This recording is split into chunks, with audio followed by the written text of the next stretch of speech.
Good. Good. Greetings. Welcome to the live stream. It's a pleasure to have you.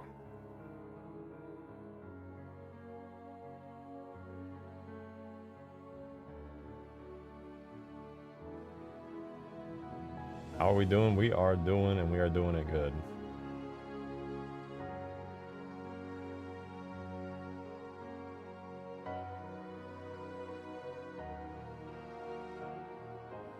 We're gonna cook today, man. We are gonna cook like crazy today. I'm so excited.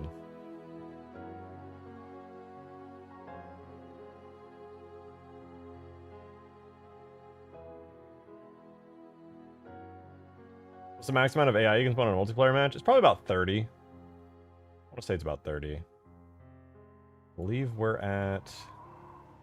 How many AI do we have per team? Let me think. We have 2 ghosts. The Wraith has 2 because there's a turret, so that's 4. 2 Banshees brings us to 6. Phantom is 7. Gun Tower brings us to 8. And 2 Shade Turrets for 10. So 20 AI currently on the map. So we probably have about space for 10 more. Maybe a little less, depending on how it all works out. But theoretically, could have about 10 more AI. Hey, what up, Tanner? Good to see you. Guys, if you missed yesterday's stream, boy, oh boy, did I do something tiny that was a tremendous effort. And today, we're going to do something pretty massive. Now, originally, my plan for today, guys, was, hey, let's just polish up the map, finish it up, blah, blah, blah. However... Scarab with a power node. I wish. I low-key might try another test to see if the Scarab will work. But... yeah, I suspect it likely won't. Specifically an AI Scarab, but... again, I really suspect it won't work. But I'm going to try again anyway, just because it would be cool. It'd be cool to have an objective that spawns AI to assault the enemy base. I agree. I agree. In fact, we might actually do something like that.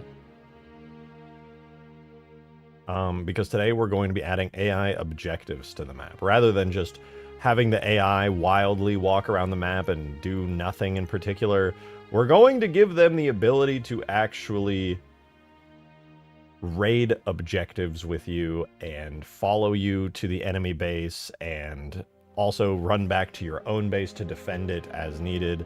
So it should be pretty cool. It should be pretty cool. But... we will see how it all works. I was experimenting with it earlier today. In fact, I did something pretty huge to the AI earlier today as far as optimization goes, and managed to clean up an absurd amount of scripting, man. I can't even tell you guys how much I was able to optimize the scripting by reworking the AI. As of right now, they work exactly the same as they used to, but they use 1/3 the amount of scripts, which... is a lot. That I think I cut out about 40 plus different scripts that didn't need to be in the map, which basically is as many as I'll ever need. More than I'll ever need.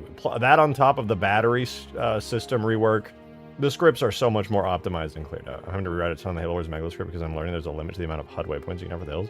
What? Damn. What's the limit, like 16?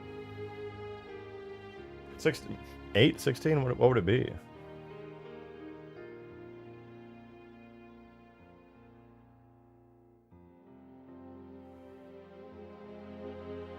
I think it's a bit more than 16, but I don't know for sure. Interesting. I'm on Halo 4, and no limits there, right? You're not wrong, there's a lot less limits in Halo 4. But I low-key kind of like working around the limits. Anyway, guys, I have waffled on for long enough here. That's enough poppycock. Alright, let's get started. So I'm going to reach out to this mod? More than likely. It's at least one of the things I'll be doing after this mod. Hello! Welcome back to Permafrost, guys. Welcome back. I hope you've been having a nice day. Excuse me, I'm a little stuffy today. Why am I so stuffy?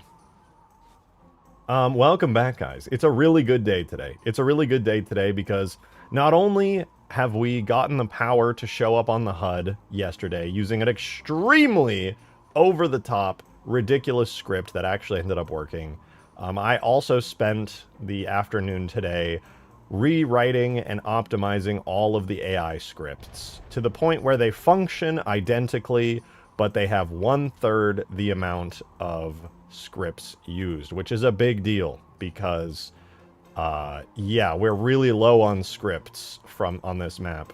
Mostly due to the vehicle spawners, all right? The vehicle spawners are so complicated. Dude, the vehicle spawning system is insanely complicated. It's so ridiculous. It's so ridiculous. Anyway, hold on. Water. Permafrost feature creep? No, Permafrost ambition creep. True, true, true. This is not feature creep. Technically speaking, we are just increasing the ambition and scope of the map. Now, I don't have the scripts on right now, but I'll show you guys that even after optimizing all the scripts, these guys will still try to kill me.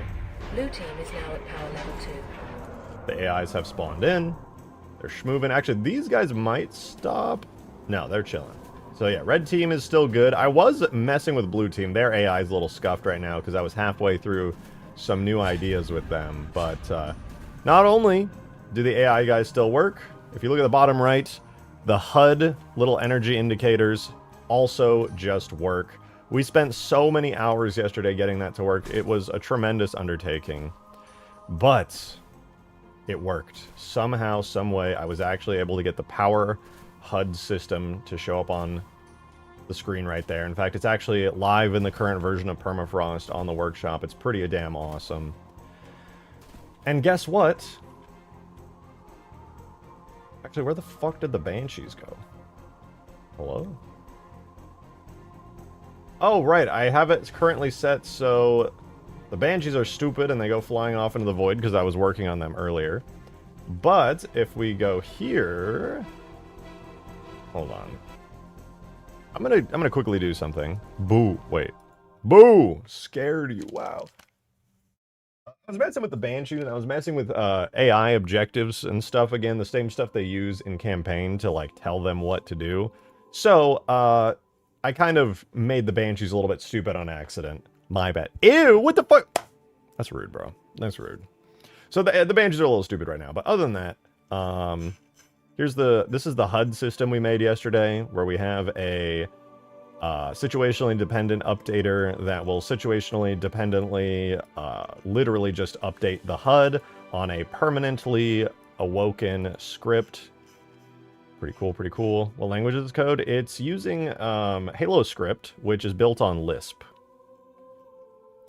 Anyway, though, let me show you guys how crazy this is. So, I'm just going to yap for like 2 minutes, I swear.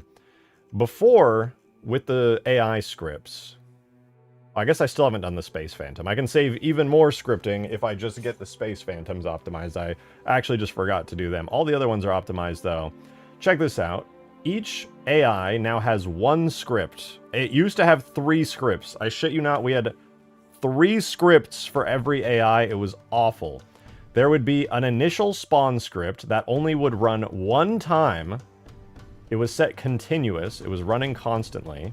And it would just spawn them 1 time, and then that script would become useless after that. After that, I would have a respawn script that would respawn them. And then this used to be another script that would check if the AI gets out of their seat, if they get out of the vehicle, and then it would kill them. Which is ridiculous.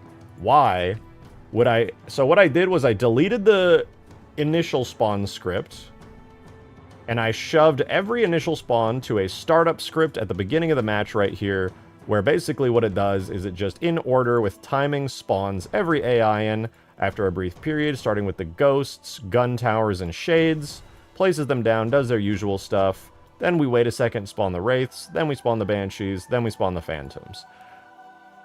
By shoving all of these into a single startup script, which I should have done ages ago, I saved probably like 10 different scripts, 10 plus scripts just by doing that. And then I also combined together their respawn script with the failsafe script, which detects when they fall out of their seat and then kills them, because the AI are only ever supposed to be in a vehicle. So all 3 different AI scripts got combined into basically just one, and it's super optimized and amazing. And what that let me do is start messing around with something really cool. which is AI objective scripts. Now that we have more space, these scripts down here are for what the AI's orders are when they spawn. And generally, the AI orders are pretty much the same. They get in their vehicle, they get teleported to their spawn location at the base, which is, you know, the little spawn point, and then they get a certain number of locations I specifically tell them to go to outside the dome. Pretty cool. Pretty simple, though. Nothing crazy. This is where it gets cool, okay? This script right here will detect when a player is raiding the base. Now, this is something we've already had in the mod for a while. If you've ever gone into the enemy Spire, it'll start playing music, like battling music. So this is already a thing. But what I did was, I made it so there's another script that detects when you're raiding the base. And when you are there, a value gets set. And what I did was, I made it so here in-game, if that value is set, the AI will be able to go back to their own base or attack the enemy base. I said you could probably do. You Thank did. you for the 5, dude. I love that I know that you're more capable than you think you are. Listen, I appreciate it. I certainly didn't think I was going to be able to do the HUD thing. It was so complicated. It was so complicated. You totally know the engine limitations? No, he just believed in me, which I didn't believe in myself enough. I rarely do, but it was possible. So I appreciate the support, honestly. It does mean a lot to me. I am just so glad that system works, dude. Getting that HUD system to work was such a Lovecraftian nightmare. Thank you for the 420. Welcome to content. Stream you rejected digits. Thank you. Welcome to content for the 420. And you know what? He's right. You guys should like the stream. Yeah, I got nothing. But that would be cool if you did. Well, I'll optimize the Space Phantom later. It's super boring, and I don't feel like doing that on stream for you guys. But we basically have as much script space as we'll ever want and need. And I want to show you guys this. It's kind of cool, all right? Actually, wait. I can't show you. How fun is that? I'm going to turn off the music on the map. We're going to be doing a lot of script shenanigans relating to the music. So I'm just going to disable the music so we don't have to listen to it over and over. Because it keeps going. It sure does keep going. So my way to disable music is just turn it off. Turn action special on and don't play the intro music. Compile scripts. Refresh. I do give everyone who's working on Baboon a massive headache. I just finished a rebase. A bunch of files got split, moved into different directories. Oh! When am I going to make it? I don't know what that is, but if I knew what that was, I could give you an answer. Alright, so the AI are schmoovin'. Here's something I'm going to experiment with really quickly. Right now I have the Banshee AI and stuff kind of broken, so here's what we're going to do. I found out I can tell the AI to go to a particular location by forcing them to only know what that location is. So watch this. We're going to go into the AI section here, into the zones. So normally we have a zone called Center, which is a gigantic zone all around the map where the AI are able to travel. That's nothing crazy, honestly. It's just a bunch of little purple points on the ground, like so. In fact, I think a bunch of them are useless now because they went underneath the terrain, but hey, you know what? That's what happens when I edit the terrain and then I don't touch the AI for like 3 months. But now that I'm so much better at scripting than I used to be, and this stuff is really fresh in my mind, I think it would be a pretty excellent idea to just go through and incorporate a hell of a lot of cool AI features today. And I really do think, I do mean today, because I think this should be relatively easy to pull off. Okay, get rid of all those useless ones. So here's our usual zone. Our normal area, in fact, I'm going to rename it to ground, and our normal area is going to be called neutral. Right now it's called vehicles, because it is meant for all vehicles to be able to go between both bases. So what I want to do, though, is I want to make a new area. I'm going to call this area Red Spire. It's another vehicle area. I'm going to make another new area called Blue Spire. And basically what we're going to do is we're going to create a brand new firing position here around Red Spire. We're going to set it to the Red Spire zone. And we're pretty straightforwardly just going to place a bunch of different AI positions all around the base.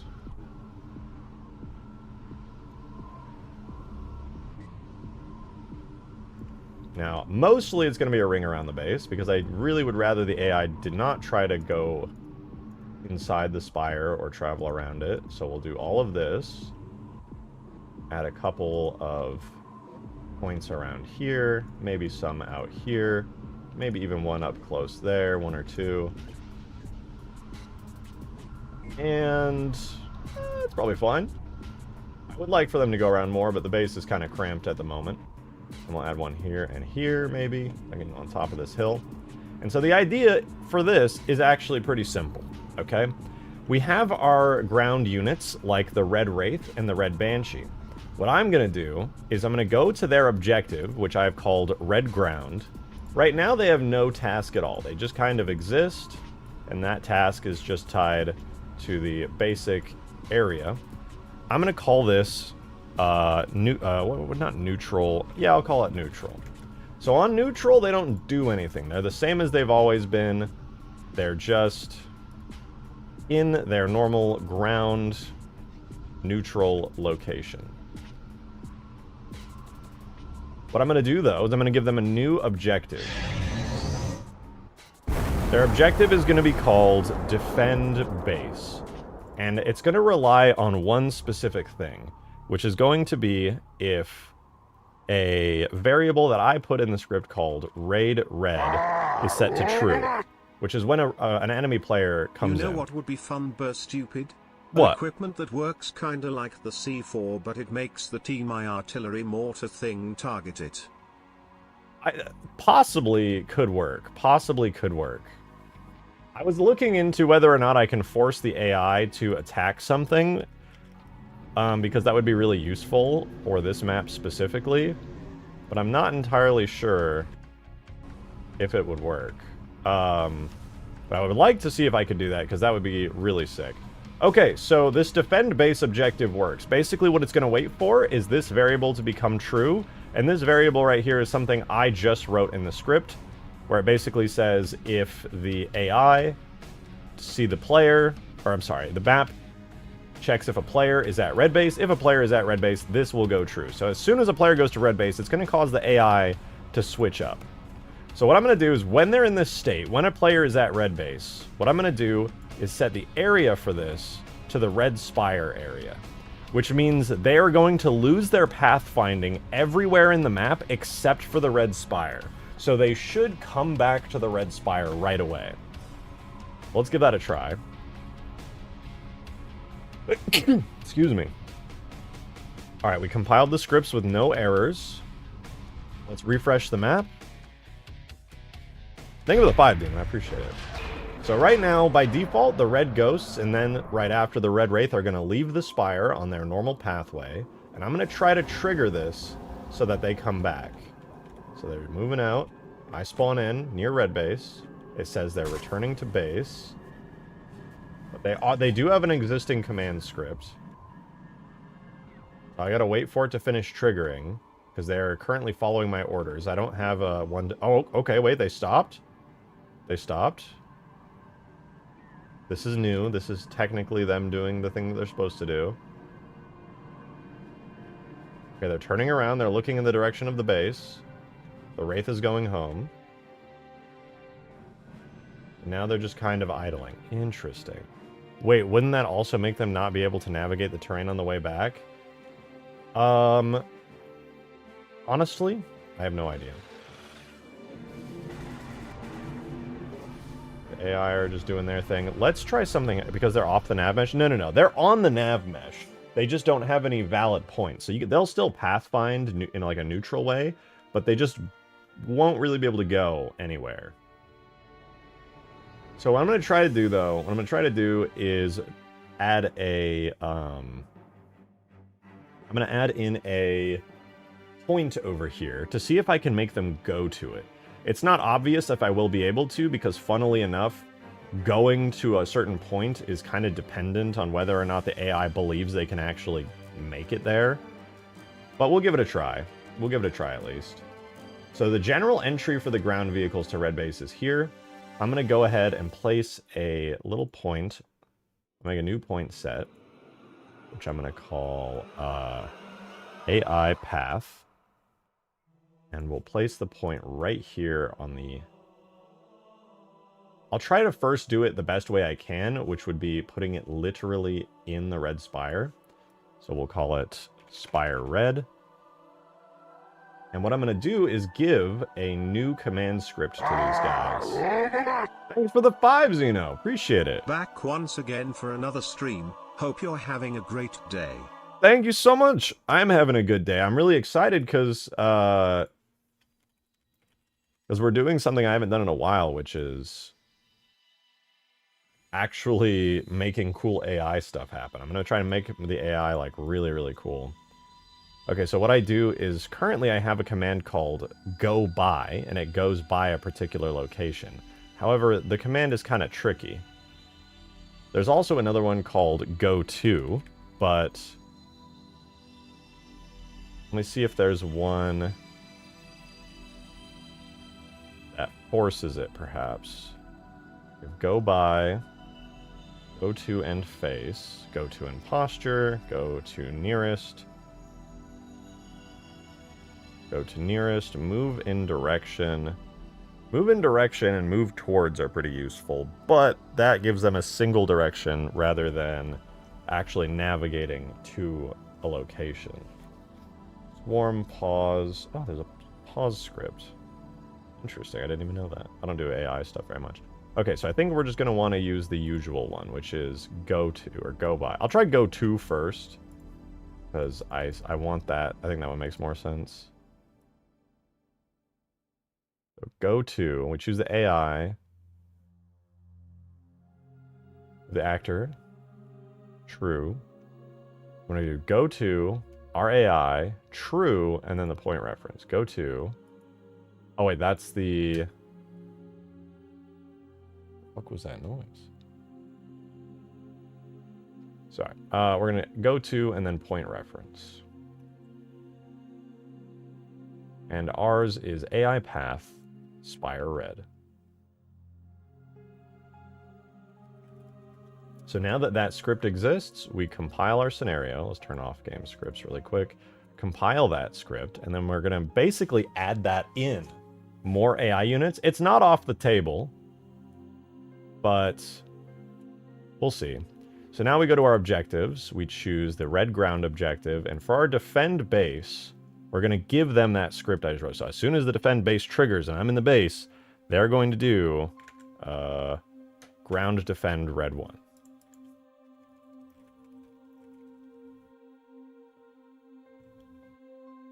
Ground defend red 1. Compile. Make sure it works. Okay. It's valid. So theoretically, they might come back.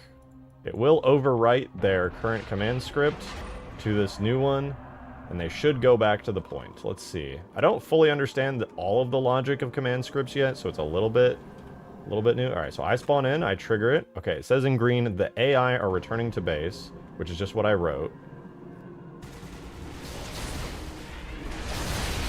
So they are theoretically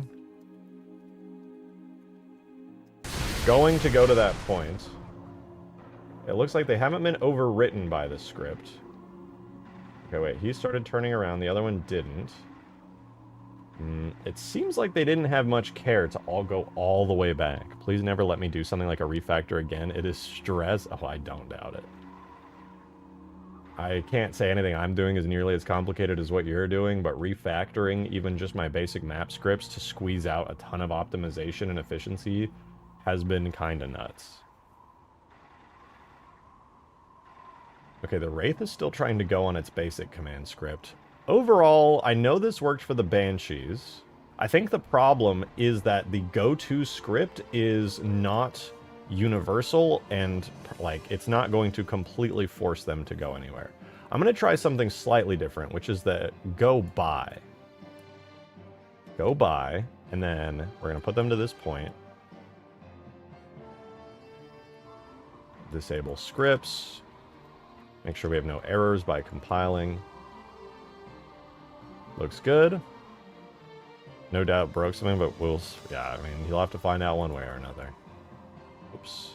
All right, we'll run our scripts again, and we'll see if this causes the AI to come back.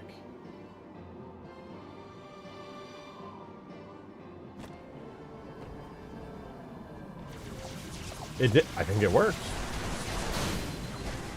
Can they come over here now?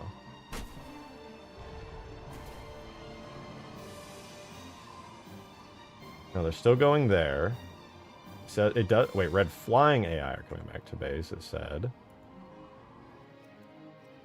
Let's just make sure this debug. Print. Red ground AI are returning to base.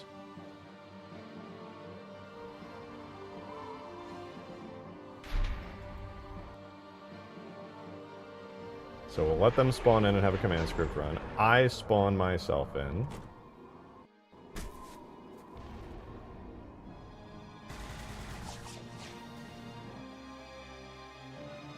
Okay, it didn't trigger. Okay, I was wondering why it wasn't working. It literally just didn't trigger.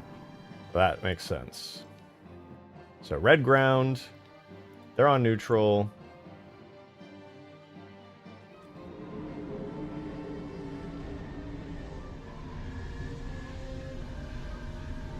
Equals raid red true is not activating. I believe on the red flying it's active though, right? Oh, you know what? I know why.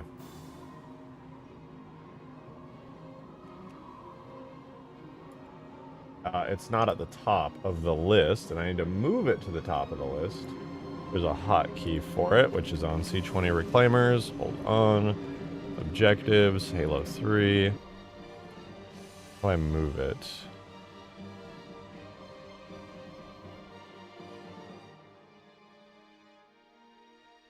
Okay, control arrow key. Yeah, they try to go to the most upward script. So now they're getting set to defend base. Let's see, though. Okay, the Wraith is coming back. What about the ghosts? Where are they?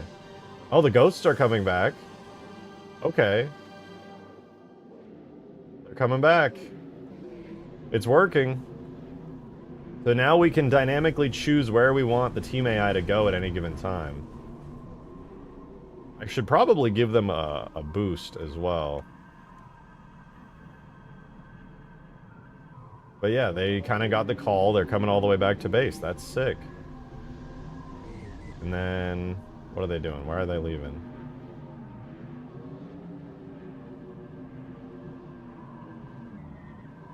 Maybe it's because they have a built-in command script that tells them to go somewhere. Let me just watch where they go. They kind of seem to just be meandering.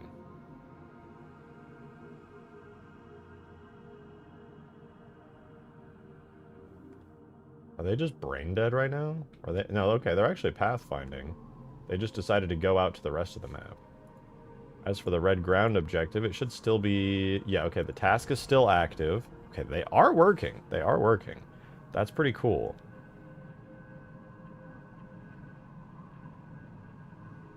Is there anything else I can do for their activity? So we have activation type. Yes, we already know that works. It looks like once they were there, they were just like, okay, I'm here. Hooray. So, oh wait, I just saw it. There was a goal. Bend base. Their area type is search. I'm going to set area type to core. I don't know what switching goal on would do.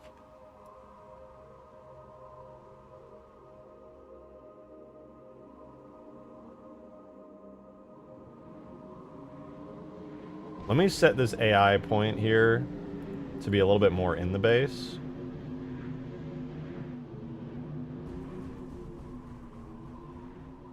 And I'm also going to set the pathing to go around the albatross, because I know it's going to be there. So if we go to the ground firing positions, this one I'll probably have to move to about here. They have this sort of straight line they can move between. That will take them around the base as they need it. Plus there will be some points up here I'll add. That'll go up the ramp. Maybe some here too. And then I do have a couple here as well. Alright, not bad, not bad. Left a suggestion in the Permafrost category for you to look at about the AI, but I'm going to snooze. Well, thanks for showing up, Ben. I'll check it out. Alright, so there they're going. And then let me just hijack this. Boom, I spawn in. They immediately turn around. And they go into the base.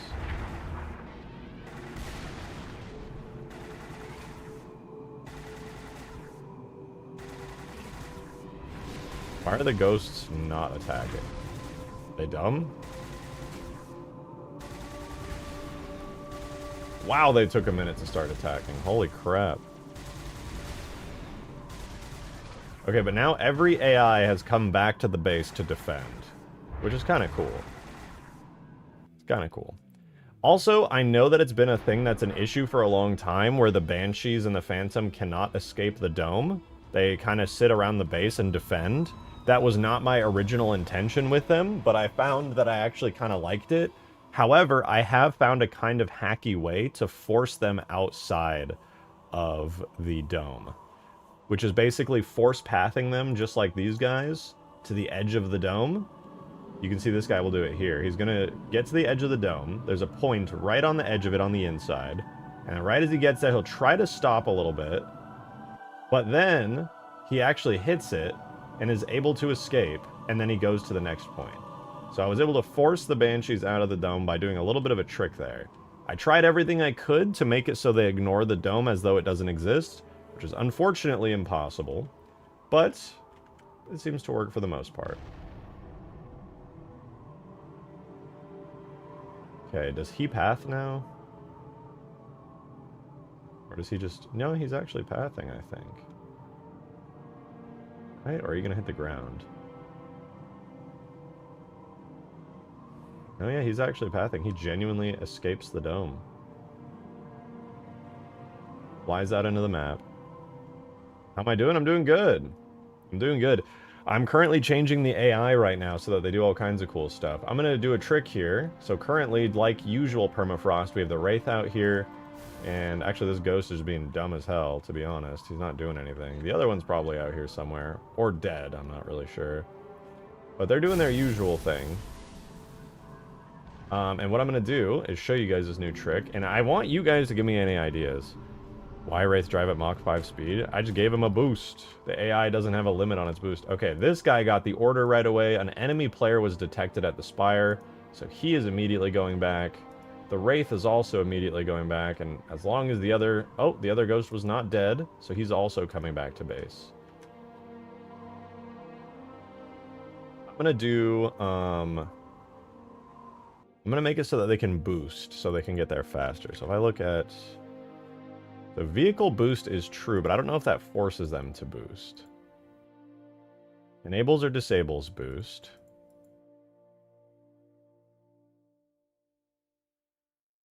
I'm going to try forcing boost to turn on. I just hope it doesn't turn it on forever.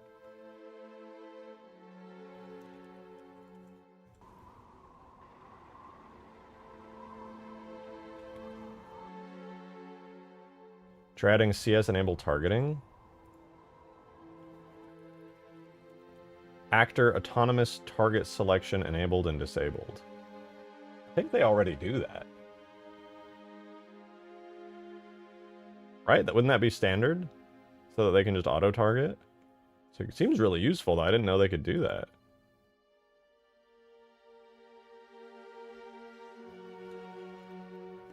Hold on, this might have opened up a whole world of possibilities. We have enable targeting. Whether it's allowed to shoot. Sets target player for... Okay, don't care.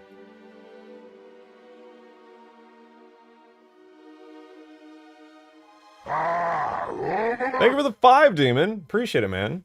Okay, hear me out. Alright, I'm listening. Myself, that goal is to circle around the top of the spire to target anyone trying to do the drop-in method. That's actually one of the better suggestions in regards to preventing that. Not that it like necessarily needs to be prevented, but like that actually does not sound too bad. Okay, we're testing to see if they start boosting back to base.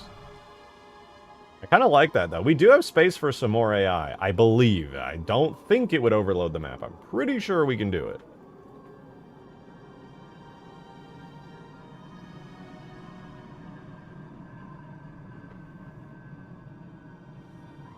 Okay, let's try it out. I spawn in to trigger it. Boost is enabled. The ghosts are boosting. The wraith is boosting. Ghosts are fighting to get there.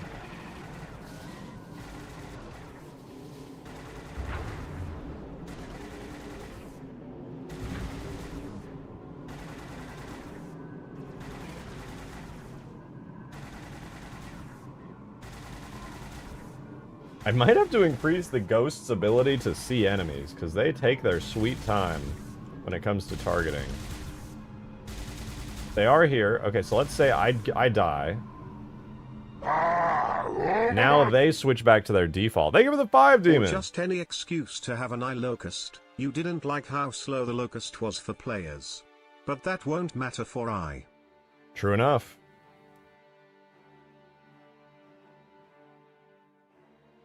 An AI locust is not a bad idea. I mean, it was really stupid when I last tried to do a locust AI, but I believe I could make it a little better. Okay, what's interesting, and I think this is going to be really good. Scarab AI doesn't work in multiplayer. I'm going to test it again today just to be sure.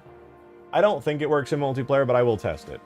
Okay, so the really cool thing that I want to try is definitely going to be the Scarab, but one thing I just noticed is as soon as I disappeared, the AI kind of lost their flow. They don't know what to do anymore, which is a little weird.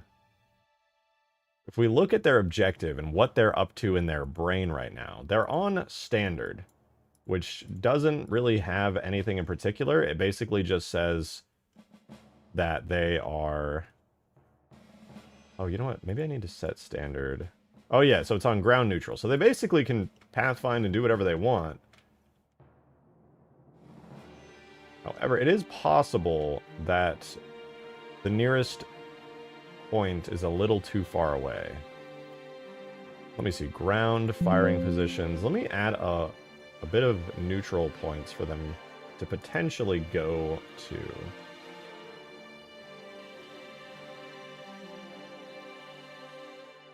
I think if it gets within their pathing radius, they might wake up.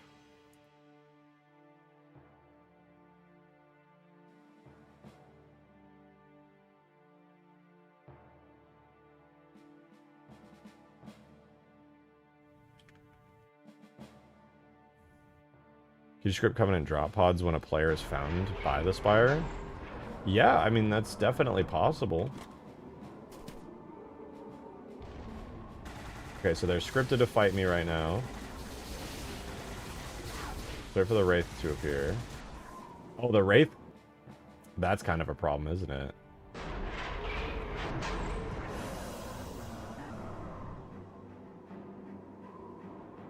The Wraith will not correctly appear, and no AI will respawn until all enemy players have left the base, because the AI actually depends on command scripts.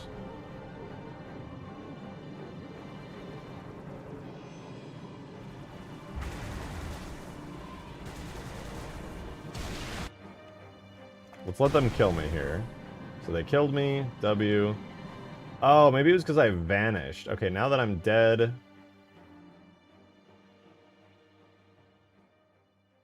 Moved up to this point. If I'm not mistaken, that is the final point in my second zone that I just added for the AI guys. Yeah, right here. It seems like they kind of just don't have a goal anymore after they kill me and complete this objective. They do switch back to the neutral objective, which is good. However, I need to make sure their neutral objective actually has them, like, going somewhere.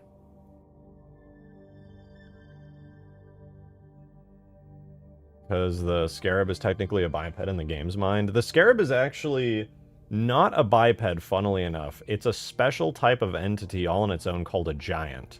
And thanks to the MCC team adding in some ODST code into Halo 3, like backporting it, giant tags do work in multiplayer now. They don't in vanilla Halo 3, which is why I was able to do drivable Scarabs on Huge Grass and in Ultimate Forge. However, when it comes to an AI controlling the Scarab, in my testing previously, it's a little bit iffy. So I'm going to have to do some amount of testing and see how it works. last time I tested a scarab on this mod, it was a little weird, but I'm going to try it again anyway, just to see what happens. Is that about forge objects in the map sandbox use blend textures? What does that mean? A blend texture is like... Imagine... It's very similar to what I use on the ground for Permafrost.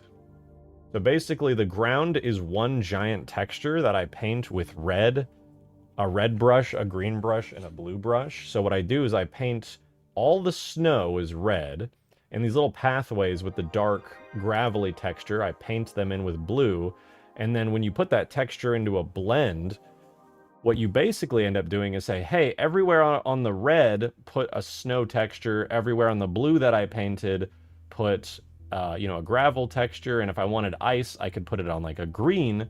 And then we would go, okay, well, there's a green spot on the blend texture, so make that ice.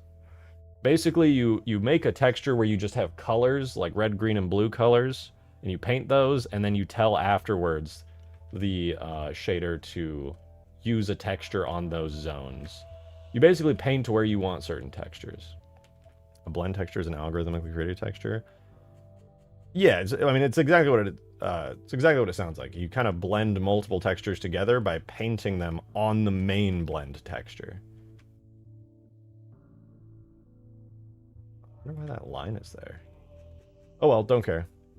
You can only grab my large object near its center. How do I increase the forge monitor's grab area in assembly? Only grab it. Oh, it's because of a collision model. What you're actually grabbing in the forge monitor is the model's collision model. So if your collision model isn't, like, you can only grab its collision model. So if you look at whatever model you have, whatever its collision model is where you're going to be able to grab it. So presumably there's just a small collision model near the center. Basically, I don't know what model you're working on, but just so you know, whatever you are grabbing is its collision model. And if it's small, that means your collision's model is actually small.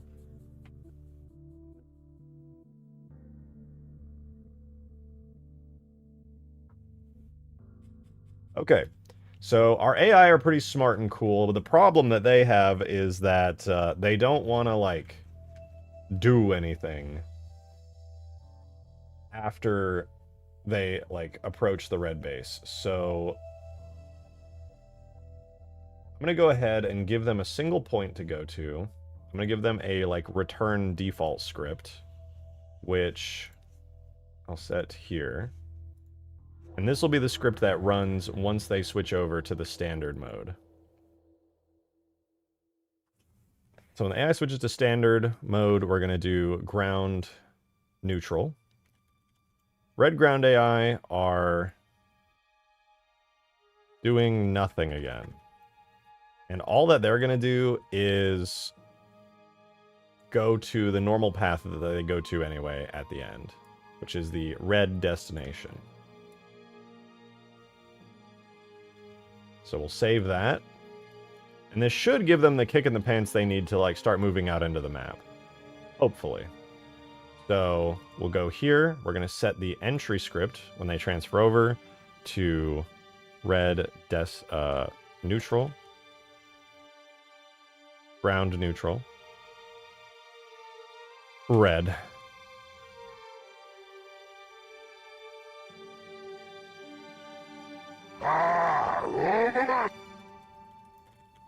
Is Thank you today for the five. feature or polish creep day?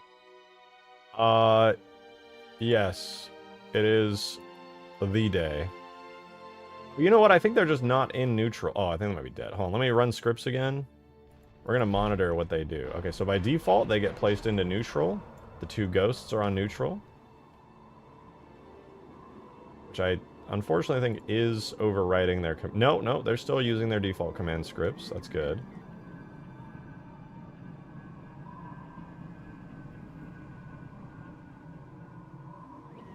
I'm going to go back to here. This is going to trigger them all to return to base because an enemy player is seen at the base. They're all rushing back now. Try and deathless player for a second. Actually, no, I want it off. I want them to kill me. Okay. So I'm dead. And now, what do the AI do? If I look at the objectives so we can see what they're up to, they have all switched back to neutral. Although I'm unclear if they are actually going to go to the objective point. Or if, okay, so they're just kind of meandering. Let me try switching it really quickly so that this is their default state. Thank you for the 5, though, Orcs. You said, is today a feature or polish creep day? Kind of a mix of both. I'm trying to improve the AI's functionality. I want them to kind of move around the map more intelligently. When your base is getting raided, they should come back to the base. When you're attacking the enemy base, they should push up to the enemy base, that kind of thing. Okay, let's try again. Okay, so it does override their AI by having a script in there, which is kind of unfortunate. I don't really want there to be like a script that overrides their default, because they won't be able to spawn in if they're told to do something. Let me see if I can maybe add a script that, instead of overriding them, gets added to their queue. So, red ground, neutral. You know what? I could just do this on exhaustion. I bet that'll work.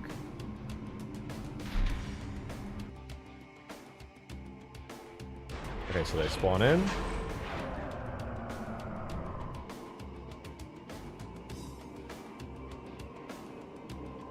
Moving out. Force them back to the base.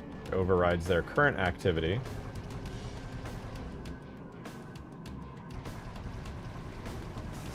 I die. It says they're returning to base. So the exhaustion of that script should send them back outside the dome.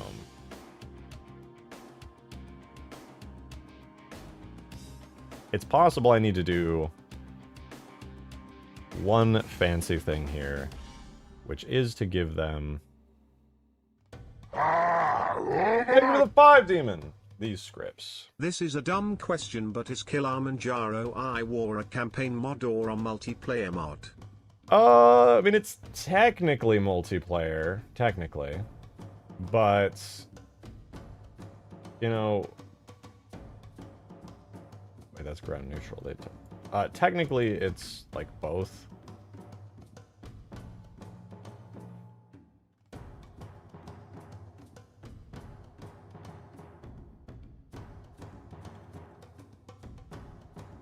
You're supposed to play it in single player. It's on a multiplayer map because I wanted people to have the ability to mess around and be in Forge and stuff, but...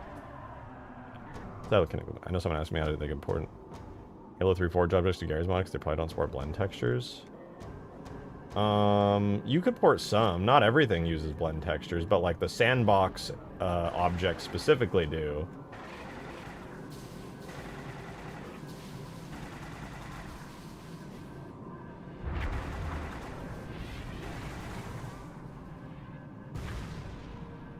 Okay, so the exhaustion script did not send them on their way right away. And it, as weird as it is to say, it seems like they kind of don't know what to do after they're done defending the base.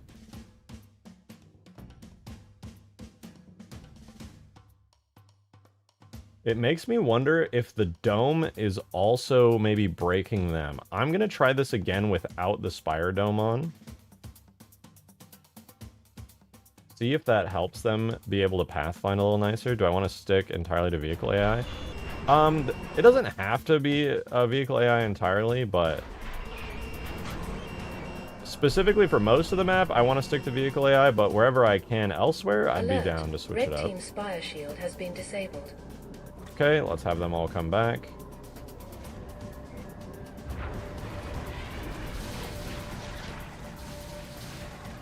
So I will die. I'm dead. The other AI were unable to spawn because their command script was being overwritten. The ghosts go stupid again. So it's not the Spire. It's not the Spire that's preventing them. Good to know. Bring it back.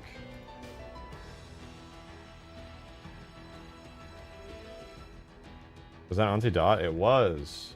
Actually, I just added her Light of Judgment voice line as well.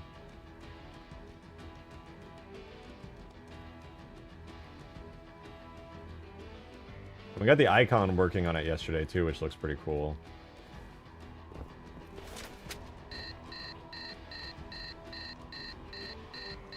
Warning.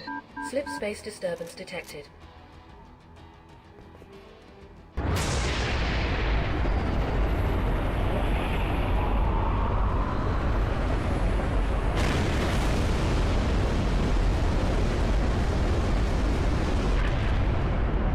So now she'll call that out whenever you call on the glassing beam.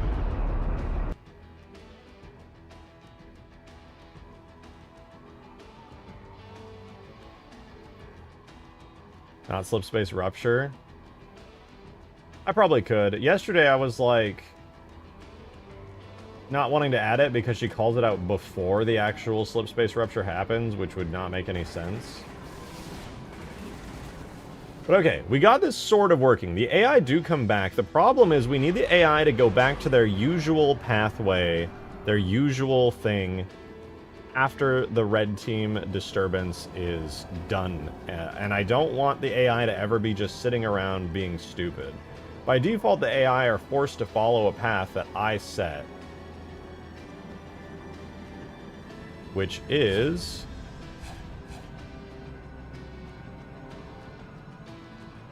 this one here. So the AI go ahead and they go right up to the edge of the dome. The problem is too, they don't seem to want to exit the dome on their own, which is kind of a problem. You know what? Let me take the dome away and see if I can make them... If I turn the domes on, or off, excuse me. And then Alert. Red team Spire generate shield is now pathfinding. offline. Actually, let me...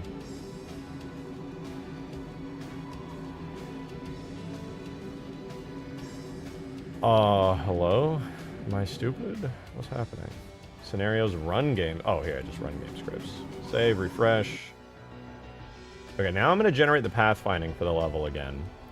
But I'm going to generate pathfinding without the domes being there, which theoretically should not have impacted pathfinding at all, but the AI still seem to care that it's there. And let's see what happens. We'll see what happens. I'm so curious to see if there's anything that I can do about these damn domes, though, man. They are so obnoxious.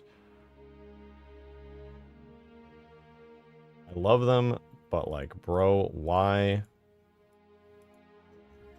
do they still have any bearing whatsoever on the AI? I genuinely don't get it.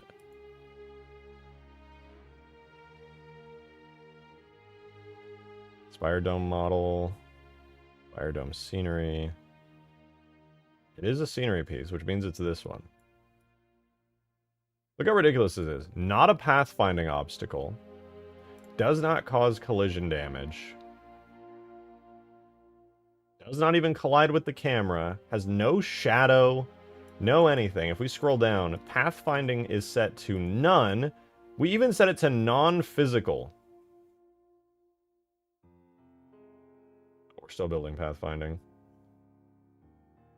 And yet, the AI won't go through it because it has a collision model. Bruh.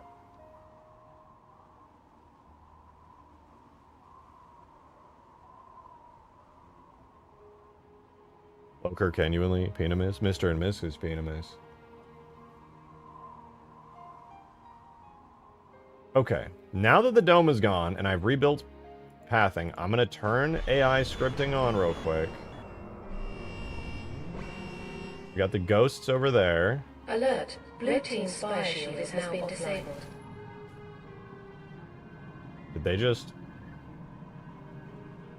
They just break? Generate all pathfinding data again.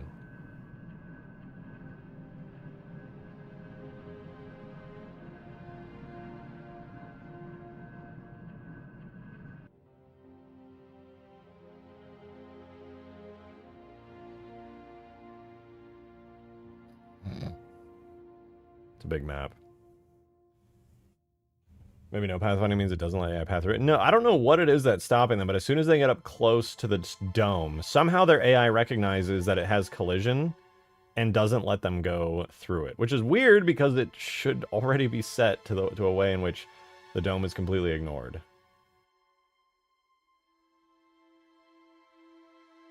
I love loading bars, yeah, dude. We're about to see this loading bar complete. Isn't that exciting?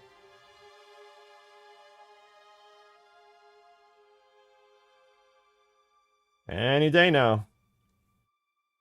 Probably won't even work. Creating collision, surface, sector mapping. Wowzers. Stitching objects together. For the other BSP too? No way. Wowzers. New pathfinding data generated. Refresh.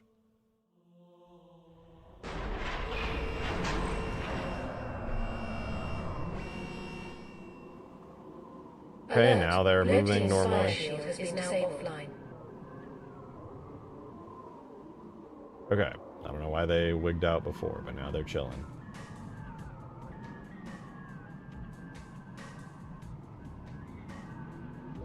With the Spire down, let's come here. Have them come back. Be advised. Blue team target designated. Albatross inbound with target designated. Okay, they're boosting their way back. I'm dead, but their script was still running. Oh wait, no, I'm alive. Oh, now I'm dead. Damn, that wraith nailed me. Okay, so now they're immediately looking back. And they're all bored and do nothing now. So at least in that regard, the dome was not preventing them from going out anywhere.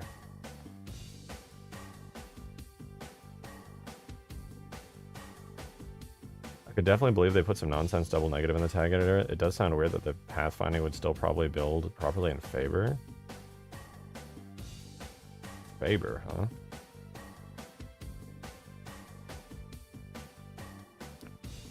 Does that mean you have experience in the Faber tool set?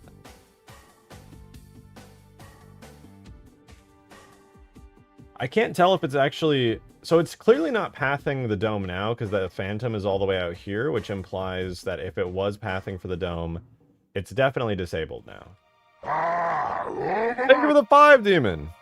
Well, let's at least turn it on. What about the Nori likely scenario of someone entering the zone and then leaving the zone? AKA entering empty-handed and leaving with a flag? Well, basically, for as long as a player is in the Spire, all AI, at least as it's set up currently, will basically be locked to being in the Spire zone. As soon as all enemy players have left the zone, what I'm trying to do is make them just return to their usual pathing. The trouble is, there's nothing going on here close enough to the Spire in engine for the AI to even care to leave. When they leave the dome by default after spawn, this is a scripted thing where I essentially force them out of the dome shield and have them move over here. Now, when they get here, they're on their own. They start doing whatever the hell they want to do. Sometimes they'll just stop and chill. Most of the time, they end up meandering into the map. Actually, now they're kind of just being stupid. Perhaps it's because they actually have objectives now. But yeah, usually they just start wandering around into the map and zooming about. I don't know why they're just stopping here. I know the blue guys are stopped. I was messing with them earlier. In fact, speaking of which, I'm going to undo their thing earlier just so I can see their normal status. I did this script where I wanted them to, like, follow the player.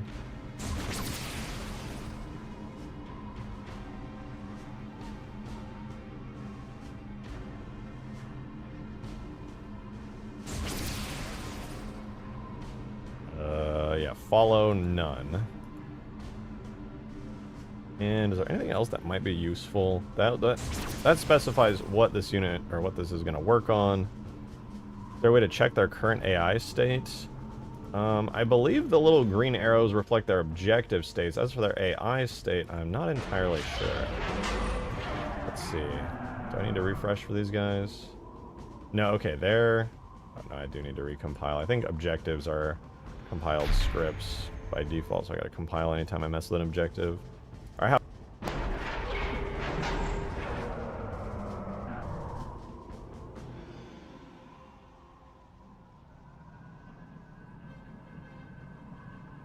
Did I fuck this up? Only 11 days until a new game. I know, I gotta have Permafrost out by then so I won't feel bad playing Halo Campaign Evolved. Follow radius will be 0.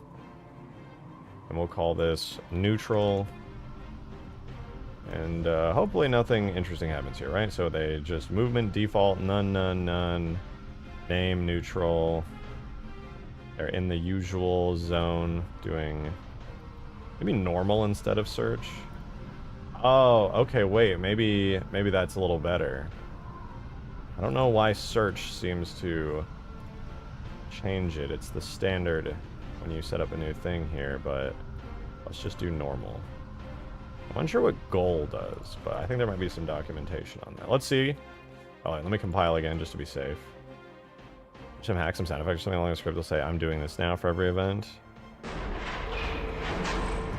Not even a bad idea, just throw a little sound on there. I was debating maybe having some voice lines where maybe they're like, we're on our way or something.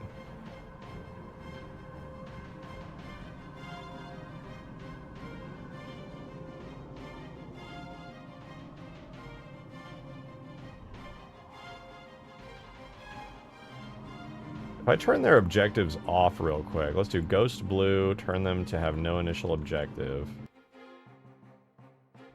Does that mean they go back onto their merry way, or did I accidentally just break them for real? Okay, yeah, they get to their point, they follow their command script. Let's set them back to having their initial objective. No, now the Wraith just stopped. What? Thank you for the 2, demon! Oh, right, because the Wraith actually does have the objective still. Thank you for the 2. Let's go ahead and just null out this in case there's something that I missed. So we'll add that, delete that. This new one will be called neutral. Nothing of particular note will happen on it. I'll set the area type, which is already standard, normal. Does having an empty objective give them no purpose, or does it have no effect? Ideally, it has no effect, and they just do their usual thing. Their command script should not be overwritten, but they are unhappy with the current objective. They want purpose in life, and they have lost it now. 2 warts means patrol, 3 warts means attack. That does sound a little more aggressive. That 3rd wart does have something going there. Wait, ooh, I could give them a dialogue type. That's fun. I don't know if AIs do dialogue by default. At least in multiplayer. Let's see, neutral.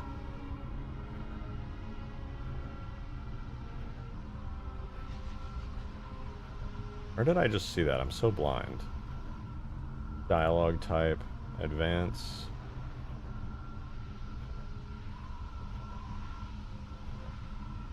And then maybe when they defend base, we can have it so the dialogue type is support.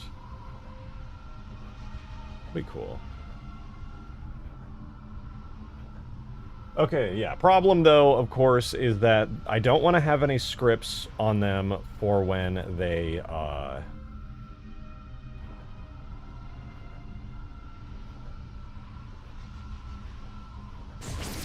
I don't want them to have any scripts, so that way their spawn scripts will still continue to override everything.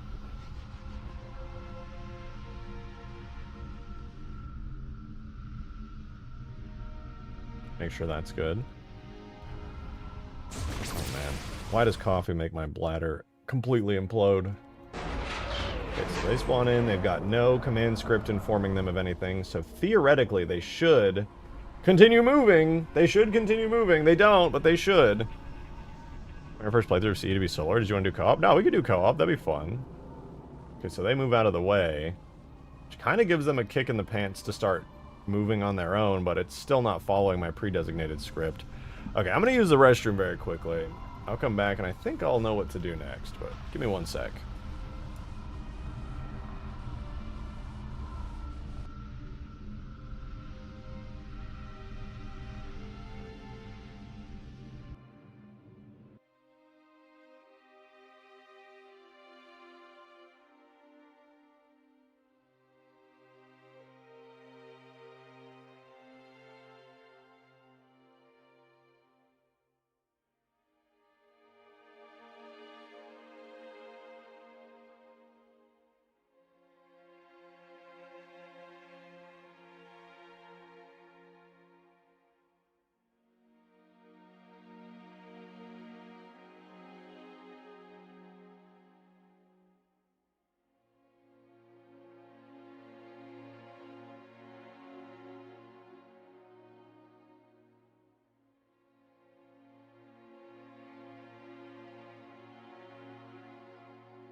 All right.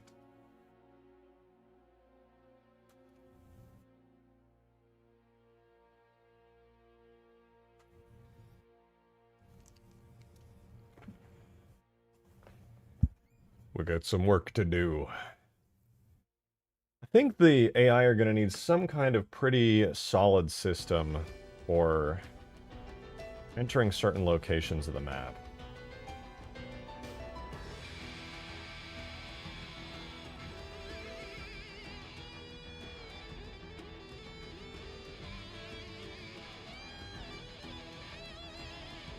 I might actually need to edit the AI's ability to pathfind further. I'm going to give it a try real fast.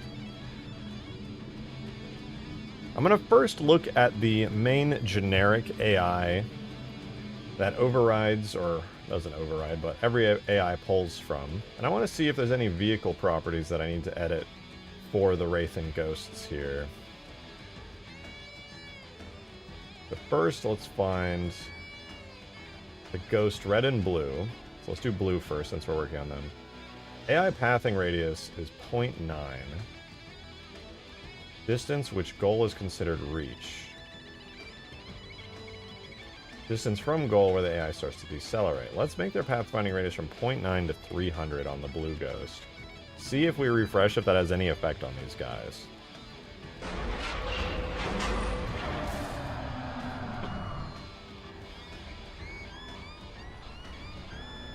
It did something.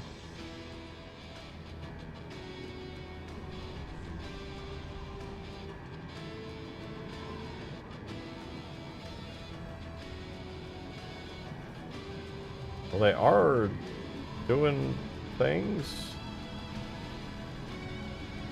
I think it just confused them. Let's try like 25. Am I gonna live stream the remake? I believe I am, yeah. Okay, that is making bro very confused. Let's switch him back to his regular 0.9.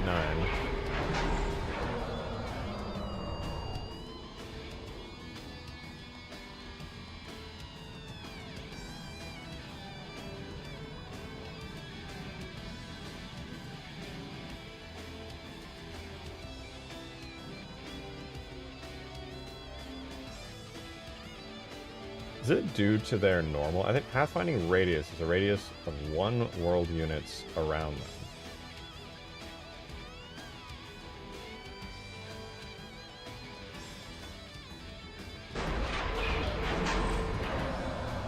What if I enable keep moving on them? Does that mean they'll just never stop moving?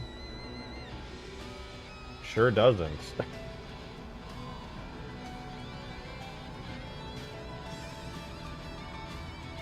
So they get to the first destination. Is that the first destination? Let me make sure. Because it's important to know that if they are at least moving to the... Okay, so they are making it to the first destination, but their command script basically stops caring after that. After the first destination, they don't seem to play the rest of the command script. Kind of makes me think that when they enter the neutral, it erases whatever command script they currently have set. Or at least stops it beyond the initial one. I wonder if there's a way I can stop that from happening. Thank you for the 169! Appreciate it, Republic Commando. A rat with a chef hat. You got destroyed by the $2 text-to-speech minimum limit. But thank you. I will do the rat with a chef hat. The RuneScape chef hat specifically would be beautiful. Send some spicy content? Ooh! Okay, bet. Let me first... Movement default. No following. No, okay, dialogue. There's nothing to prevent it from kind of overriding and negating their current instructions. Let me see. Minimum strength, 0, blah, blah, blah. I can choose areas. I can give them directions to go. That is so obnoxious.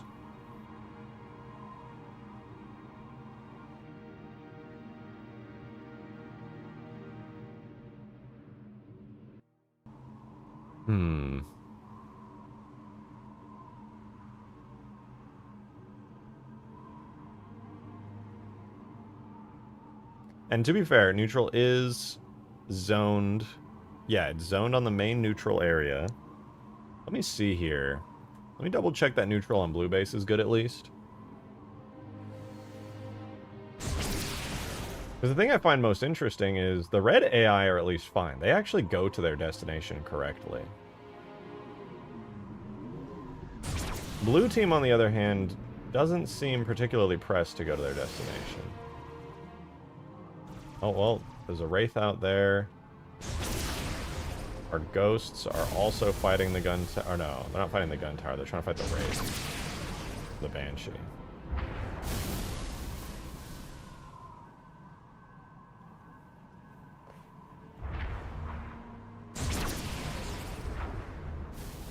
They are never going to kill it. They will be in an eternally locked struggle for ever and ever. Banshee might actually be able to take this out eventually.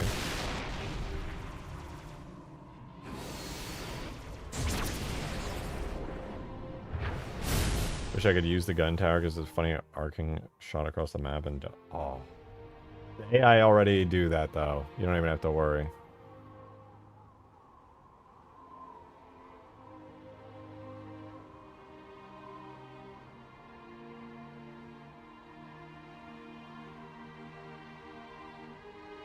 Red guys come in, they're fine. Blue guys come in, their brains turn off. They become stupid. They are driving out, which is a good sign. But they're being dumb. They're not following my orders.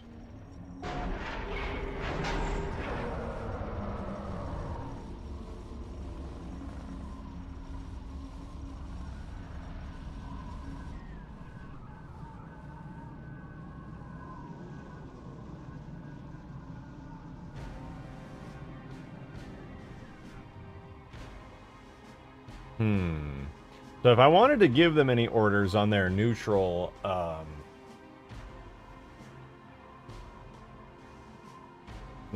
command script. Let's see if there's a script for that.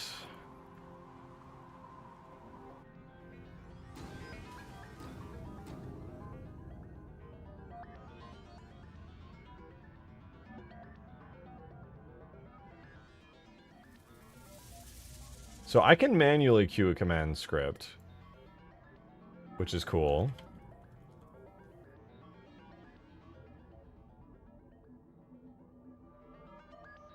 Let me see if I can add a script that if these AI are added into something, that it will queue a command script.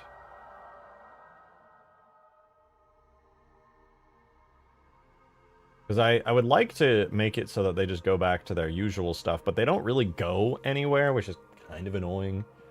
I would really like it if the AI went around the entire map and were intelligently like, oh, we gotta go do stuff. But they kind of just sit around. They don't have enough push at the moment. I may need to edit them to be like constantly looking around.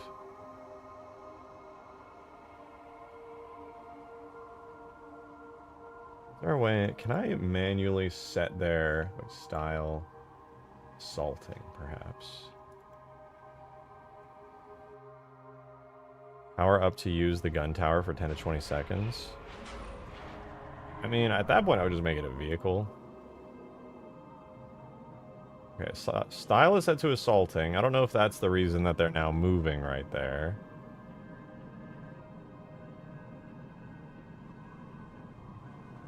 But they are going out into the map. They're not boosting, though, which tells me their default spawning script is no longer active.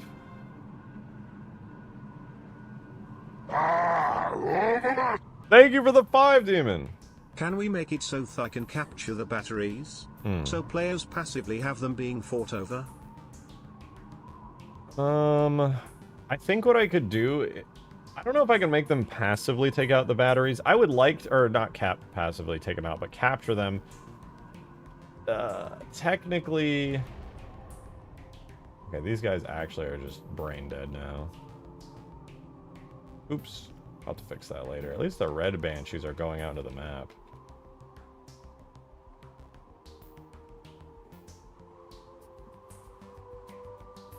Passively capturing the batteries. Probably not. At least, I don't think so, because the batteries only search for the nearest players and check their multiplayer team. I'm unsure if I could do the same for the AI. I'm able to set a passive patrol path for the AI so they have a path. Yeah, you know what? Now that I think about it, why didn't I just set like a ping pong patrolling path? I can literally do that.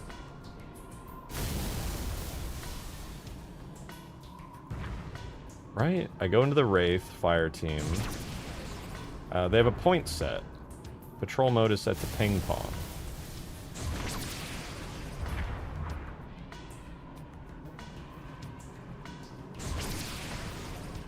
Yeah, I should probably do that. And then just have them loop through it. Okay, I'm gonna do that. I don't know why I didn't do that before. That makes plenty of sense. I could just have them loop through a specific set of areas. And that loop maybe could take them to the enemy base, maybe.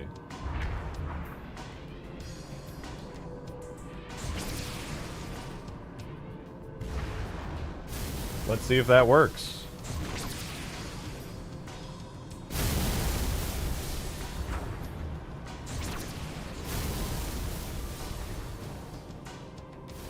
Right, anyway, point set. We're going to do a new point set, which I will call ground blue.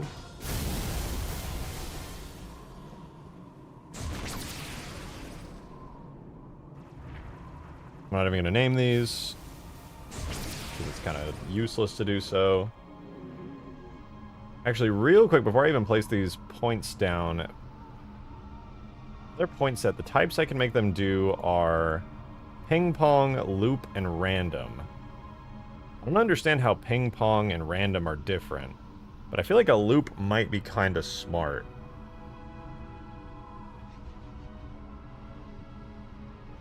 The only downside is the loop will, of course, have them go back to the beginning. I reject the shotgun. It's Abyssquick. How are we doing today? Hello, Abyssquick. It is good to see you. Welcome to the stream. Alright, placement script. Oh, wait, what is activity name?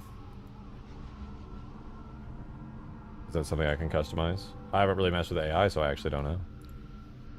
Let me see. I'm doing a search. I'm doing a search. Hold on.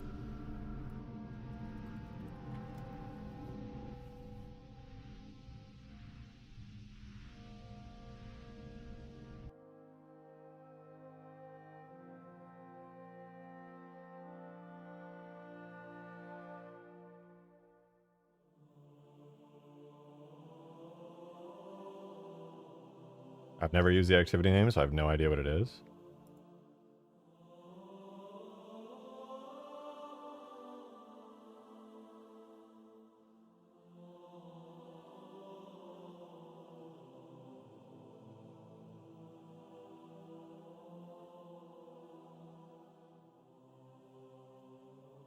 Oh, I see. It's like built into their AI. Interesting, interesting. Okay, so I'm not gonna mess with that then. That's not really gonna save me any trouble. Let's try out the whole looping ping pong patrol thingy. See what that does. So ground path point. We'll start the path here.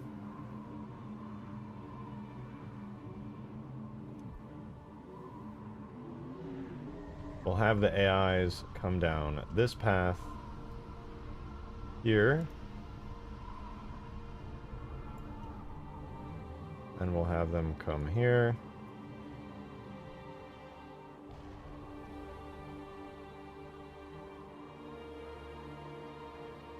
And we'll move them to here. Just in case. They will go outside to here. Then to here.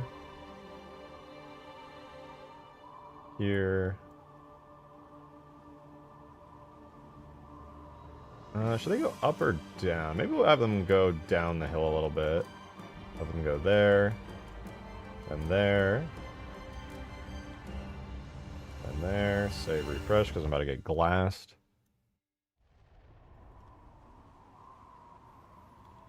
For the attacking AI, we'll have them go up.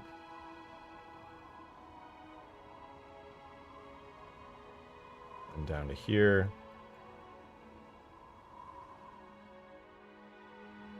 And here. Excuse me. And here. It's funny because the red team AI actually work correctly. And so they're basically going to take the path the AI spawns have. So here to here.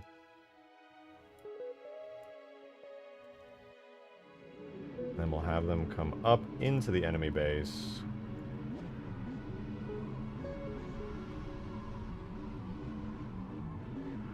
Here. Now, if I set the blue team ghosts to have their patrol be on ground blue, and just to be safe, I'll put it on both starting points as well.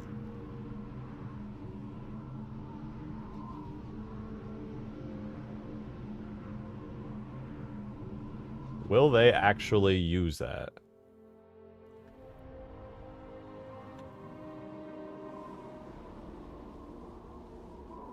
If they turn left, it works. If not, it's broken.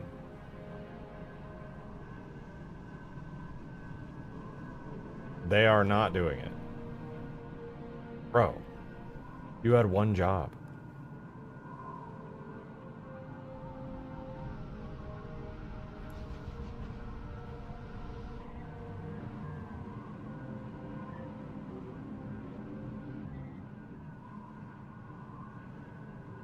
I think the Wraith is doing it, but the ghosts aren't.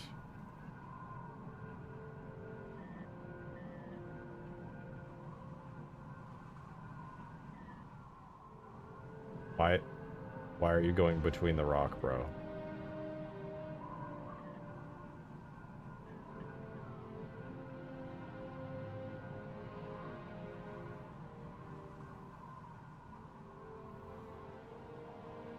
No, the Wraith doesn't even have a point set. He's actually just driving for whatever reason. He's just going in.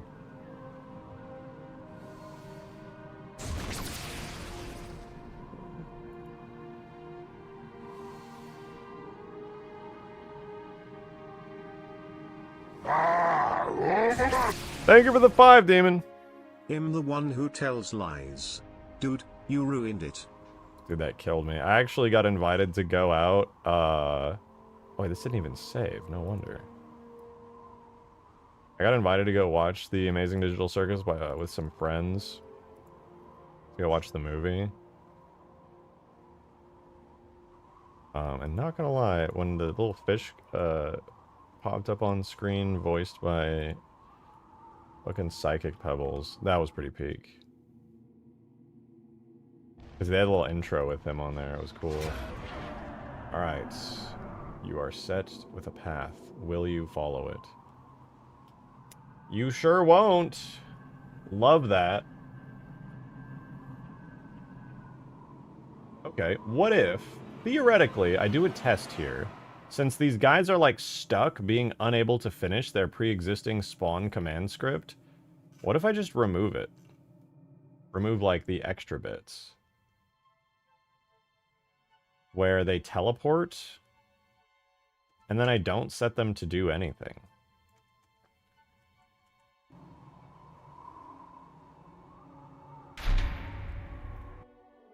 Apparently a lot of mothers are annoyed at the intro because of the little kids to see it. Not gonna lie, that is absolutely on them.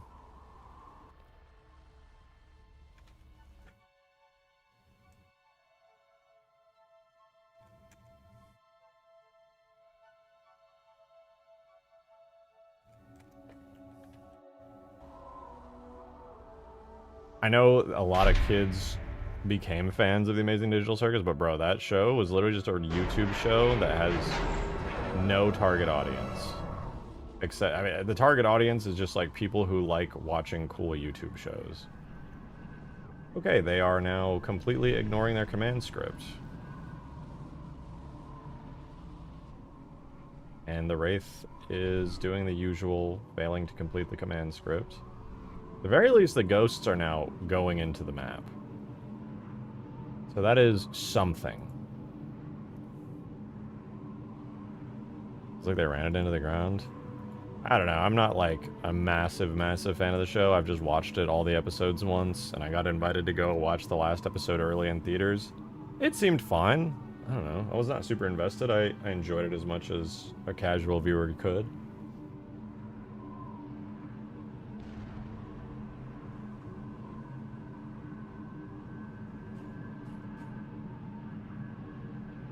Blue ground, what do you do? Style set to assaulting.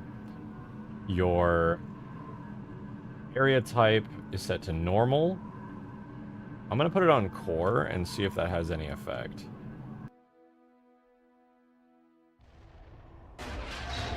Not really a lot of documentation, which is a bit frustrating. It's okay, they're gonna make it to their point here. And then now they're stopping. Okay. Oh, why, dude? Why? I'm gonna do type search with goal as their... Check. I don't know what goal does, but maybe that'll give them a push to have a goal or something, make them motivated to go out and actually search.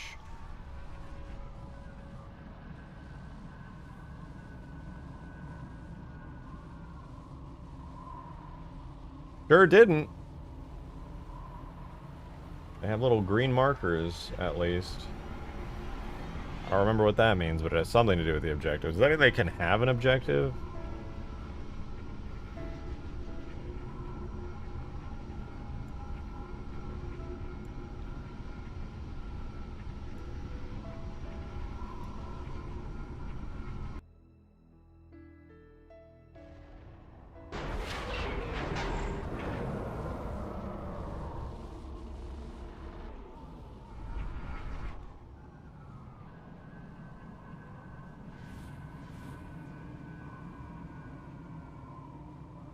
Why?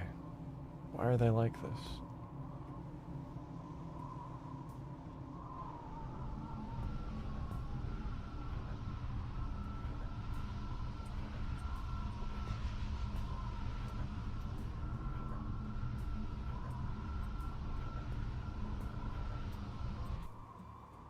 What's red team doing? They get stuck at their final point and then just kind of exist.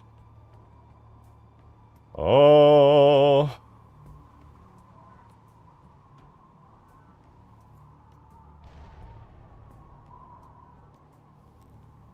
This is what I get for not understanding objectives. Well, I understand them, just not super in-depth.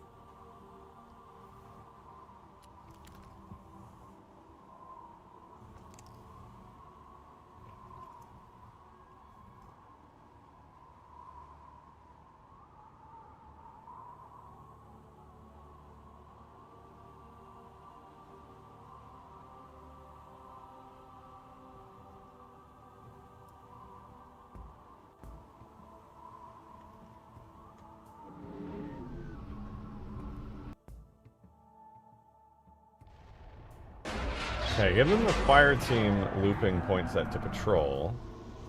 But fire team doesn't always guarantee work.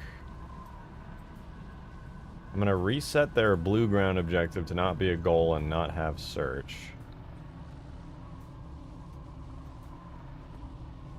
Take off the exclusive filter, whatever that did. Having them do search or core doesn't seem to help or benefit in any way, shape, or form.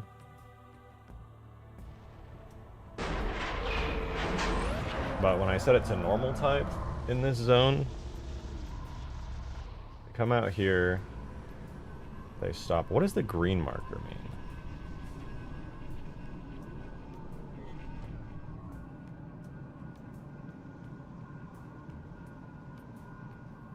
They're not looping, they're not ping-ponging, that's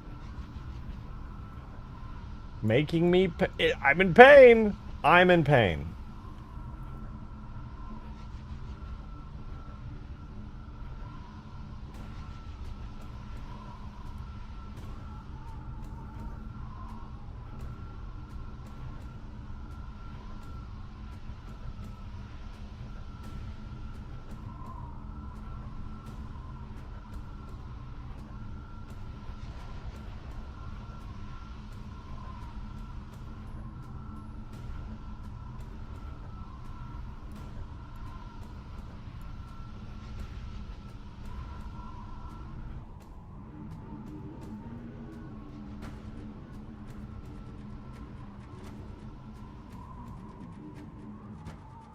mean, I can literally see their patrol points.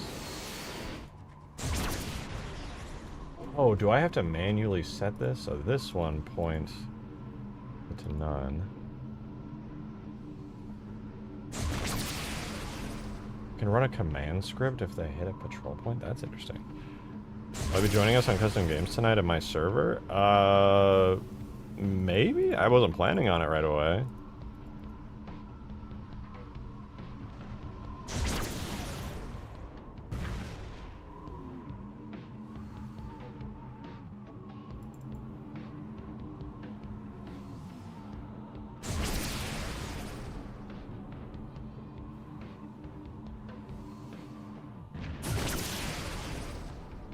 Oh, I think I might understand this now. One, I think I have to manually select the patrol points.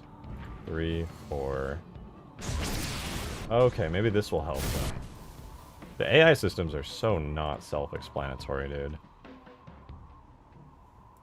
I have to not only set a point set, afterwards I have to go into each AI on their patrol, select all of the patrol points, and then they should be enabled. Now that I've selected them as patrol points, I think maybe I'll do... Could select single use for all of them.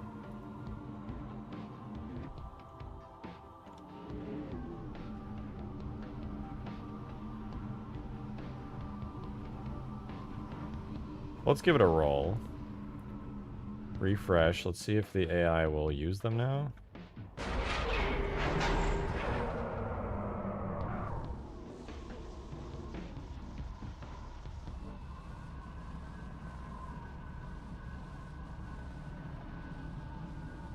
Perhaps if I go to the ghost that I did set these patrol points on.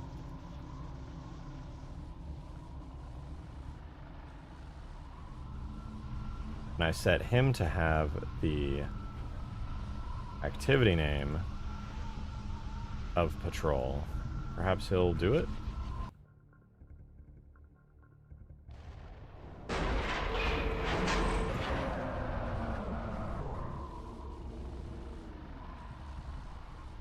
No.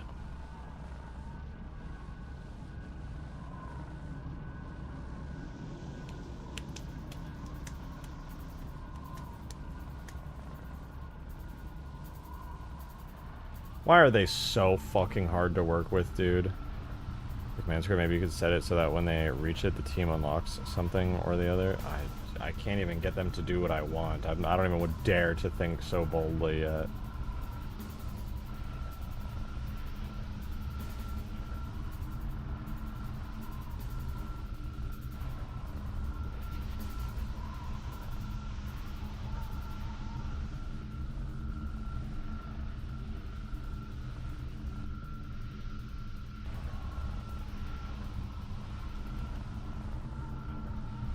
Does mean to fix work? No, fair. I don't even want to get ahead of myself. Using these AIs and making them work at all is the most annoying thing.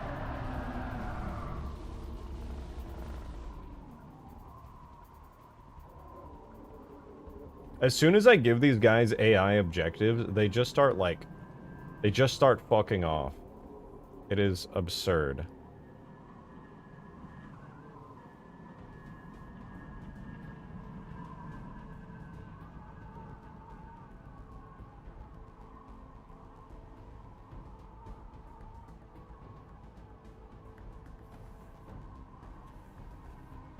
Maybe I need them to just have their goal at first be to attack the enemy team's Spire or something. Maybe if they actually have a clear goal by default, they'll actually want to do something. I think I could do that, but then the actual issue becomes they will probably ignore everything else, and it'll overwrite their spawn script. So let me think it through this way. They have a command script that runs when they spawn. In order to make them use the command script,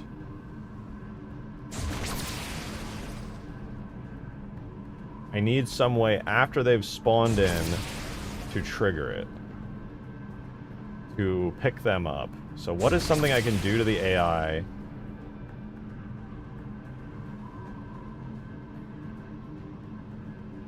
Maybe have it be in vehicle?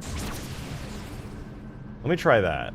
Let me try that. We'll have the restriction be there in the vehicle. Because once they're in the vehicle, that might override their teleport, but we'll see. We'll just give it a test. So for red ground, we'll do this. Style, no.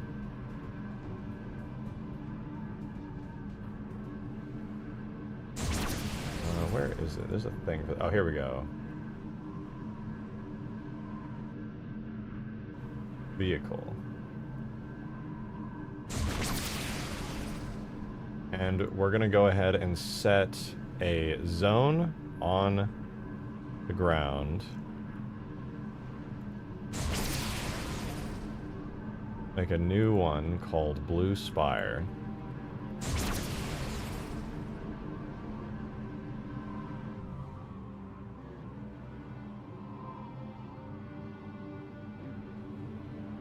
And the Blue Spire will do the following. Love being a coding duck. Do I have one on my desk? I don't know what that is, to be honest. I just kind of script for fun. Pray for the best. Okay, Blue Spire pathways will look like this. Dude, Blue Spire is so busy. What the fuck is this? I can't even let them go, like, inside the Spire because there's so much shit happening.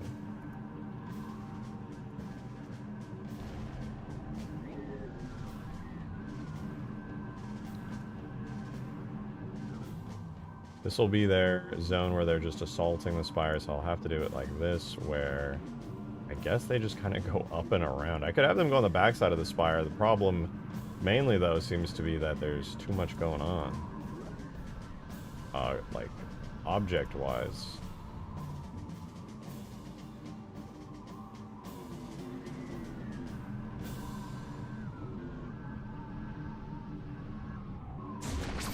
Because, like, an albatross lands right about here. Here, next to the teleporter.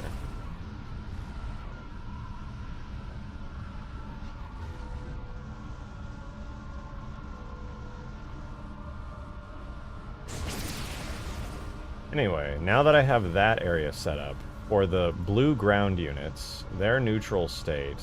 or no, wait, I wanted this for the red ground units. Their neutral state is going to have them required to be in a vehicle. So they can't do it until they're in the vehicle, and I'll have them be running. Not that they're going to be on the ground, but I'll do default. And they're going to have an entry command script that we're going to make right now that's basically going to be raiding the base. Thank you for the 2 Gyarados. Can't believe you're getting political. Shut up. There's no politics here.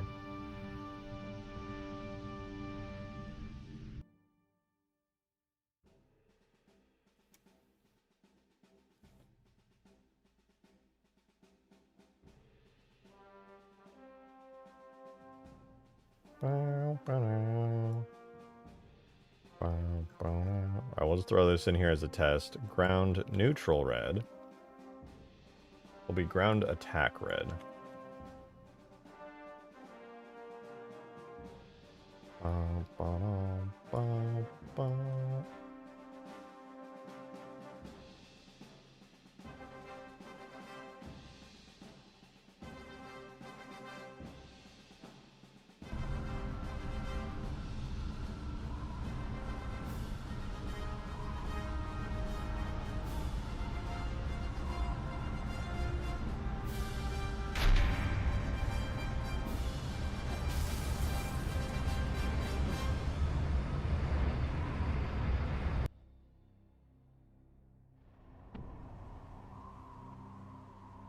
Of course it overrides their command script. So theoretically, they're still alive, but they're in the spawn area out here, right? Okay, yeah, so What happened to the ghosts? Did they just like not get in, or?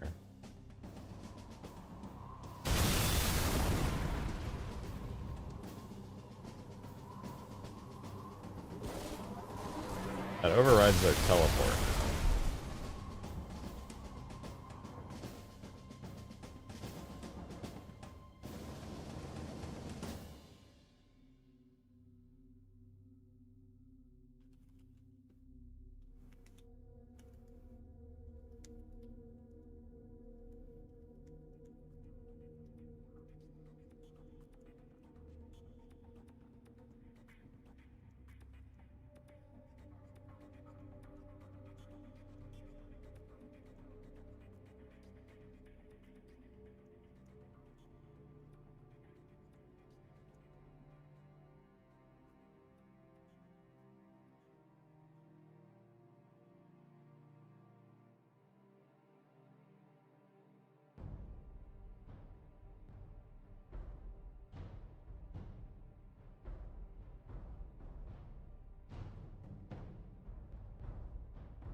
I'm gonna give this a try.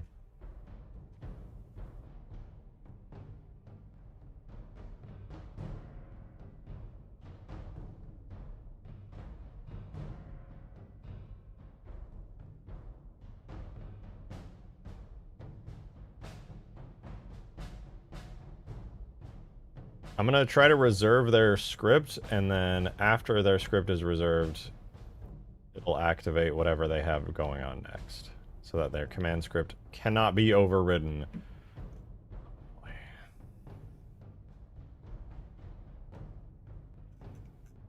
Let's do it in Red Ghost.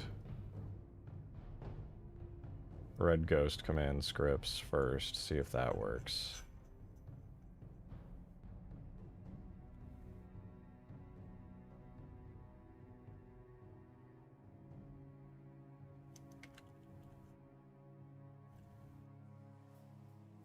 Reserve the specified actor for use of the current scripts, discarding any other command scripts in the queue.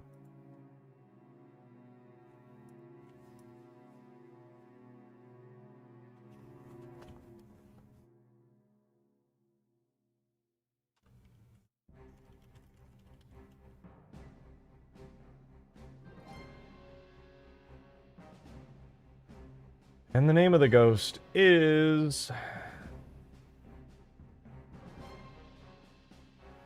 Jesus Christ.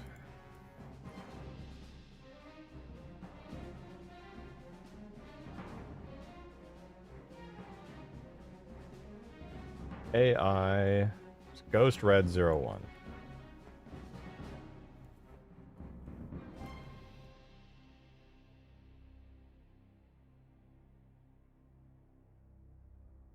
Yeah.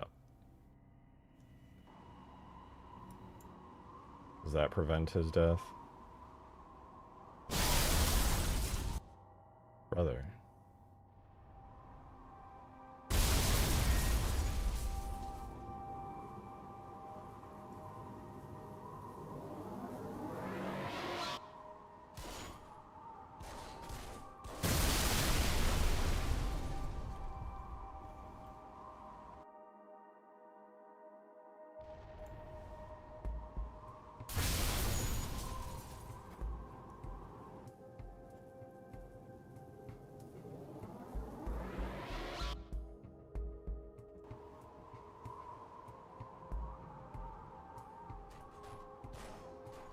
Oh, wait a minute. I see.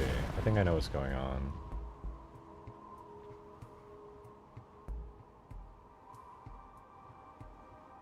Was he getting shoved into the defend base one on accident?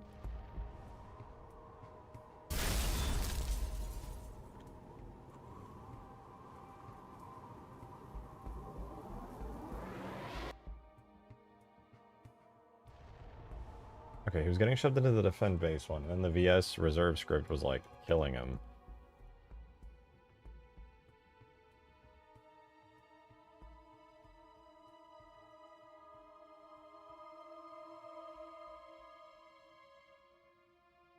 On initial spawn, we'll sleep 1. Oh no, that spawns the vehicle.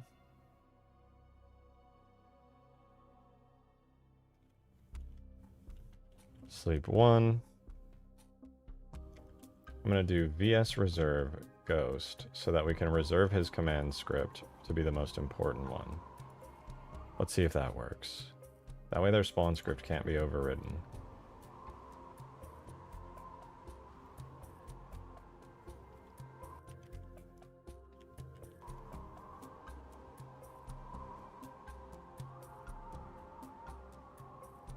What's the script compile error? It's not a valid AI squad or group. Ghost red 01.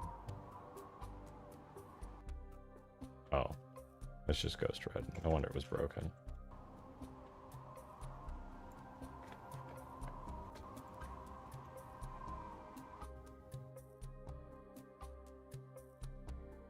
Exhaustion script ground neutral red, not set for defend base.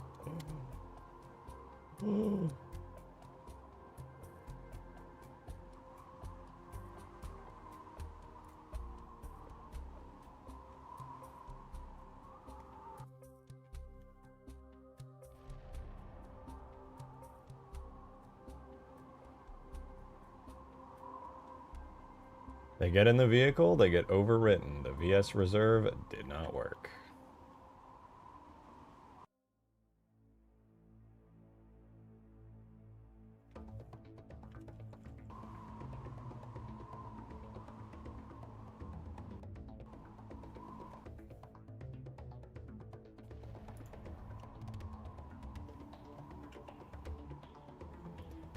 Oh!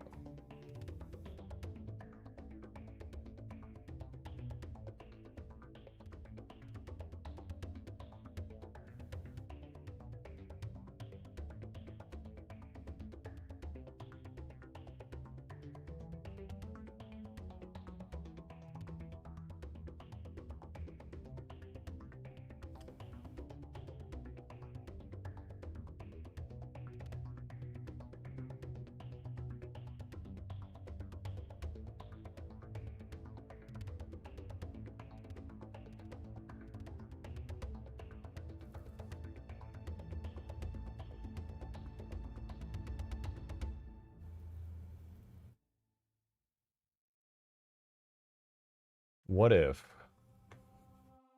the command script just queues another command script? No, because that would still overwrite its current one. Bro, I don't want to be doing this right now. I just wanted the AI to go places. Why is it so hard to make an AI go somewhere, man? Just go somewhere.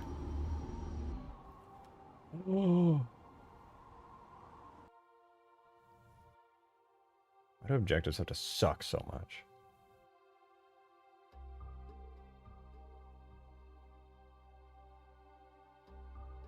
It's pretty easy.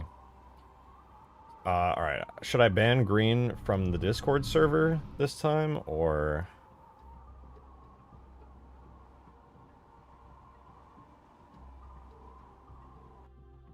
Also have a command script to tell an AI to go back to a specific...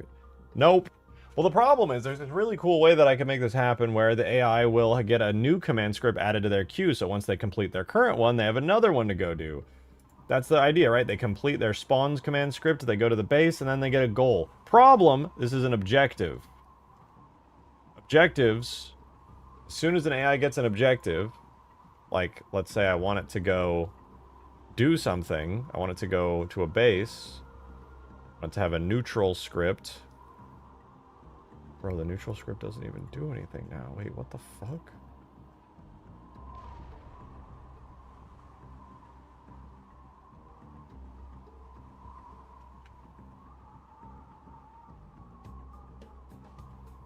They shouldn't even be doing anything. They should just go to the base and get teleported.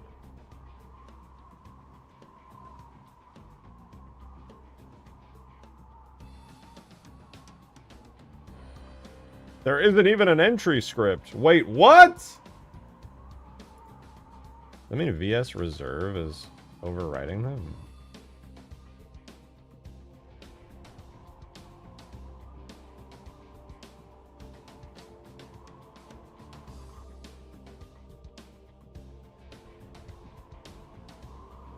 So VS Reserve is breaking, apparently.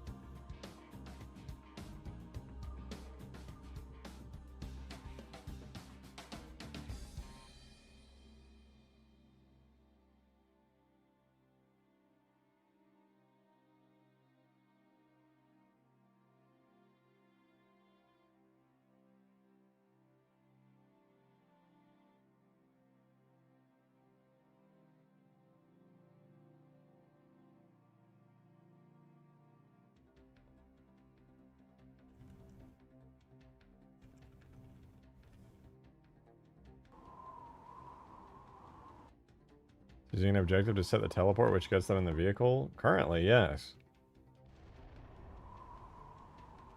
At this point, I think I'm just gonna, like, have it be a part of their spawn main script rather than having it trigger through a command script, because, like, what the hell?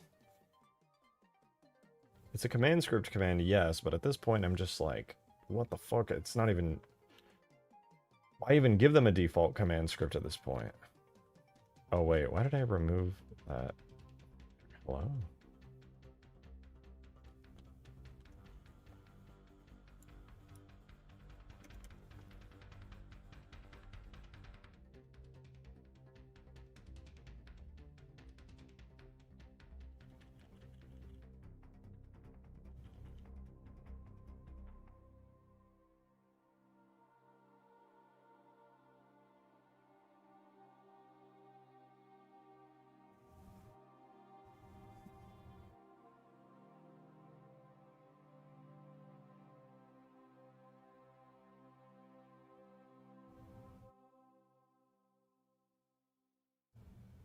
Teleport back to the end up has a marker that triggers the new script for them. Would that break anything? I can't trigger it that way. The objectives are an entire global-based system depending on a bunch of different things that assign the AI depending on a bunch of different things.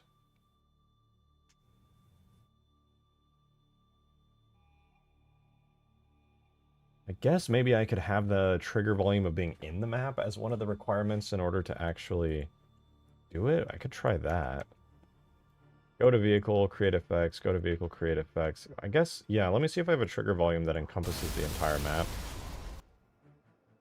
I mean, I'd rather not have an enormous check like that happening all the time, but... Well, it's actually not super terrible.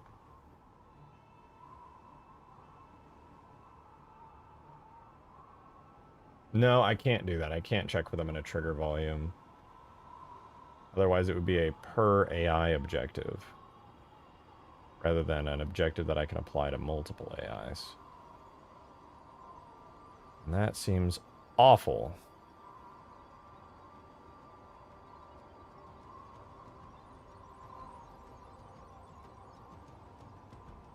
It's spaghetti, lots of spaghetti. I see. I see. Perhaps there is a command script that... Let's find out. Let's find out. Look at AI bullshit, man. Red ground.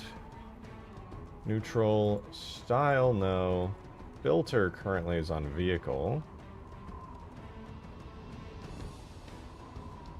Which means it will only trigger if they are within a vehicle. However, it's a bit too late.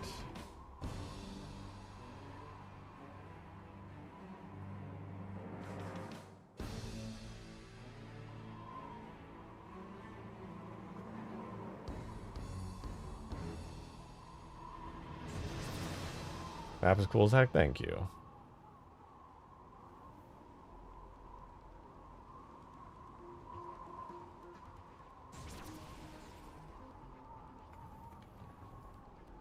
Halo doesn't have a higher player cap. I agree. If there was a higher player cap, it would be awesome. But we have AI, which can fill out the map a little bit.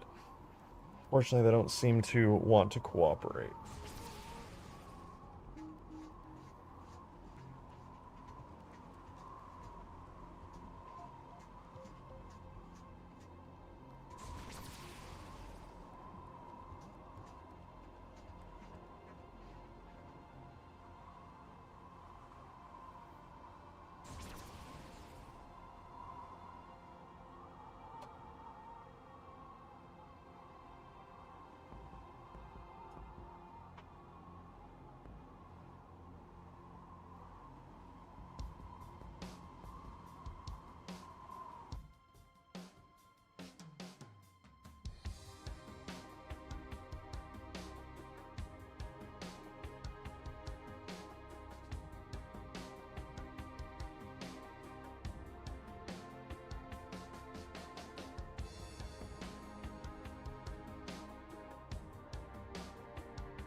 When Megalo doesn't have the else condition? What?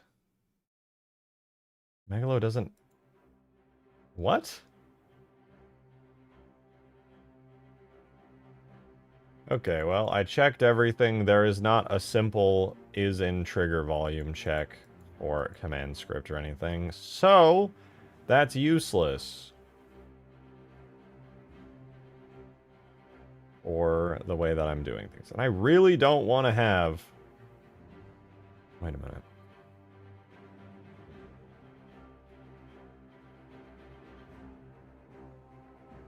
Wait a minute, maybe I can do that.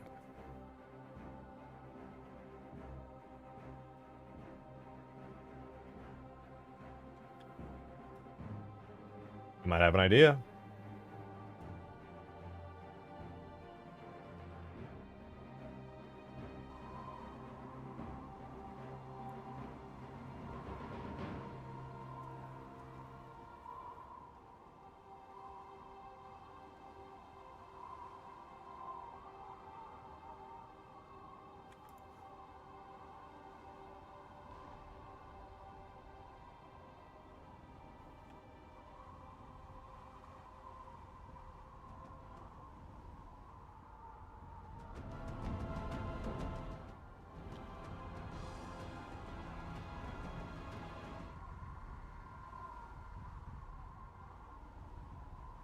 My garbage collection trigger volume is pretty extensive. I could just hijack it and make it so if the AI are within it,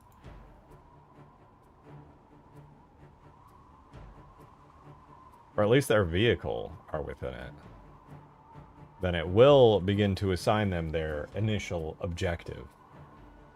Let's give it a try. We'll have to have one per group, but that's actually fine. The object will be Ghost Red.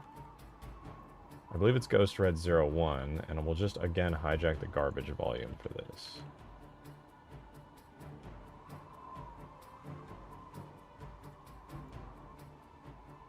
Let me ensure that's the vehicle name.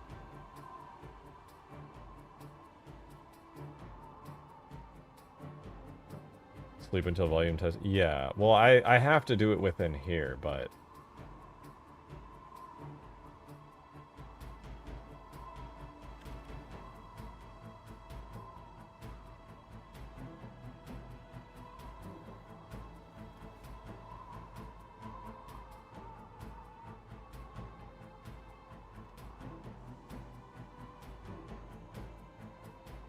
Okay.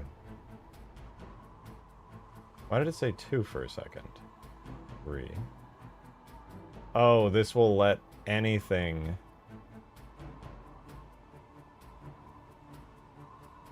That's right, it's a global condition.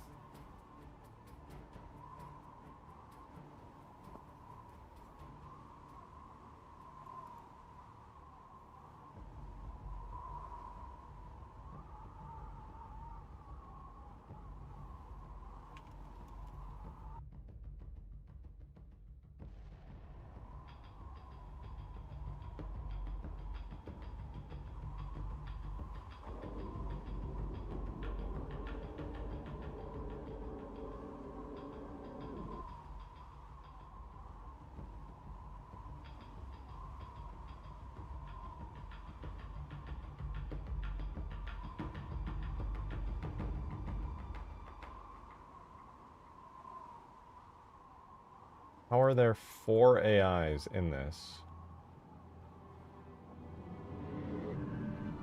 Oh, right. The only prerequisite is that they're there. Does that mean the... Oh.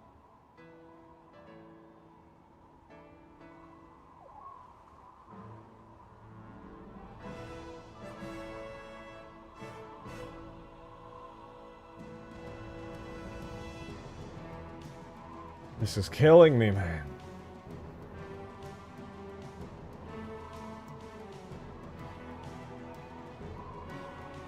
I think I know what I have to do now.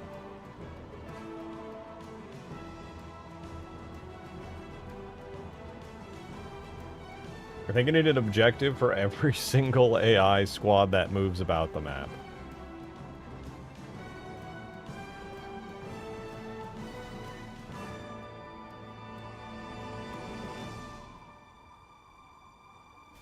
I thought I just needed a split between ground vehicles and flying vehicles, but no, I have to get even more specific than that.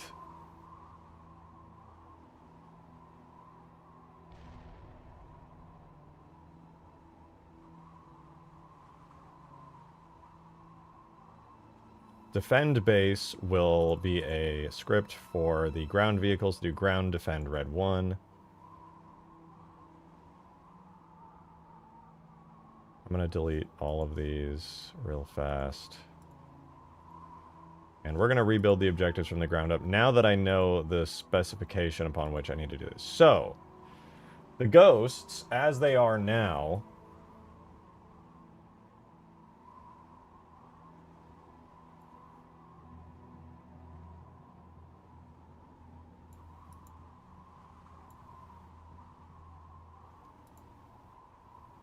are the only ones that have an objective. And we're going to test this objective specifically on the ghosts so that we just don't have to worry about anything else. Basically, what we're going to do for the ghosts is we're going to see whether or not either one of the ghosts are in the map by checking both of these conditions.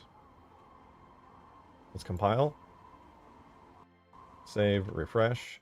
So what this should do is specifically for the red ghost group, they should be getting this right here, which is activating. It's saying whether or not the red ghost vehicle, either of them, are in the map, which is true. They are in the map. So they're good to go. They're moving out, they're doing their usual thing, because there's currently no command script overriding them. We're going to change that, though. Probably going to get here and do approximately nothing. Sounds about right. But what we're going to do now is we're going to see if we can change that. So our red ghosts, by default, do nothing, but what we're going to do now is we're going to give them a command script. Once they're in the map, that's going to have them go to a particular location. Whichever way they think is most efficient.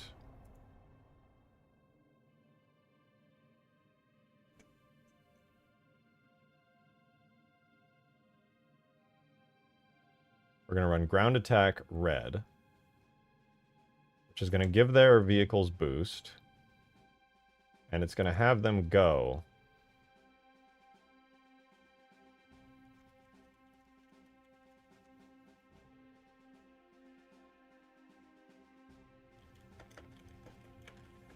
ghost attack red is going to be what happens for them. So we're going to compile that, and we're going to see if these ghosts are able to successfully initialize.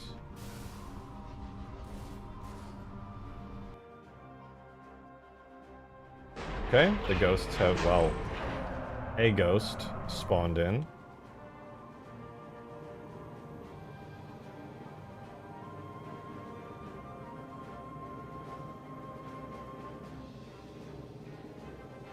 Well, that's cool.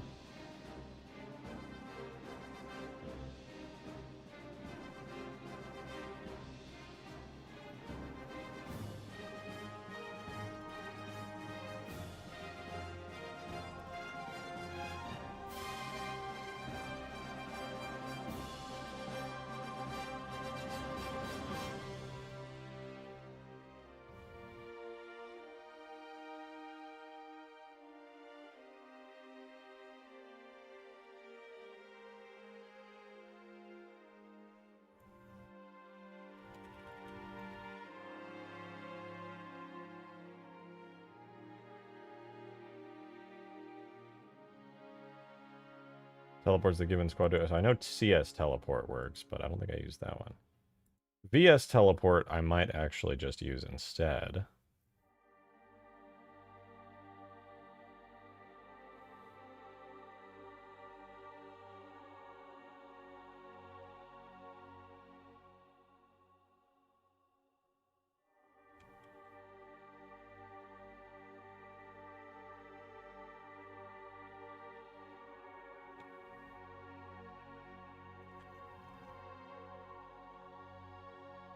hope VS Teleport will operate that. No, because when the AI spawns, having the teleport script in automatically is extremely convenient.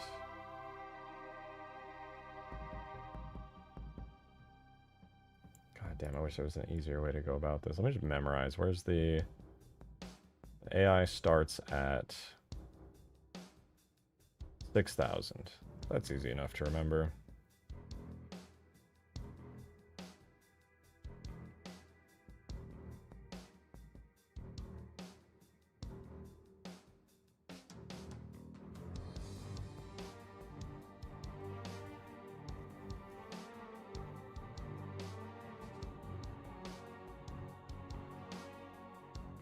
Oil up, holy old reference. Creating your own campaign in Halo games? Soon! This is a multiplayer map technically, but it's got a hell of a lot of campaign features to it. Okay, this is... I'm gonna have to do per AI specific crap here.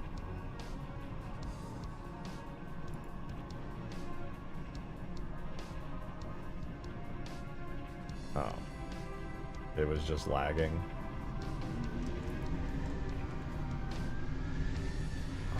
Oh my god.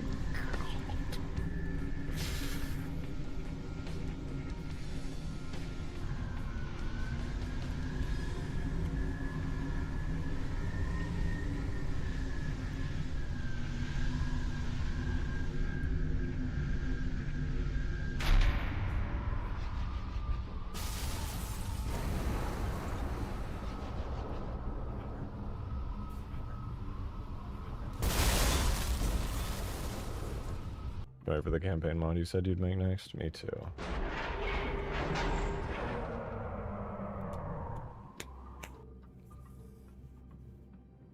Dude, AI objectives might be the worst thing I've ever worked on. This is so obnoxious.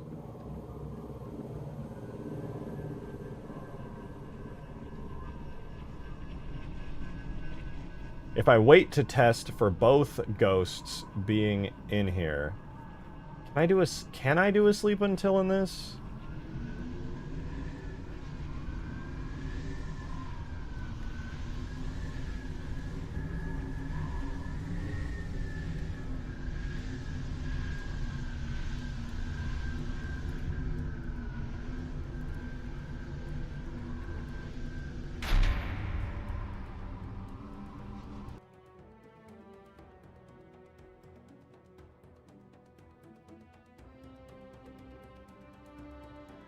Bruh.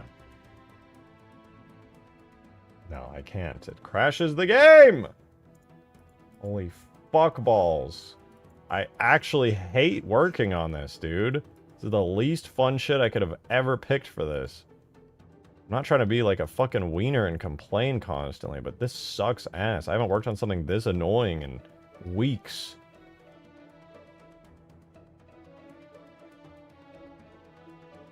I'm gonna grab myself another coffee so I can just take a break from this obnoxious shit.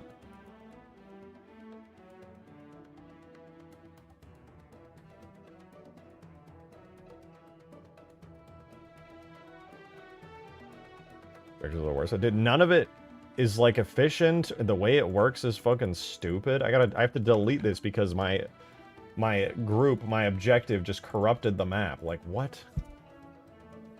Alright, guys. Alright, we're gonna let the map load up. I'm gonna go AFK for a second and clear my head, because this objective shit is the worst part of modding I have ever seen. Like, it's bad, dude. I'll be right back.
heard this track playing and got confused. I thought maybe for a second the frigate had gotten called in on the map.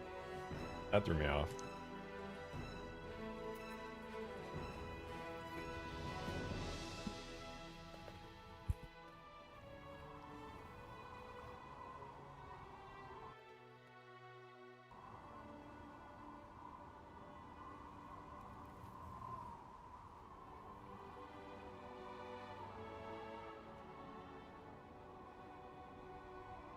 The way you're scratching your hair get a dandruff sort of? No, I don't have dandruff. I was just readjusting my hair.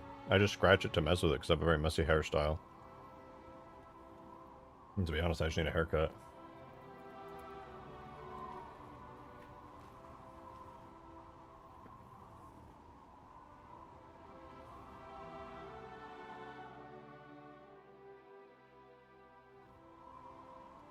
Yay, let's do AI objectives, guys. My fucking favorite.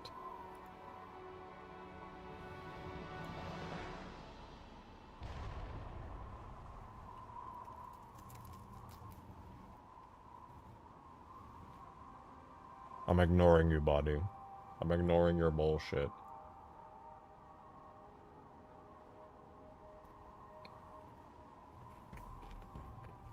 If I was bald, bro, I would just be bald on stream. I'm not trying to put a wig on. Fuck that. Okay, here's our new objective on the ground zone. We're gonna call it Ghost Red. This is gonna be for the red ghosts on the map. Yay! We need to make it so when the ghosts appear at the Spire or are anywhere in the map, this is the objective they're gonna complete. Haircut when? I'm overdue for a haircut for a long time. This shit has grown out a crazy, crazy level. For the ghost, we need a script that triggers on both ghosts when either of them are in the map.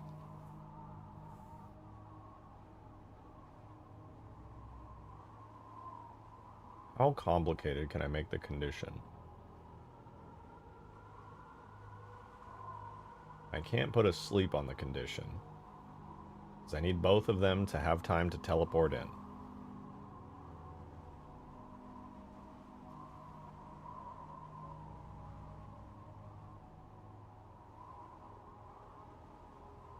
This Megalo script is so fucking cursed, I don't doubt it. Perhaps for the ghosts, I can manually teleport them in since there are two of them. Having them do a slight offset on the teleport seems to create an issue. Let's check the scripts.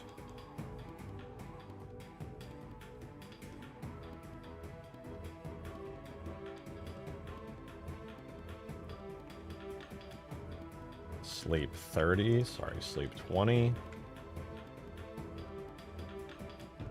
VS teleport.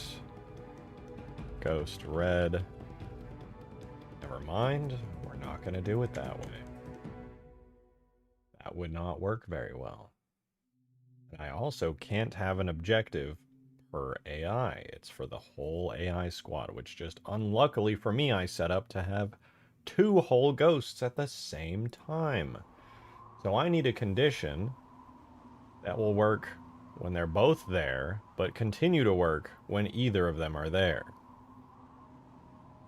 No such condition probably exists at all, because the ghosts can die separately. Oh. What the fuck, man? This is so obnoxious.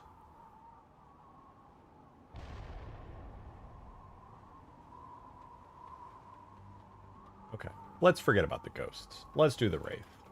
Because at least there's only one guy on the Wraith.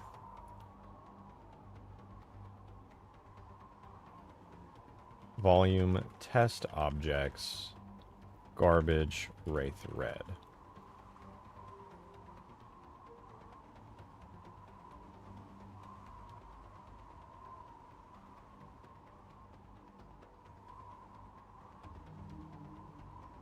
Zero one. And this will be Attacking Spire. The main thing that it will default to is attacking the Spire. And if we look at our command script, we actually made one just for that. Ghost attack red. I am now going to make this Wraith attack red. And what it's going to do, red Wraith attacking blue base. Enable its boost, and we'll tell it to go all the way to the Spire. Compile our stuff. Run the AI scripts. Let's wait for the Wraith to appear. The red ghosts are just going to do whatever they do, because they don't have any orders. Red Wraith spawns in. Now his goal should be to attack the blue team Spire. Let's see if he does that.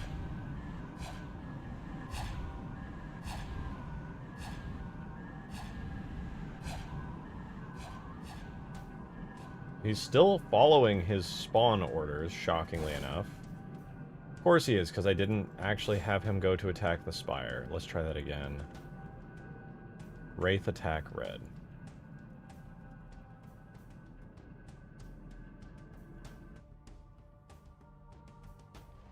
Let's see what he does. Would a Revenant fit well here?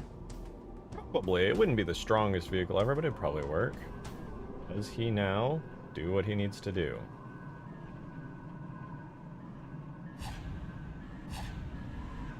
He doesn't, because I didn't set him to even use this.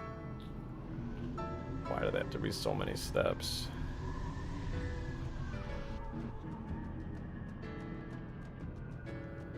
Once more. Now, as the Wraith Red spawns into the map and is detected in the level, he will be given... It didn't work. Why didn't it work? His objective is Wraith Red. Wraith Red.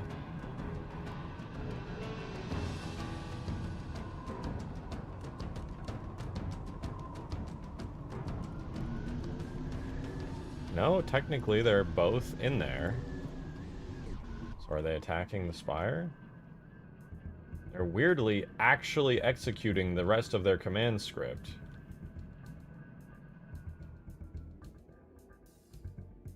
Which technically they shouldn't be at all, but they just are. Oh, apparently I didn't save. Wraith attack red.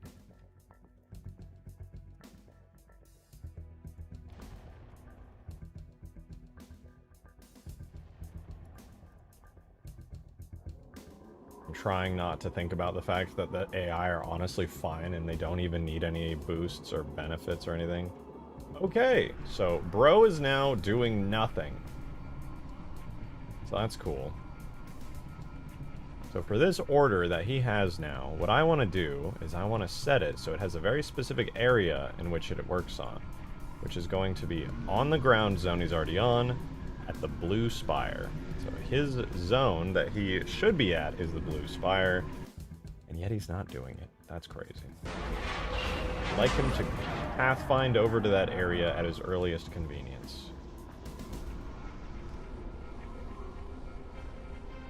Hello, sir. Would you like to go to that area? If this doesn't work, I'm low-key just not even going to try and force it. It's too obnoxious. Red Wraith attacking blue base. His objective, that's passively running, should be making him pathfind over there. The script says, go by.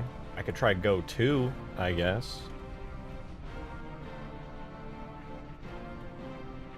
Moves the actor to a specified point.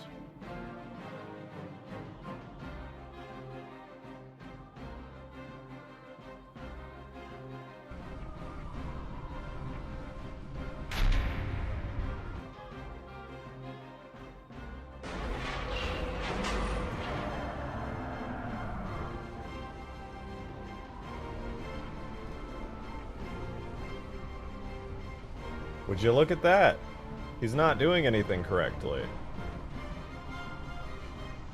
I spawn the Wraith, I say, go to this area, he doesn't. Very cool.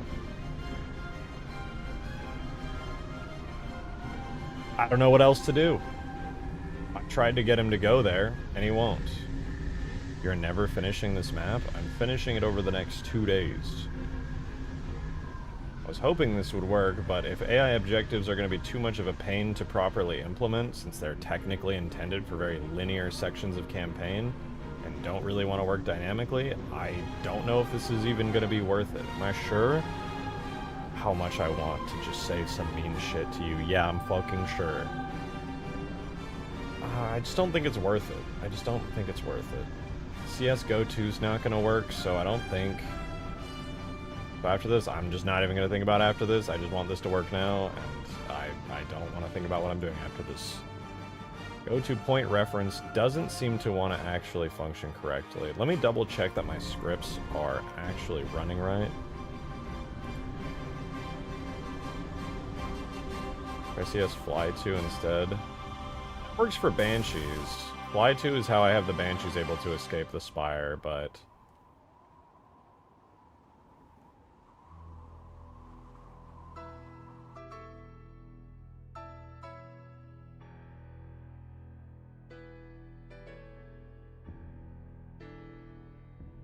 Oh, is that thing deleted? Oh yeah, wait, I'm in a bad mood. Goodbye, body.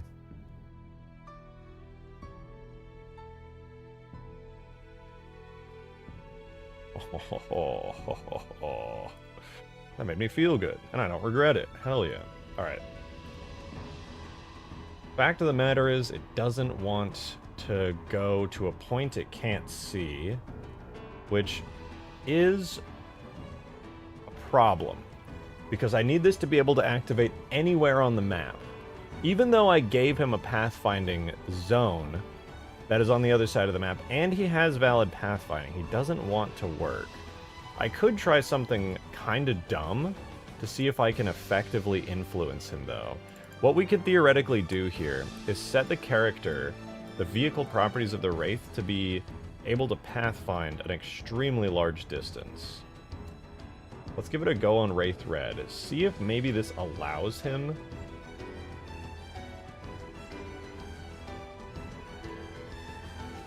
AI pathfinding radius is 1.68. I'm going to set it to 1,000.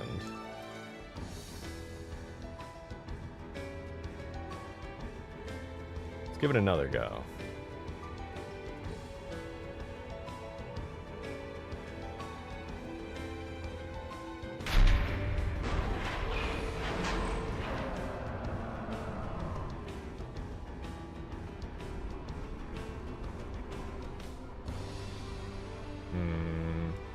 I don't think he's moving. I think he's just hovering at a standstill.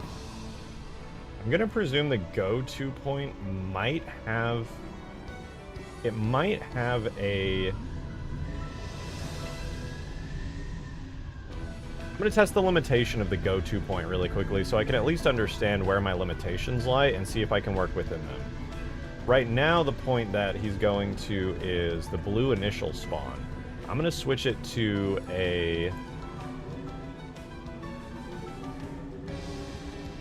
We're going to have an AI path point reference. Whoops. So right now, we have Spire Red. I'm going to make a point called Test. So AI path test is where he's going to go to next. And I'm going to move it around the map and see where it stops working so I can make a more informed decision about this.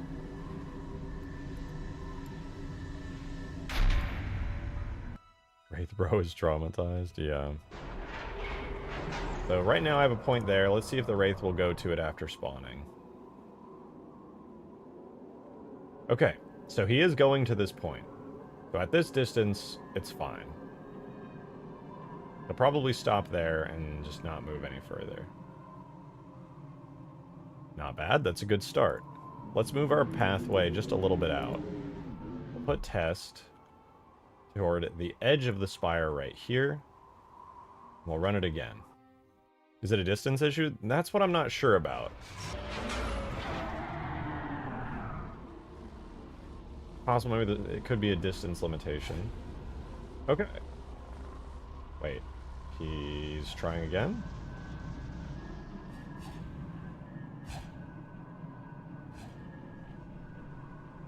So he is pathing to test now. I'm just going to let him go all the way there so we can make sure that he's good. The reason I put it inside the dome is that, at least for the aerial vehicles, the Spire dome does cause issues with their pathfinding. So I'm going to move it now slightly outside the dome, and we're going to see if that causes his pathing to just completely break. Because the AI see the dome in the way, and they go, oh, I can't go there. Okay, it's outside the dome, and he still doesn't mind.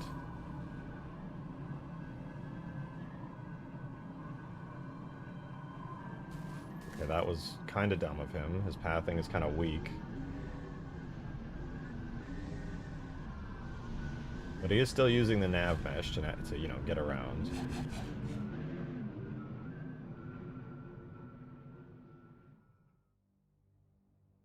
Okay, not terrible. Not terrible. I'm now going to put it all the way over there.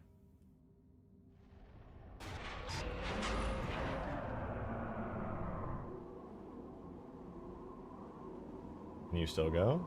Okay, he's moving. So he's still going. It's a good sign. He's obviously struggling to get out of there, but he's moving, so that's good. I'm going to move it out to the other side of the map. Very, very far.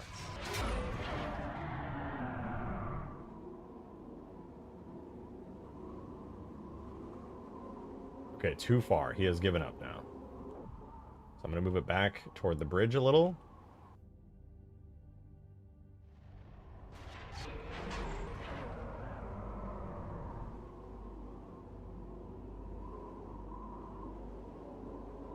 Bridge is also too far. Let's try this.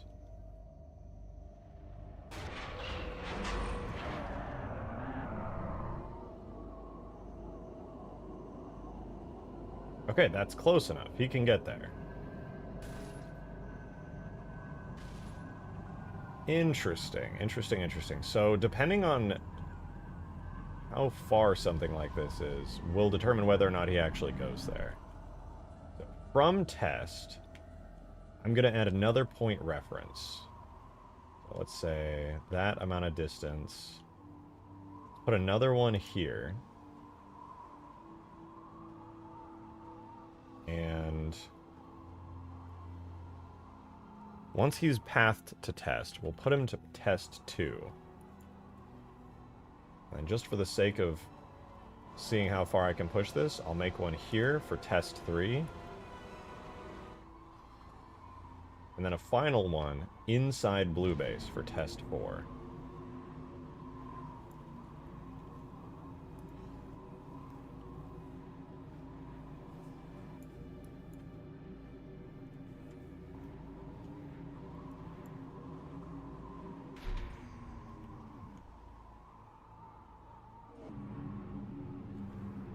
Let's give it a little shot.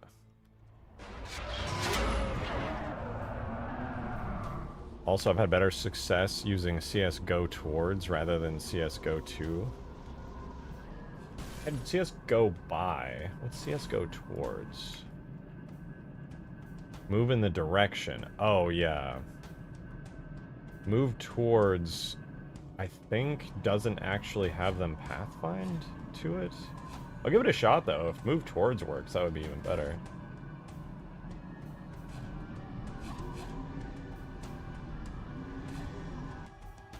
Let's speed up time. Game speed 10.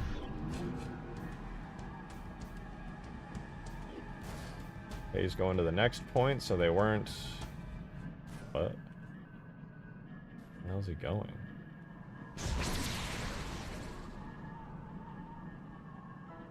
Driving like a complete idiot.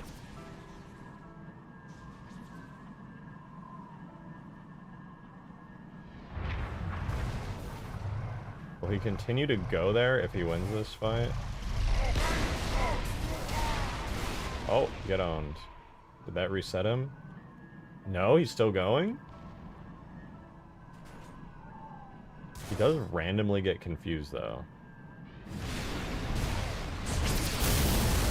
No, he died! Okay, but the fact of the matter is he went all the way in there, which does seem to imply that it works. For the most part, right? So here's the downside, okay? This actually does work. He kind of became like a little minion from like a MOBA, where he goes in and tries to attack the enemy base. The problem is, if I at any point recall him back to red base, because of the way the points work, it's unclear if he'll actually be recalled back to red base. I'm gonna try Green's idea, see if the move towards tag has any luck. Damn, bro, actually just went brain dead, huh?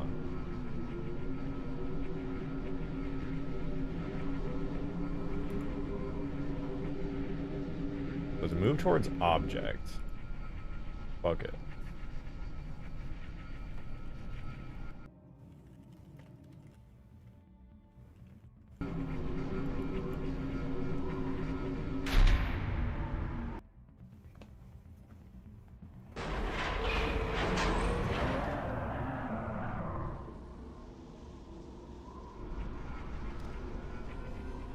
Okay, he's moving.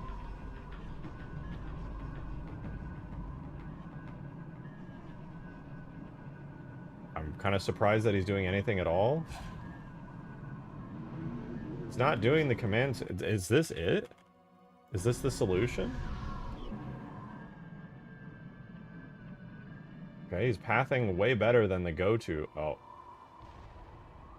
Oh, I think I had a script compile error. That's probably what happened. So he just went back to his standard pathing. Not a valid object named Spire Blue, bruh.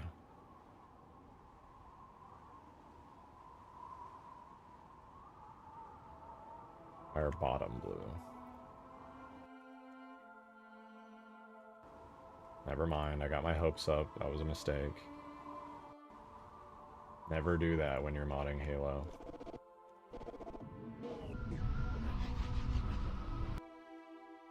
Looks interesting. What video game is this? It's Fortnite.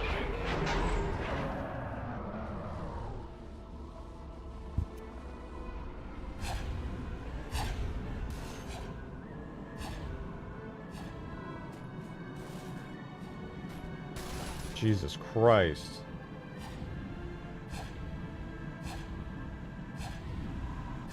Well, he definitely took a move towards very literally. Very, very literally. He is definitely moving in that direction.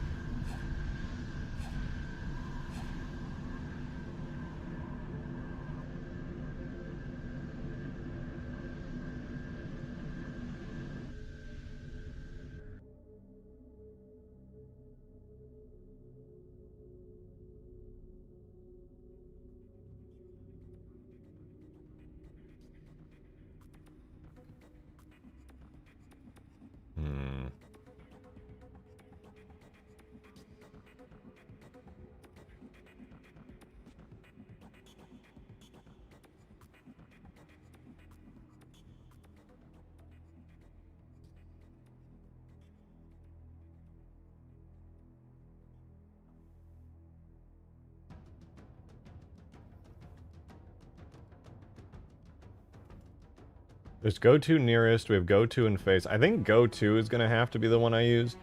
Go-by also technically works.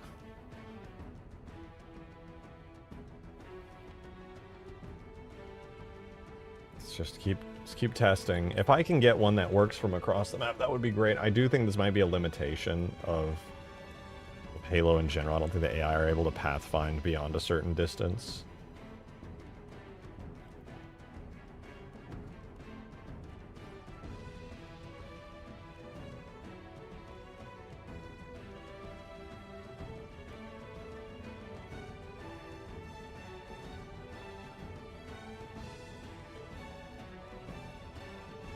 I just say, hey, go to here. Maybe he goes there.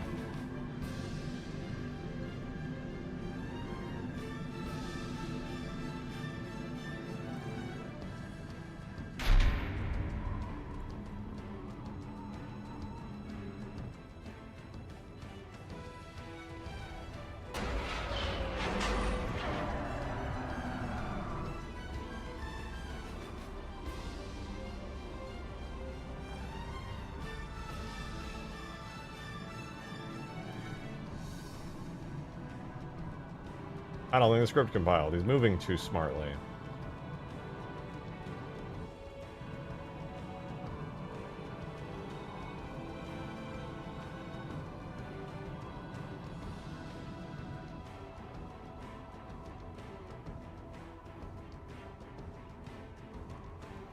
When he actually pathfinds well, that's how I know I fucked up.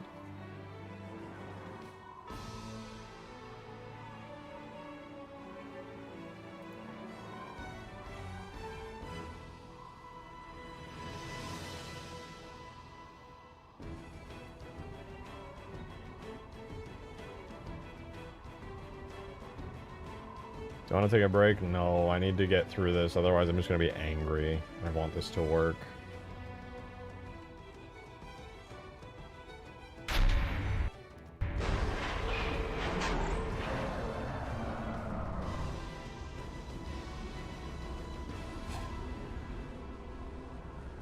Okay, so he starts to act a little weird. He goes, I see that point. And then his pathfinding just gets, like, terrible.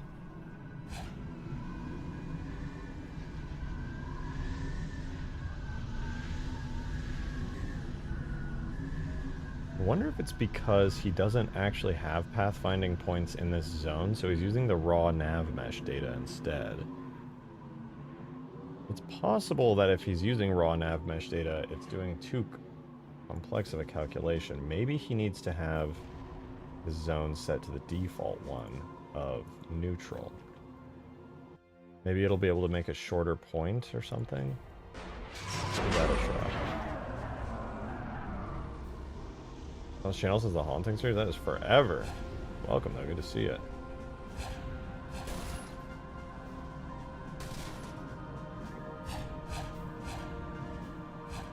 Well, I can say he is making as poorly informed movement decisions as before.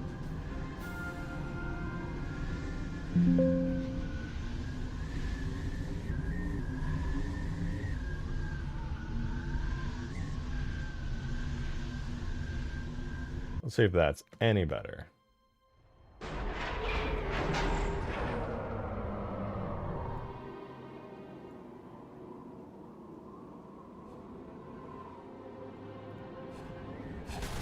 Yep.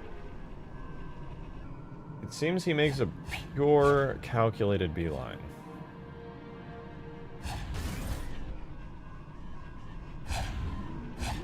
Why does this have to be so annoying to work on? All I feel is deep pain and frustration watching him just, like, make these awful moves.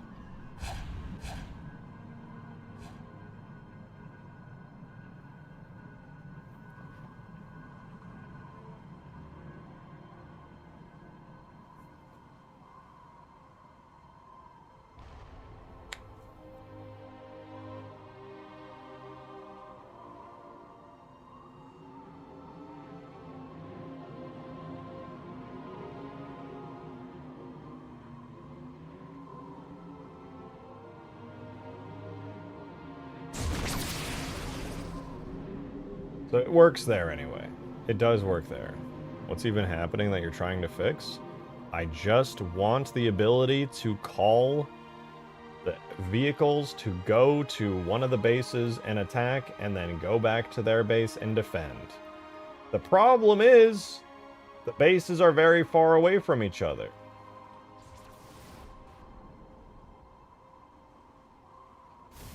It's probably impossible. I think I should give up now before I try any harder. The fact that their bases are too far from each other is actually a complete stop to this idea, because you would be like, oh hey, well if the bases are too far from each other, why don't you just make a line of points that they have to follow all the way to the base? For what it's worth, I was fine with how the AI were. No, I am too, but my thought was it would be nice if I could, like, make them be a little fancier. I just cleared up a bunch of the AI scripts and made them way more, like, open, and I was like, well, hey, if I'm working on the AI, I might as well make them a little cooler, you know? Make them actually, like, spawn in a little better. At least that was the idea. Unfortunately now, Does the map work solo with AI? Yeah, it works the solo and multiplayer. Unfortunately, though, I was hoping to make it a little cooler. Make the, you know, the AI could attack bases with you. Maybe I could send them out to, like, go destroy the enemy's, you know, batteries and stuff. Engineer work, something like that. But if I have to make them go in a straight line, it will completely break and it won't work. I need to be able to call them to a specific point at any time, unfortunately. So, no good. No good.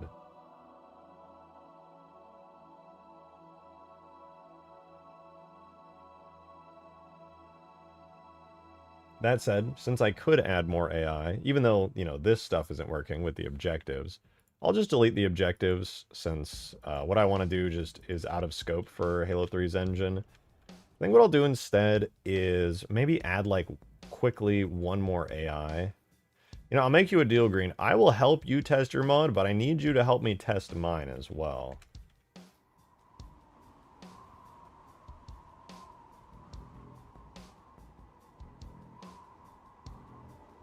I'm down? Okay, here's what I'm going to do then. I'm going to do your favorite test, Green. I'm going to test a Scarab AI. I was just going to show off what I'm doing. Oh. Well, still. Even still.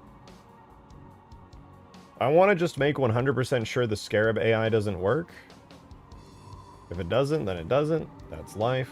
But if it does, that sure would be cool. I want to, like, see if there's any possibility that I can improve it further to make it synchronize. If I can't, like I said, oh well. I already gave up on the Scarab once because it had horrible syncing issues. What's one more time gonna do?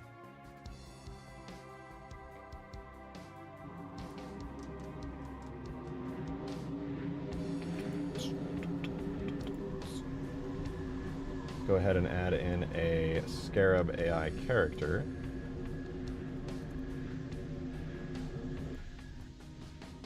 Like so. And then in order to make an AI Scarab work, first we're going to place down the Scarab's body. Thank you for the 5, Demon. Appreciate it. If I remember, your Kilimanjaro has a working Scarab and Locust eye. Yeah, well, getting them working... Actually, I'm surprised the Locust works as good as it does. It does have some issues with pathfinding, admittedly. Alright, so what I'm going to do, though... The problem with the Scarab is less so that it's, like, not smart or something. The problem is more to do with the fact that it refuses to move and also doesn't sync properly and starts bugging out, which, like, when you want a player to stand on the Scarab and shoot its core, them not actually standing on it correctly becomes kind of an issue. Anyway, we have this Scarab body, which I'm going to call Scarab Test, and we're going to turn it off. Then I'm going to create a squad over here, which I'm also going to name Scarab Test. And we're going to set its team to player, so that it's blue team. Probably is still going to have the enemies attacking it, but whatever. We'll get there. We scrabbing. So I might as well test it. The AI stuff I wanted to do where they, like, follow the player and, you know, go out on their own and make intelligent decisions is not going to work. So I can at least scrap all that stuff. Is what it is. We'll do AI Scarab Test. And then we're going to make a little AI again. Let's do initially placed for now. We'll create a new fire team for it. It'll have one character on all difficulties. Character AI will be a Scarab. It will have a starting point right here, facing this direction.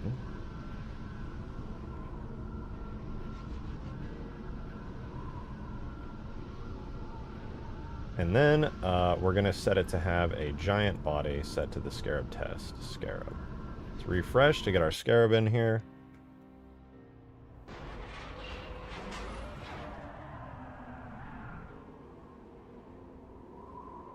At least our blue team AI are back. That's nice. Not bad, not bad. Well, it's now allied with this team, so it's not shooting. Does that mean it's my friend?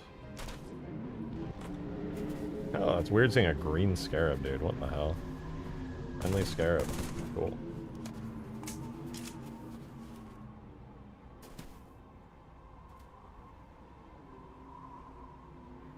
Anyway, if we want the scarab to do anything, we probably need to have some enemies around. So let me change its team to the red team.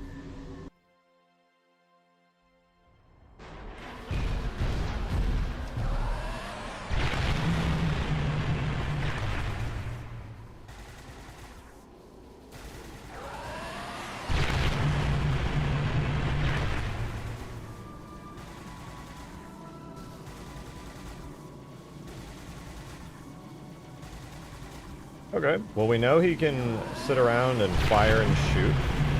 So let's try to see if we can make him move around. Scarabs don't really like to move around too much. Is Scarab to work in multiplayer? Unfortunately not yet. In fact, it's probably not going to work. I am going to try anyway, but... Sentinel zone, we don't need that. Night flying, don't need that. Ground flying and night, we can get rid of that. A new zone called Scarab Test. With an area called Scarab Area. And, what, vehicle area? I don't know if it needs to be set to vehicle area or not. I'll uncheck that for now. I'll put down a couple firing positions for it.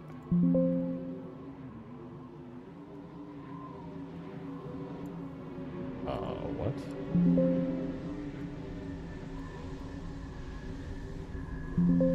Is my Sapien broken? What's happening?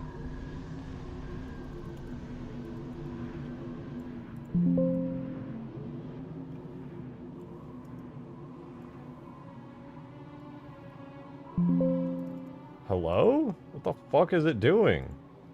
New area.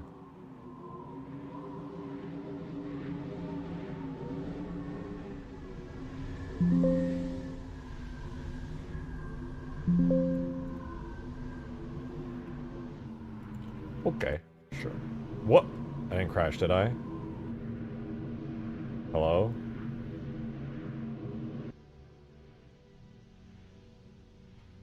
Bro. It does not want me to mod today. It does not want me to mod today. It does not want me to mod today. Don't be angry. Don't be angry that nothing is working today. The worst part is I'm 99% sure the scarab doesn't work anyway, so this is pointless to test.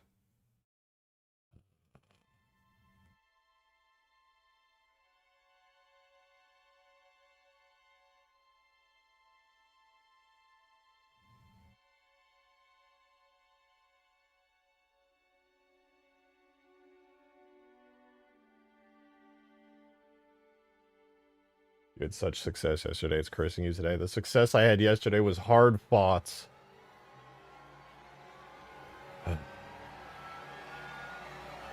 It is what it is.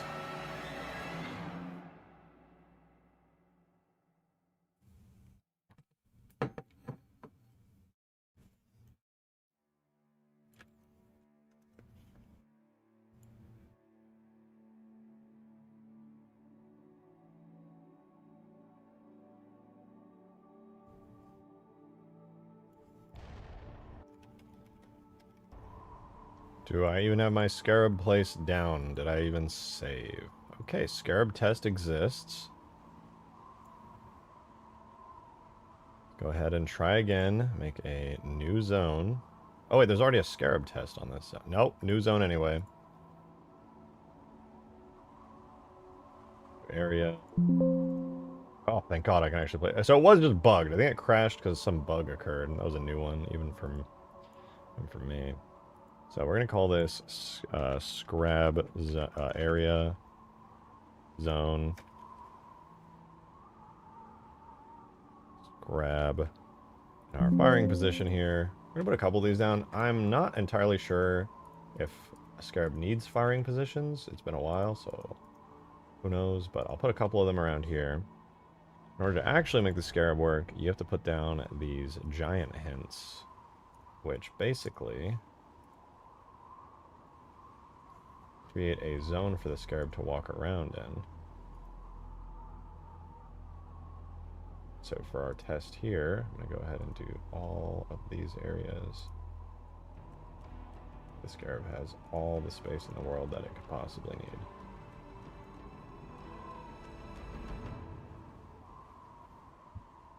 Okay, now that it's got that, I'm not going to add any rail hints, because I believe giant rails just go between different giant sectors. For now, this should be fine. Okay, with that set, we can go to our Scarab. We're going to set him to use the Scarab Zone. We're going to make him, for now, initially placed on the map. Refresh. For the beta of Permafrost with my Permafrost. Third person tool. Worked pretty good. Looking forward to the entire thing. Hell yeah. For the most part, I would argue this is, like, close to the entire thing, but... Oh, scripts. I highly doubt we'll get the Scarab in, but goddamn, it sure would be cool.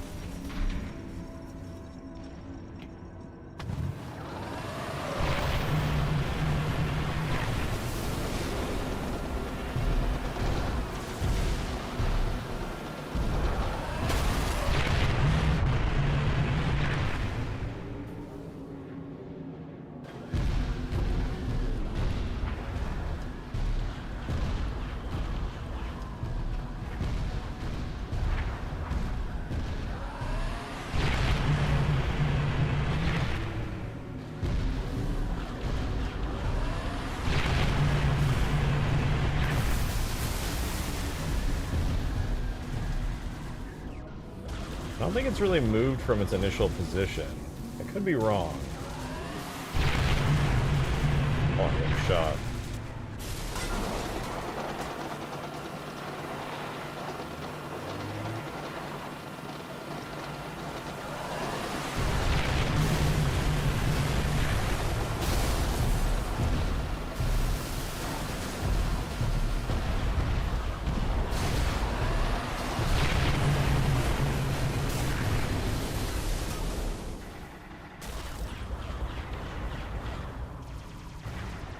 Oh, duh, wait, I have to rebuild pathfinding if I want the Scarab rails to work at all.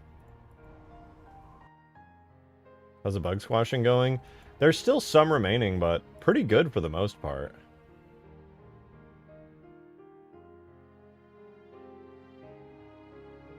Oh boy, it's gonna pathfind the Scarab. I hope that doesn't break pathfinding. The Scarab Beam and Impact has always been a little too small. I would definitely swap it to be more similar to my multiplayer Scarab from Huge Grass, which has like an instant beam that actually does pretty substantial damage. If this works anyway, probably it won't, so it won't even be worth the trouble, but, you know. You inspired me to try Halo Reach modding, thank you. Hell yeah, that's awesome. I'm really glad to hear it. Modding any game is a total blast, and as a huge Halo fan growing up, man, sure is satisfying to mod. Oh.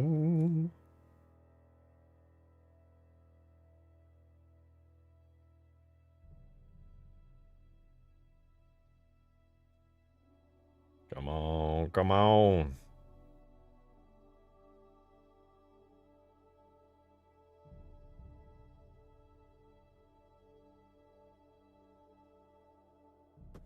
Come on. Oh, he's walking. Damn, that was a first try.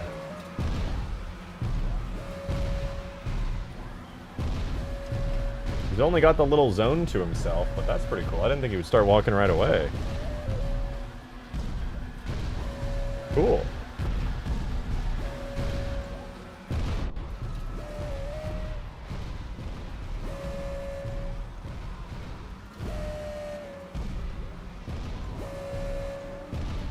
Alright, let's turn off the Scarab for now. And I want to give him a cool animation when he, like, to have him fall into the map. And then, once he does, hopefully Green and I will be able to see whether or not it actually works in multiplayer. Again, probably won't. But it's worth a try, I would argue. So, for that, it's gonna get a little tricky here. I'll need to run an MP wake script command to make this fully work. Currently, I have a script left over for a blue team rating. Let's grab this. Search Scarab. What? Didn't I make a Scarab AI area right here? Right below weapon spawners? AI stuff. Let's just do this. Scarab. Put it at the top here for now. Scarab stuff. And we're going to copy this for where the blue team raids. And I'm basically just going to hijack the same function. Demon! Dude, thank you so much for the 20. That's super generous. Thank you very much. Working, is the Scarab going to be a neutral thing? If so, I have a funny suggestion. Have it land on that lower bridge in the canyon and have a 1 out of 20 to just miss the bridge and land in the canyon blowing up. No, okay, that would be a little funny. But the Scarab's too cool. People are gonna think the map is broken. They're gonna be like, dude, the Scarab just missed and exploded. This guy's map sucks.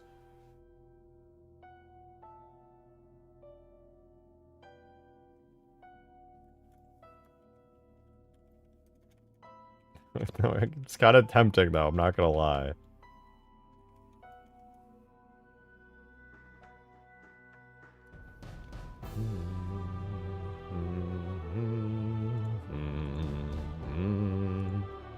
Print Scarab spawn. So basically, I'm checking to see if a blue team person comes into red base.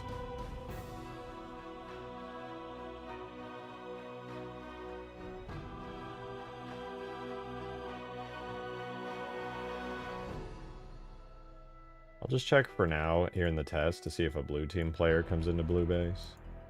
It'll say Scarab spawn, and then we're gonna run the... Have a voice clip acknowledge it and then it's not accidental. Thank you for the 5, Demon. I feel like it'd just be too much effort, you know?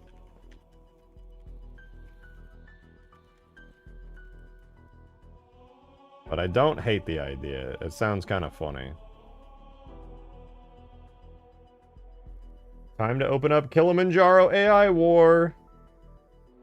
Because that's where I got my cool Scarab spawning script. What is that? Levels solo. Is it solo? We have New Mombasa, Scarab Canyon, Scarab Campaign. Yeah, maybe it's a multiplayer map. Jungle Sandbox, Isolation. Did I give it its own thing? Custom. War of Mombasa, Backrooms. Outskirts new. Where in the hell did I put this? Oh, I think it's Arc AI War 2. I think this is it.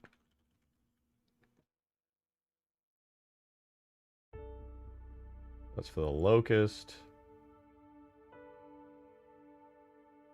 Command script has the Scarab move. Oh, the go-to never worked. That's probably why that didn't actually. So Dormant. Scarab Halo 2 spawner.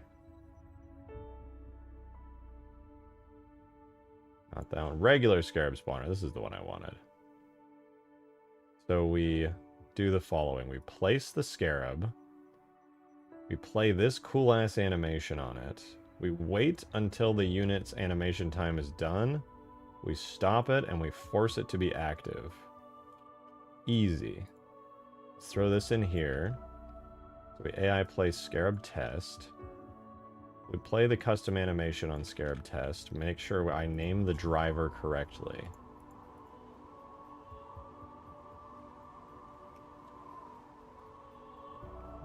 Then we play this animation on it.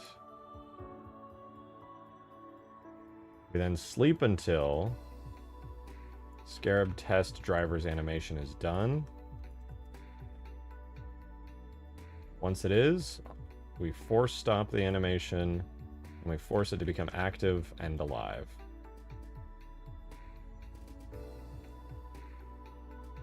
So once a blue team person is there, we MP wake script that. Okay, let's see if our cool Scarab spawner works.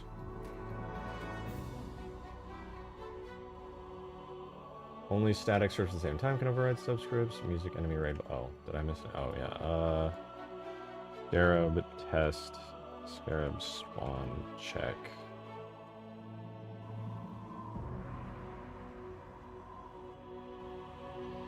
Arguments for MP Wake script. Oh. This time for real. Sick. Okay, let's see if it works.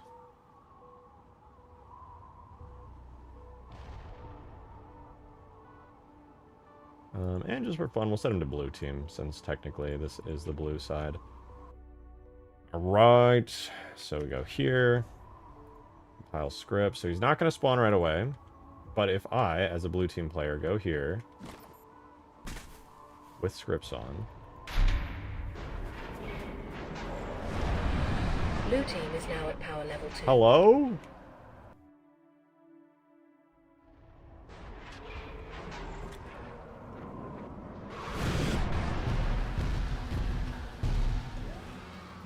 Why did he teleport into the sky?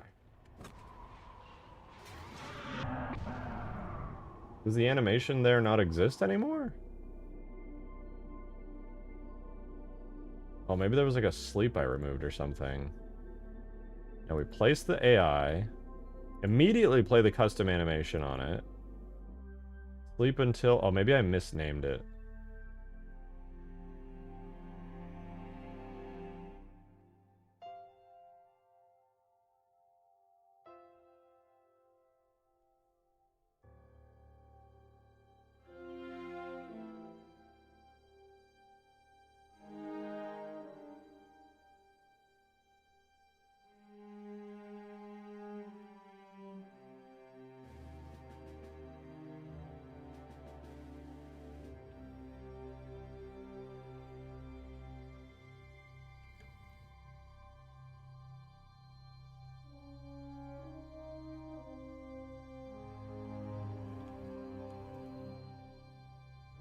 Scarab drop off. Well, we'll see if it works.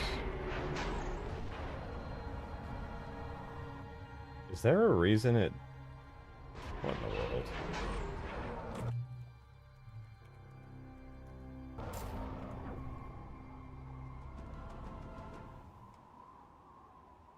It should detect me near the base. Okay, Scarab spawns in.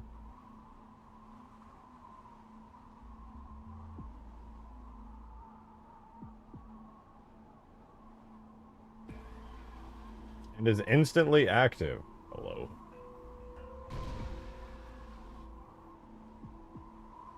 Shouldn't this just, you know, work?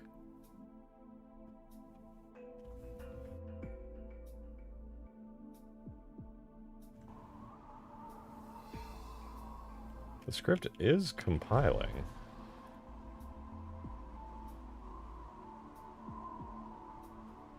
What? Hello?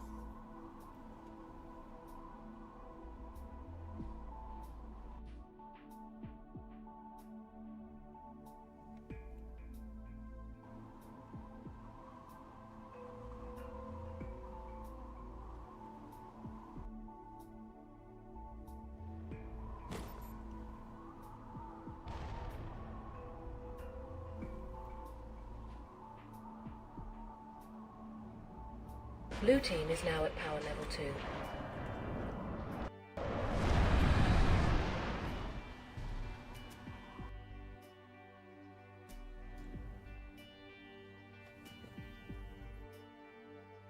Am I just like confused on what the hell's going on? It's playing the custom animation on the Scarab/driver. It's playing that particular animation, which I know I still have. What if I remove driver and just do it on Scarab test? Wait, maybe he's not named Scarab test driver anymore?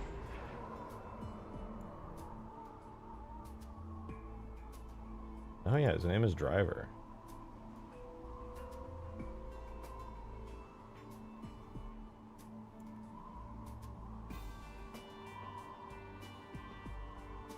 It's totally valid. What's happening?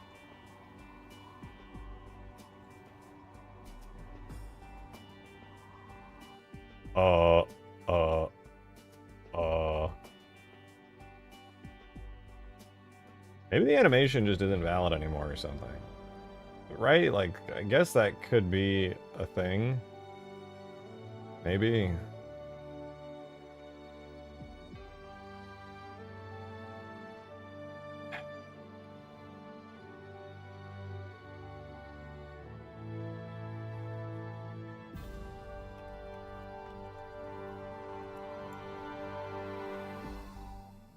Wasn't bad when you get compilers? Yeah, and it's clearly trying to play the animation.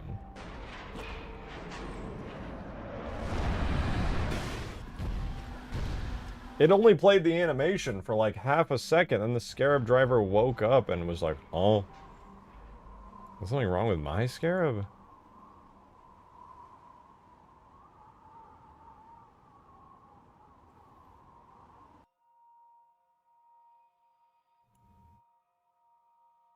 Place the Scarab. Yeah. Shoot, maybe I should just go to the RKI war map and see if I did something wrong. I am at a loss. I got no clue.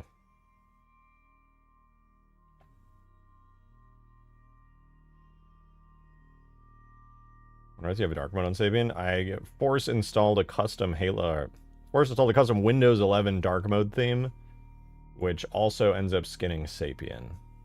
But it requires like some custom theming tools and things to allow fully custom Windows 11 themes.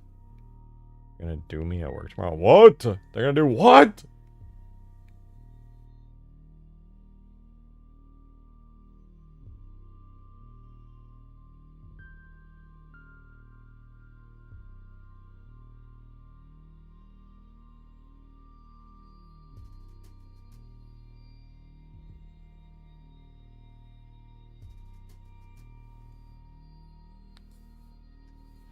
Programmer with multiple years, I can confidently say I cannot help. That is fair enough. Okay, Arc War, Kilimanjaro AI War. Looking for Scarab, H3 Basin.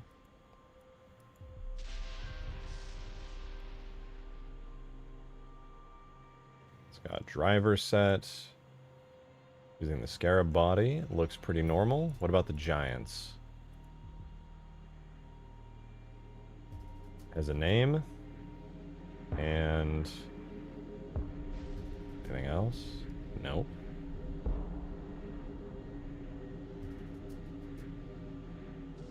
Does the AI have anything? It just has a zone. A team. And... that's it. What? I probably should have tested if that even launched it correctly. I'll do that real quick. That's Scarab spawner, which is automatically going. As long as the animation plays here, then I know it's something to do with the actual animation itself.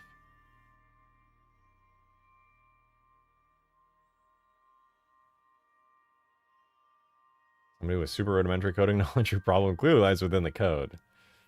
Now that you mention it, you might be onto something. Well, we gotta sit through the cutscene real quick. Darn, we have to watch the cool intro, because, oh my god, that mantis just got sent into space. Why was there a mantis there?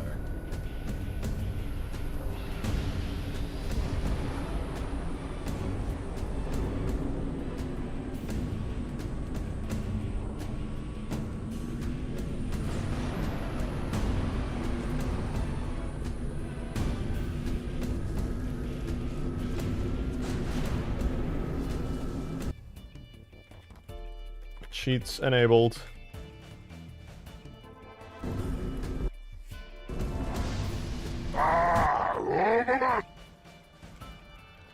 Thank you for the 5 demon. You got to get rid of it. Unfortunately, that's physically impossible. I have too much hair, and there's no way to get rid of it. Okay, the animation worked here. Cool. Saw him come flying down, hit the ground. It was very Scarab-like. At least I know the animation actually does work. That means we can load up huge or fucking huge towers, aka permafrost here. And it should work. Hopefully, maybe. I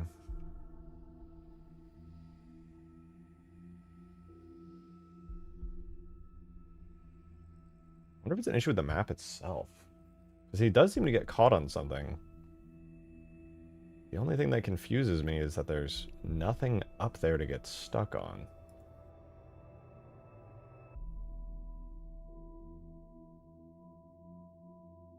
And Permafrost, realizing how beautiful it actually is. Hey, thank you. I'll take that. It'll look even better once I add all the grass and extra foliage and little details around, but I appreciate it.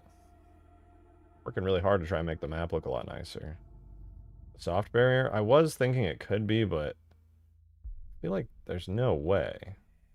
This campaign also has a soft barrier there on the Mission the Covenant, and it doesn't really give a shit about that.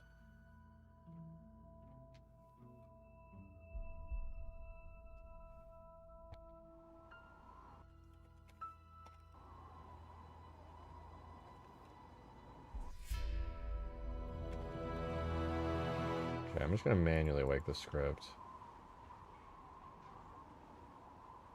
Unity. It's called Scarab Spawn Blue.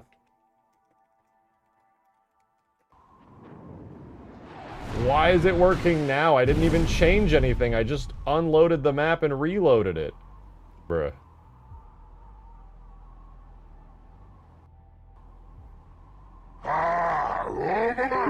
Thank you for the 5, Demon! Terry's no way they should be stopping at the shield, but they are anyways. True. Does it make sense? No, but fuck it. Okay, well the animation worked this time. There's not really a huge reason for me to polish this since I'm like 90% sure this isn't going to work anyway, but I'm going to go ahead and try. Wait, I wonder if it has something to do with the way I trigger it. If I trigger it as a player. Nope, it's still... Oh, wait, yeah, it did break! Why does it break when I'm a player?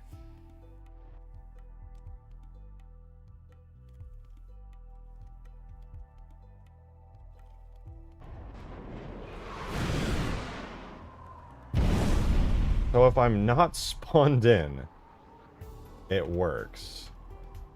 What? What?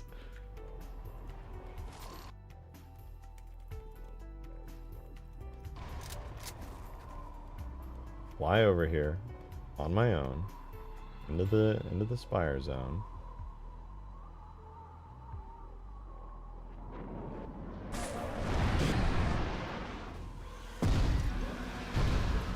Literally, what the fuck? Is there anything here? There is nothing. There's nothing there.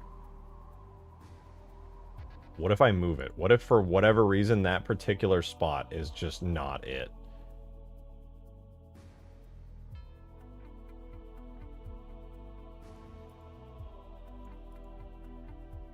What if I move him over here? Is that better?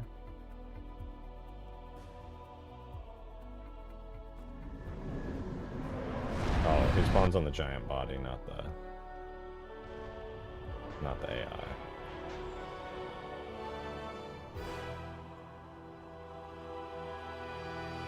What if I move him like 2 feet to the side? Are we good now?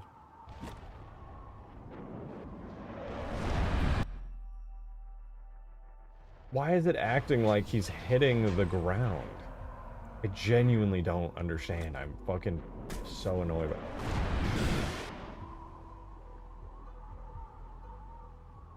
What?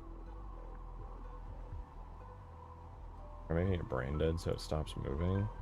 The thing is, it stopped moving before, too. What the fuck? Okay, yeah, sure. Brain dead. Fuck it.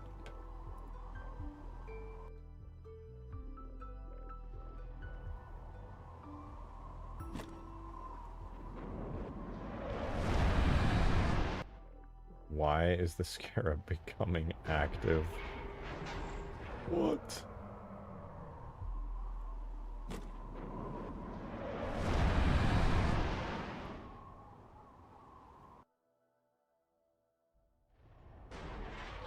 Is this something to do with my script?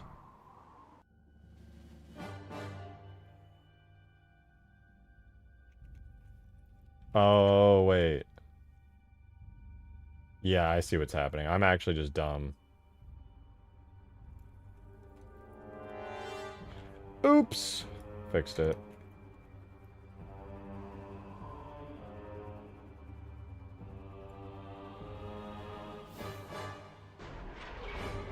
It was a really obvious thing that I've made the mistake of doing like a gazillion times. It's fine.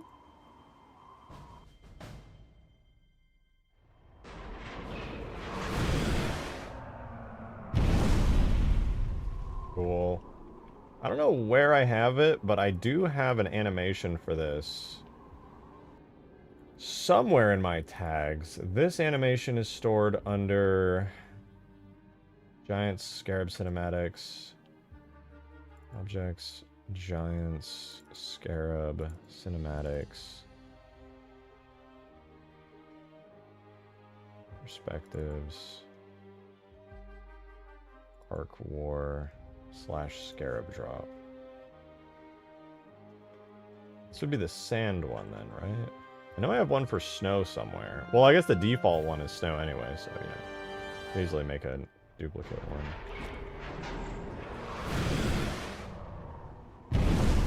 Oh. There we go. That works. Why does it use unlit particles? Ew!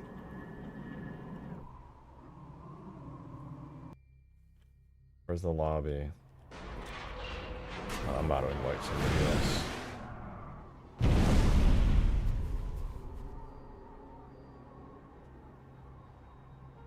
Okay, well, it looks cool enough, and chances are it's not going to work anyway, so I'm going to build this and put it on the secret test version of Permafrost. That way we can at least maybe see if a perfectly set up and syncing Scarab will work on other people. So, tool, build, cache, file, levels, multi, huge towers, huge towers. I come back and there's a Scarab. Yeah, well, we'll see if it works in multiplayer. We will see. I'm going to assume it won't, because it never has. It always, like, quote-unquote works until you suddenly realize that it's rotated in the opposite direction and its beam starts coming out of the air 20 feet to the right. So, like I said, we'll fucking see.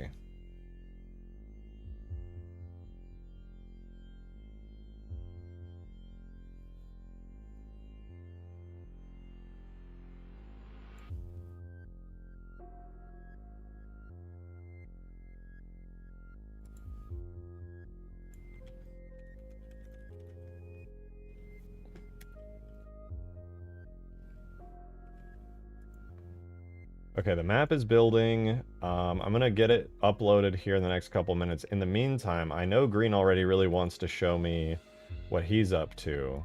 So let me get my folder set up, and I'm gonna give him a call because he wants to show me this cool shit that he's been up to working in Halo Reach's scripting system with the game type variant scriptings. And while he and I yap and he shows me his stuff, maybe be mildly less boring than waiting for a map to build endlessly. Oh shit, Zophie sent me some cool stuff. What the hell? Well, I will check that out in a second. Let me call Green real quick.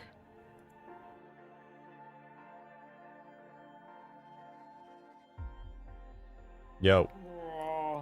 What's up, man? I've been scripting for hours again. Yay, isn't that so fun? Don't you love scripting forever and ever and ever and ever and ever? I mean, I'm making progress, so could be worse, I guess. True. I want to see what you've been up to. Well, I'll show you some of the things I added. But I've mainly been working with Caboodly to integrate this into his map. Do I have to download anything to see this? I'll just show you in Forge World. Okay. Unless you want to see it on his map, but there's like a test version. I don't know. It's up to you, whatever you think is cooler. I mean, you'd get the gist of it just doing it on Forge World, and you wouldn't have to download anything. So. Okay, fine with me. I'm interested to see because, like, so you know, the only reason I was able to do that HUD stuff in Halo 3 yesterday is because of like the way you push through, in particular, the specific way you did the like Halo script thing and got campaign scripts working. It really got me thinking that maybe MP Wake script could be used for that, and it could.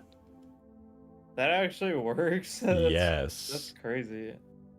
Okay, that makes a lot more sense. That's actually pretty cool. I failed to join. Oh.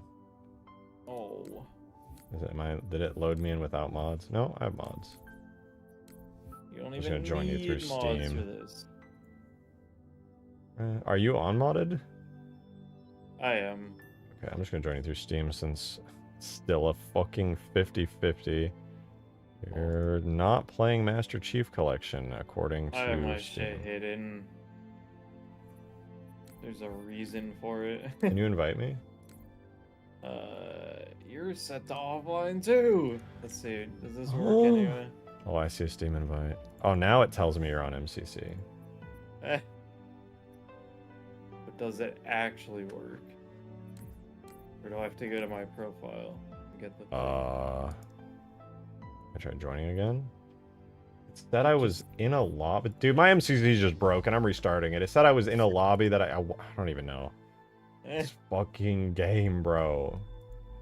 MCC is supposed to just be a wrapper around some working video games. Halo 4 Green Knight stream through rejected. I'm not even doing Halo 4 right now. Like, what do you mean? Doing Reach. Okay, there we go. My MCC actually just broke. I'm in your lobby. Okay, go on the red team. I don't have it set up for blue team on here. Okay. Okay. Also, don't buy anything except for the Warhog. There's a chance, and it was doing this before, it was crashing the game. Oh, okay. And the reason is it's trying to buy things in the multiplayer object list. It's trying to buy things in there that don't exist. Oh, like from the actual Halo Wars Frontline mod. Yeah, so don't. Okay, so you can see all the like zones and stuff, right? Oh yeah, there's a ton of supplies. Whoa, whoa, Then whoa. when you walk in here, there's just an appeared after a zone. second. Oh. Yeah, there's an invisible zone here, which would be like the inside of your base. And so when you're in your base, you only see these, and you don't see the other that's things. cool. So I'm like entering my base, and then suddenly I can see the spawners. That's nice. That's not only good optimization, that's honestly better for like the HUD. Yeah, we were kind of having the issue where like if you come over like here, for example, and you line all of these things up, if you were far from your base, you would basically see like that, like just a cluster of like things. Yeah, that would look terrible.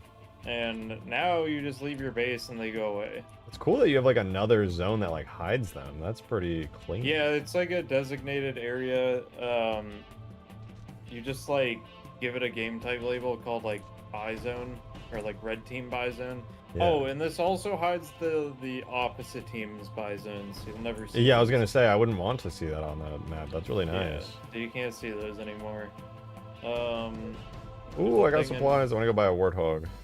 Yeah, it says supplies collected when you get something. Yeah. Sick. I really like that. The way it actually hides it. I know you did it out of necessity, but I think that's actually such a better function and way for it to do It's a lot regardless. better. I like it. So Skaboodly wants Ooh, wait, to it says hide supplies collected on the bottom left. So I'm like where the loading done stuff yeah. is. That's a nice touch too. Yeah. Skaboodly wants to just hide these zones entirely and make it so when you collect supplies, like the actual object disappears. Yeah, that'd be nice. I don't know. If We've they disappear. kind of been going back and forth on that. Well, because it would be kind of misleading. Well, maybe at the very least have the model change to show that the supplies have been emptied out. That's what I said. But he wants them to completely disappear. But Megalo does have, you know how device machines have power? Like there's like that power. Yeah, device thing groups. that they have. You can change. Like if I spawned in a device machine with Megalo, you can control its like power. Oh, So nice. That's like how half of Permafrost runs. yeah, Just a bunch of you can device just groups. do that through Megalo.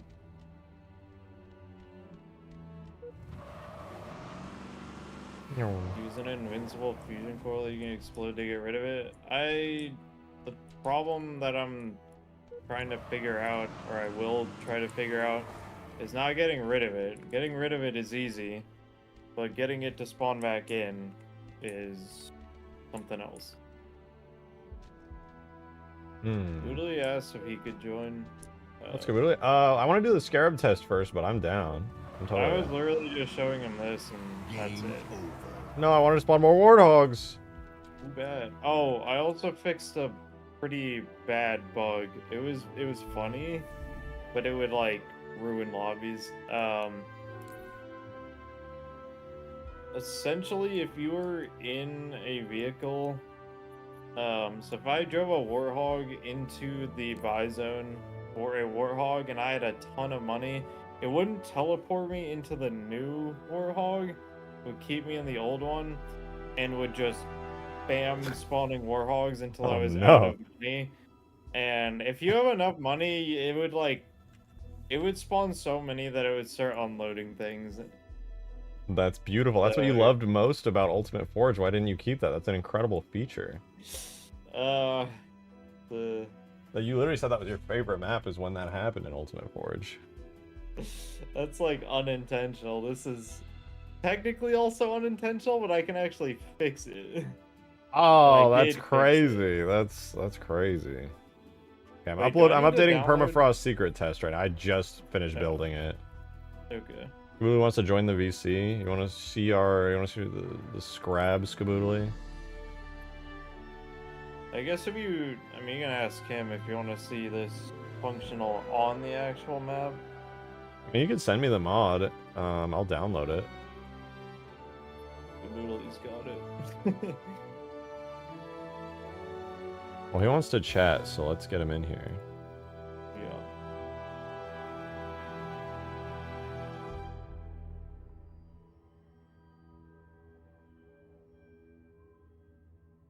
Also, I feel like we know the answer to is this gonna sync? Like, doesn't it like 100% not sync?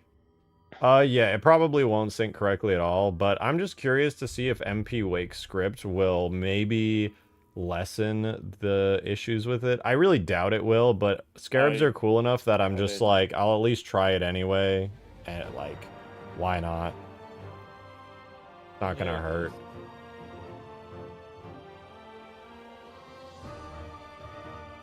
I am currently recompiling and re-uploading my mod, and I can send Drake if you want. We can hop into the map and they can see like what the mod looks like now that Green's got his game mode working in it.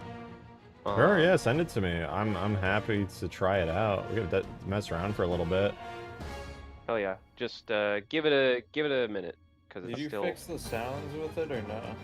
I'm trying to. I don't know what happened last time, but I just tried another copy paste into the fmod folder, so hopefully that should do it. I think this file is set to unlisted. Oh, it's set to full. Why did? Oh, it changed. It's a new link. Just give me a minute, and I'll provide a new link. Oh no, I'm talking about the one rejected sin. What the fuck is happening? It uploaded like a new version for some reason. That's weird. Steam like glitched out. Your mic is hurting my ears. My mic? Yeah, that's pretty rude. It's like popping like super bad. Oh, what the fuck? Hold on. It's pretty bad. You're putting a freaking Jiffy Pop in my face. Wait, I think it's good now.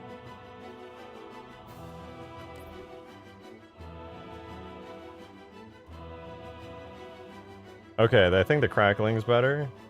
Yeah, I think it's fine now. Okay. Why is it showing nobody online? What? I'll invite you. MCC!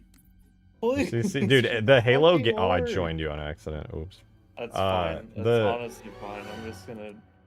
Dude, I'm I gonna hate download this MCC's too. joining. It is literally a coin flip whether or not it's going to bug out, and then your only hope is to join through Steam, which works 100% of the time. My game fully bugged out a few weeks ago, and I wasn't able to join anyone, and I had to go in my game files and, like, find something. It was stupid. I can't wait for the Halo mods launcher. It just completely uses the Steam API for everything. Or should I be the host so you can see the desync? Yeah. Okay, just promote me again.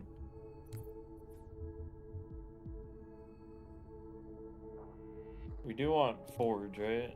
Might as well. It'll be yeah, secret test. Hope this is the right one. I'm not gonna have... I might have 2 of them. Yeah, I was gonna say, I think it glitched out. Let's just try both. If it's not, just do whatever one is the Wait, first one. Actually, I only see one. That's... Oh. Wait for me, I'm almost done downloading. I do only see one. Alright, I guess I'll wait. 60, 64, 67, 72, 75. 67. Oh my god. Ah! I said the thing. Alright. Hello. Halo 3. Halo 3, yeah? In it. Okay. Alright, I guess one of you guys invite me. It Cool. shows you're online, but it didn't show rejected was for literally no reason. Well, I'm here. Do we all want to be on blue team or red team? I'll change to blue team since the current trigger is a blue team player spawning at blue base. Okay. And whenever a blue team player goes to blue base, the test scarab will drop out of the sky. We'll see about that. By the way, Green Knight thinks that your mod is starting to introduce too much scope creep. And I said, but shut up. True. I haven't added any features in so long. What scope creep even is there? Well, ever since I added the teleport like 2 weeks ago. Like this scarab. Is there honestly. any other example of this one feature that I'm testing? The glassing beam Oh, thing. scarab came down. Oh, it is missing its You head, see but it? that's classic Halo 3. Yeah, it came down. Well, the problem was never seeing it. It's whether or not it's a laggy mess. Well, I'm surprised that animations thing. You Well, got it's MP Wake script. the... It forced it. Drake, did you do any like subdivision on the Halo Wars buildings, or is this just like? The scarab stopped moving. It's stuck in its standing there animation forever. It's just standing there for me too, actually. Where am I supposed to be looking? Where's the I'm scarab? standing on it. Other Spire. Ow. Yeah, no, it's just standing there for me. I think the sleep just standing there animation actually bugged out, funnily enough, of all things. Oh yeah, it is slightly desynced. Oh, I disappeared and died. What the fuck? Oh my Is god, the scarab Drake, moving I found, for you? I No, found it's a just hole standing in there. your collision model in your one of your bases. Yeah, I've been meaning to go do the final collision pass. By the way, where do I find vehicles in this map? You gotta spawn them through the vehicle spawners. Oh my god, you have it too! And you even fucking did icon. Dude, that's so sick. You have the system, the scripting system for the vehicle spawners is so complicated and dense, but it works. I want to know specifically what you did for the HUD thing.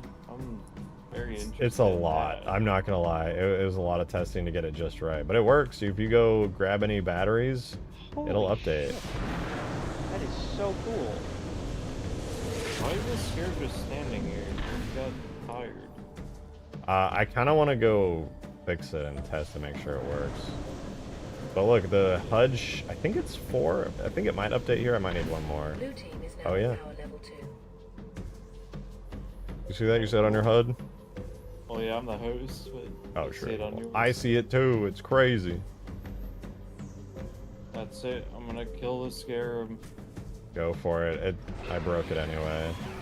Wait, I want to come You see see the that? scarab. Yeah, no, the scarab died. Or its legs broke. It's gone down.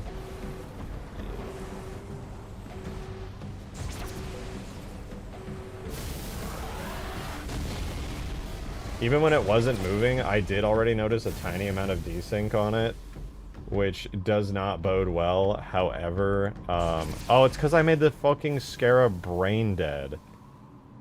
Oh, and you didn't undo Yeah, that. I didn't uncheck brain dead earlier when we tested that. That's brutal. Oh, no. That is brutal.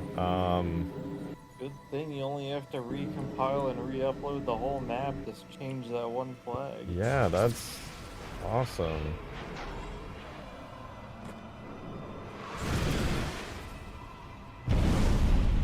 Make sure it works in game.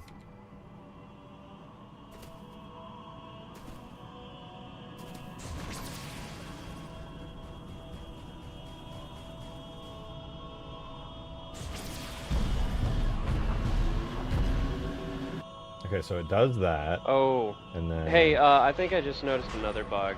It doesn't seem like Banshee cannon projectiles are sinking. Banshee cannon projectiles? Are you just talking about the AI specifically? Yeah, the AI. The AI... Just the AI being buggy. They've, like, always done that. Yeah, they, like, killed me and I didn't even register that I was being hit. That's actually, happened to me, so like, wait, yeah, times. what the fuck? It's just lagging really bad and I'm not seeing Banshee that... projectiles. No, I'm telling you, they've done that, like, every single time. You're just always the host, so you don't see it. Nobody's ever brought that up to me before. I have. I swear I did. I was like, yeah, they're a little choppy when they're flying around, and you were just like... I mean, I've been a client before, and I've seen the Banshees be a little choppy, but, like, it's terrible right now. They have always been like this. No, like, I've been the client on other chat. people's games, and I'm telling you, I've seen it with my own eyes on other people's games. I've joined in. I've seen the Banshees, like, do occasional choppiness, but whatever reason, right now, when you're the host, it is, like, atrociously bad. Oh, it doesn't show the ping in game? But Reach does! Why isn't Halo 3? Can't believe this. Yeah, normally it doesn't do that, though. I guess I'll test the Scarab really fast. I want to double check that I don't have any excess bull crap. Oh! I also found another thing I had to do to fix it. Okay. For my testing. Should be good now. Oh, it blew up. Oh. Sure, one more time.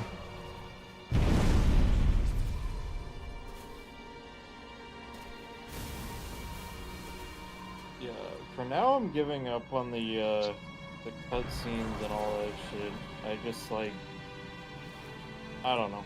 I don't know right now. It's not really working. It works, and then it doesn't work. Makes no sense.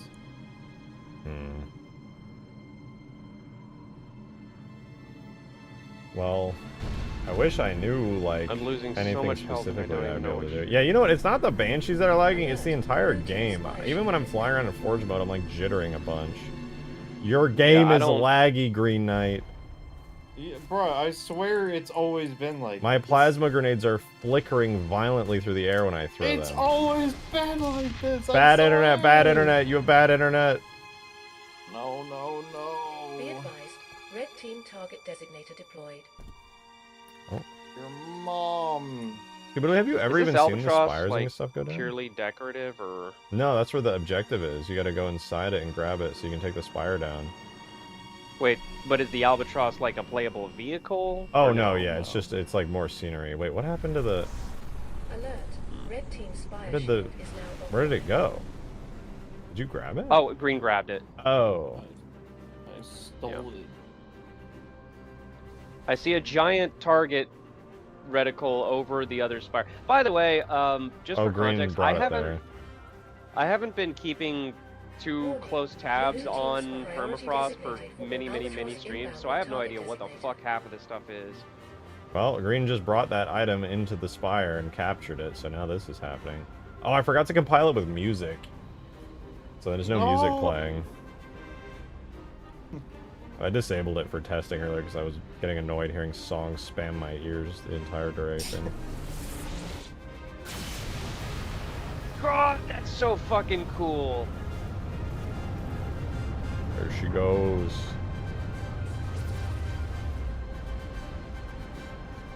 Jesus Christ. And that's all a custom effect too, isn't it?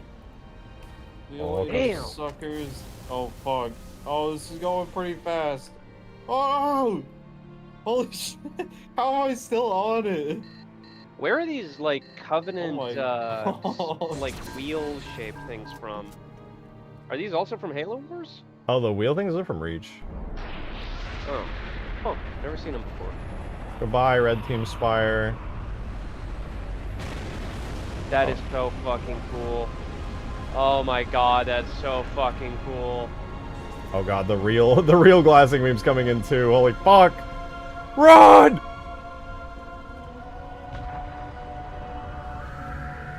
Oh shit! Oh my god! My screen is shaking so much. I know, I can't see.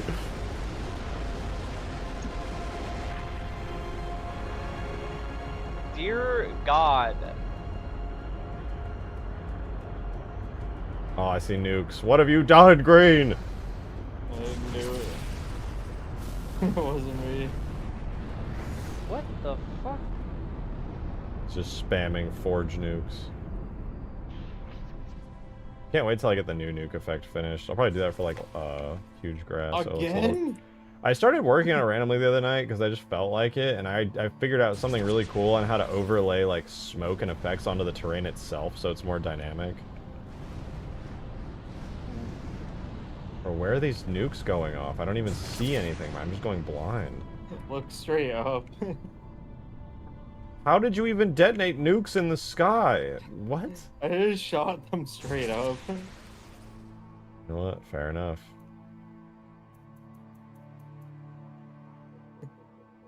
Uh-oh. I shot those like over a minute ago. I got bad news. No! I put your favorite vehicle on the map. Look how Oh my good this God. probably plays. I bet this plays so good on Permafrost. Oh my god. Hey, Rejected, I need to ask you I a just question. disappeared. So, It despawned instantly. I'm noticing that this map is like way, way bigger than mine, but it's like not just because like you just chose to scale it up. I noticed that there's like a limit with how far Reach can render in terms of distance. Like if I tried to make a map this expansive, it just wouldn't want to render. Is this ocean a sky or something? Oh yeah, that's all skybox out there. Oh, okay. No, the map is just everything that's the cliffs and inside. Where even is the lich? I don't even see it. Oh my, Oh. no, I definitely cannot put the lich on the map. I spawned it in, the moment I clicked enter on the driver's seat, it despawned. Oh, What are these? Wait, did giant you delete purple it? Fuel thing. I didn't delete it, no. Yeah, no, it's instantly despawning. Oh yeah, you gotta capture those if you wanna get your power level up. If you look at the bottom right of your screen. Dude, I have no context for anything in this map. Oh, by the way, Drake. Well, you know what? It's totally up to you. Oh. I was gonna offer if you wanted my stanchion model, you can have it, but I know this one you worked on yourself, so.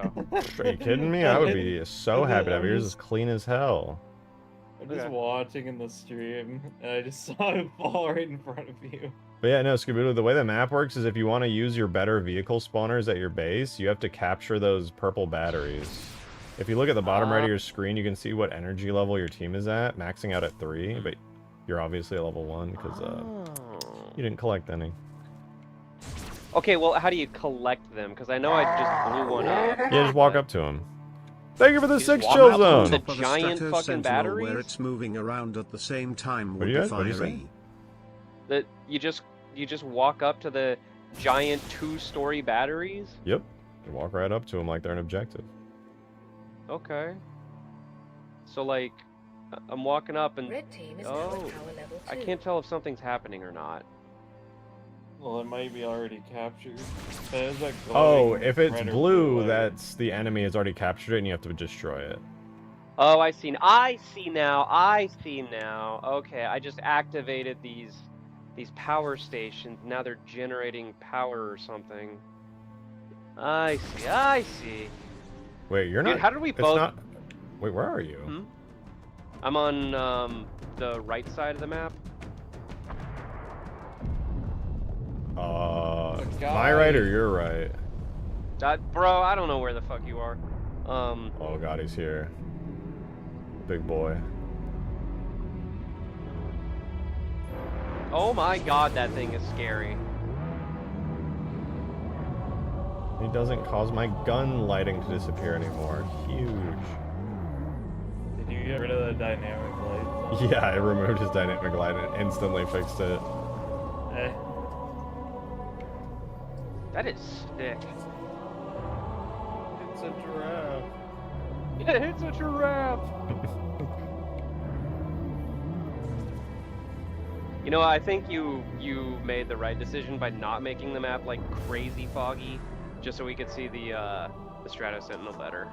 I feel like for that alone, it's worth it. I was so happy when I finally got to see it. Like, I finally finished building. Holy hell! Gotta end the game. We had our fun. We gotta end it though. Wait. Okay. Don't do it. I'm doing it. Well, I mean, I can't. You're the host, but I would be doing it if I could. No, I was about to do something. No. What could you possibly be doing? No. I can't even start uploading the map until we end it because the file is in use. What are you doing, Green? Oh yeah, You'll also. see. You'll see. You will all see. Of course, it was Is that 100,000. How did you spawn 100,000 nukes all at once? What the You fuck? tried firing your AR Oh. lately. You're in assembly, of course. I don't know why I expected anything different. I wasn't gonna do it, and then Zophie kept going in chat going, Green's gonna do it. Green's gonna do it. And I was like, fine. Fine, I guess I Oh, by have the way. to. And here's my mod if you want to download that. Please and thank you. Yeah, you'll have to obviously back out and download.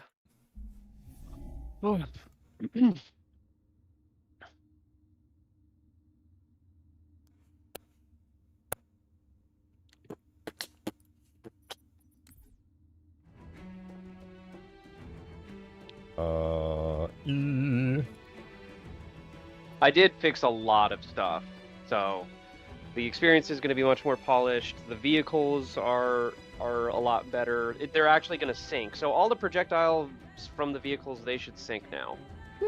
Oh, it's gonna make an actual game night be so much nicer too. Yeah, now that the fucking game modes actually work, imagine being able to score. Right? That's how I felt on Permafrost, where we had capture the flag and Your nothing mic. else. And it turns out, oh, Jiffy was- Pop Mike.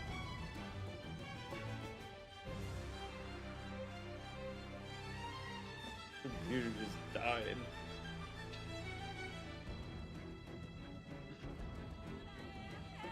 Your CPU Short went seppuku.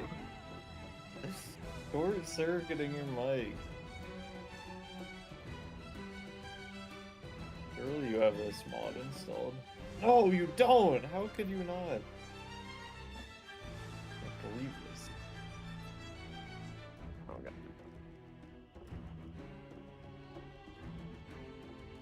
Impossible.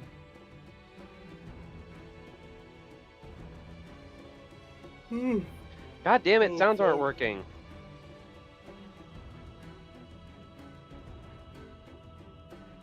What? Rare Huh. MCC functioning moment.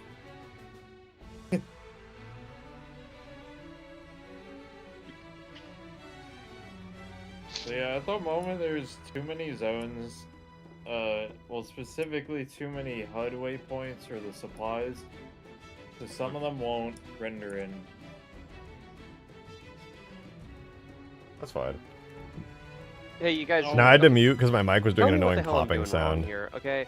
So I go, in order to make sure sounds work, I go to my HREC folder, I go to fmod, right, PC, and I copy everything except for SFX and SFX fsb.info, right? And if there's an Yeah. English one in there too. And what? The language ones, English or whatever other languages. Okay. So I don't need English FSB. Yeah, when you walk in and out of the base, your those things appear and disappear, and your buy zone appears and disappears. Wait, these are cool. You know what?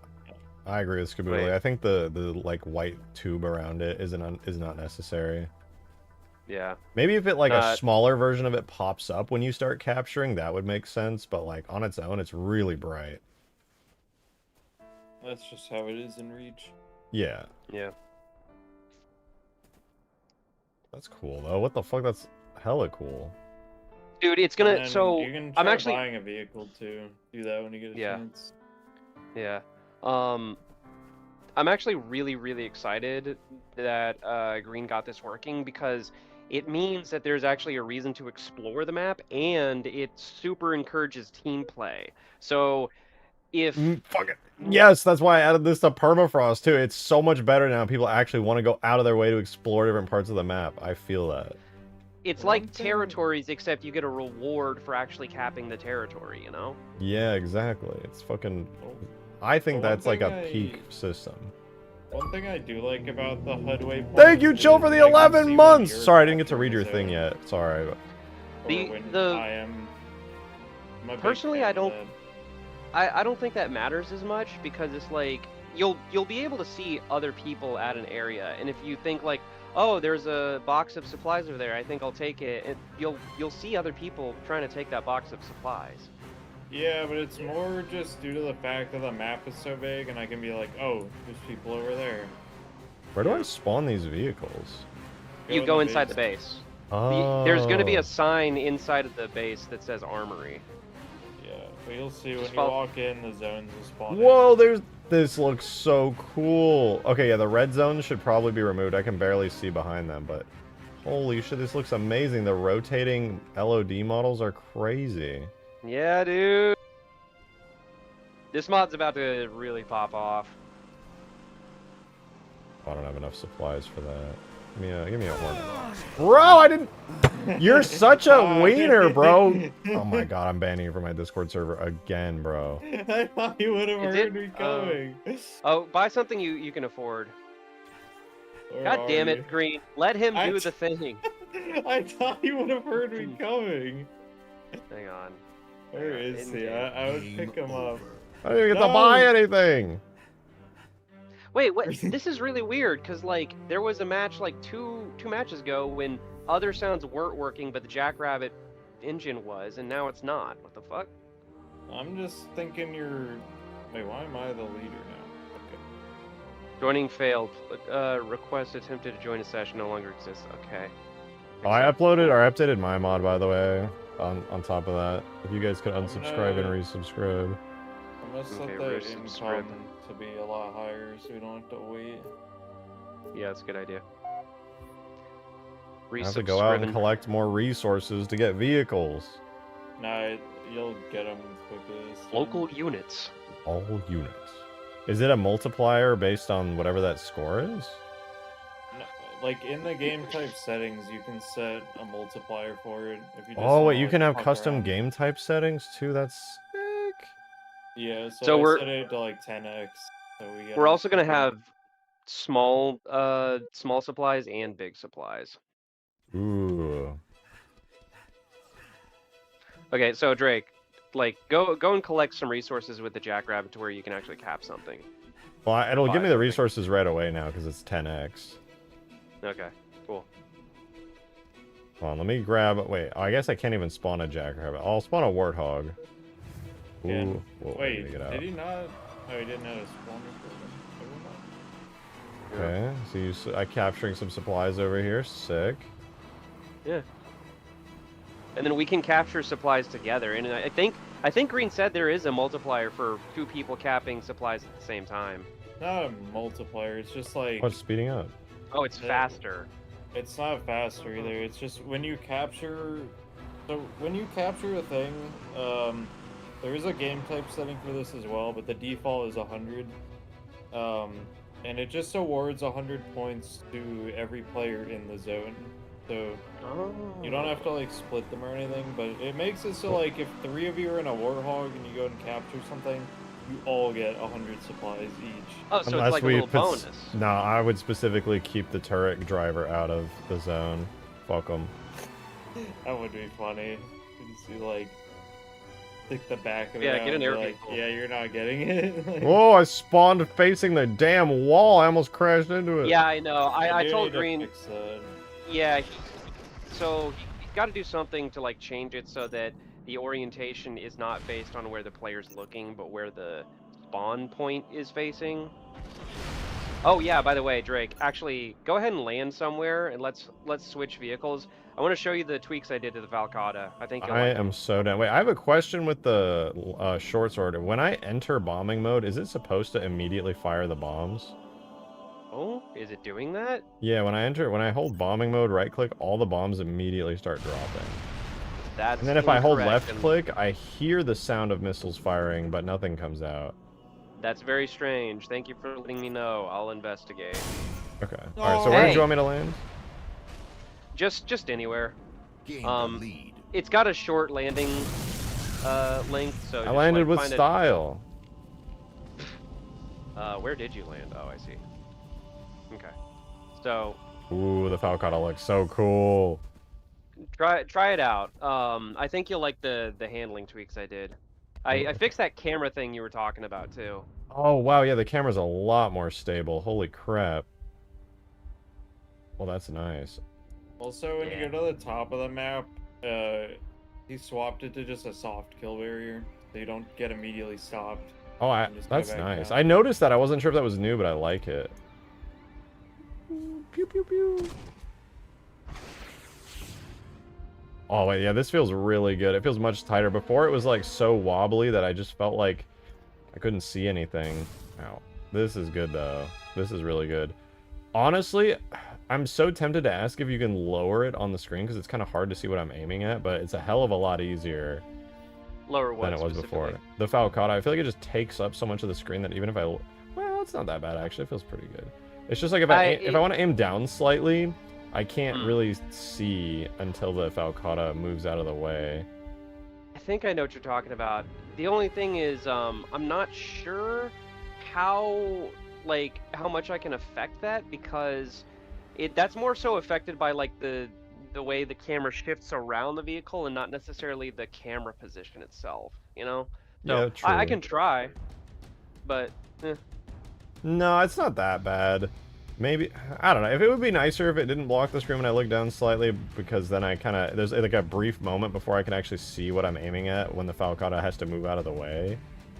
But I like it regardless. It's still very nice. I also forgot that it was a space fighter, so I can do like full-on loops and stuff with it. yeah, dude. Also, I eventually I might want to do like full-on tricks for the Valcata, like doing a barrel roll and aileron and all that shit. There's also I made a model for a large supply crate, and I'm gonna put those in the center of the map, like the big platform, so that like Ooh, if that'll you be capture a large, supply crate, that'll be like 1,000 fucking points or something. Woo! I feel like well, maybe there should, I was gonna say maybe there should be a limit on the maximum number of supplies, but I don't know if that's even necessary. No, I think you're right. In that, like, you don't want to. Well, actually, I don't know. I don't know if like we need a limit, because, I mean, the match is gonna run out before you just buy literally everything. Yeah, I don't know. I feel like that's the kind of thing you would just have to test to be sure, but I don't think it would be too bad. The one thing I think might need a limit, which is something I had to do on my similar system, was a limit on the max number of each vehicle allowed on the map at one time. Having sentinel spawners So you around can't have about 16 that. vehicles at once? Thank you for the 2! He just means like you can't have like 16 Sentinel spawners would be good. I've been debating something like that. They would have to be big, scary sentinels that would actually Yeah. be dangerous to vehicles, like the Halo 2 restriction just to Sentinel, see not how it aggressors, goes. I think it not would be constructors, pretty the big funny, ones from 2. Probably not good for. And thank you for that balancing, but we'll see. 6 earlier, Chillzone. Sorry it took Damn, so long. You said Drake, a map on top of Stratus and Now that RV6? I've seen like your True. UI on your vehicle spawners, that's kind of inspired me, and now I kind of want to like do what you did with the icons and stuff. Oh yeah. But then again, like I am kind of proud that I got the holograms of all the vehicles spinning around. So I don't know. I feel like maybe you could do a combo of both, only because the holograms look so cool already. Like, it's really sick. Yeah.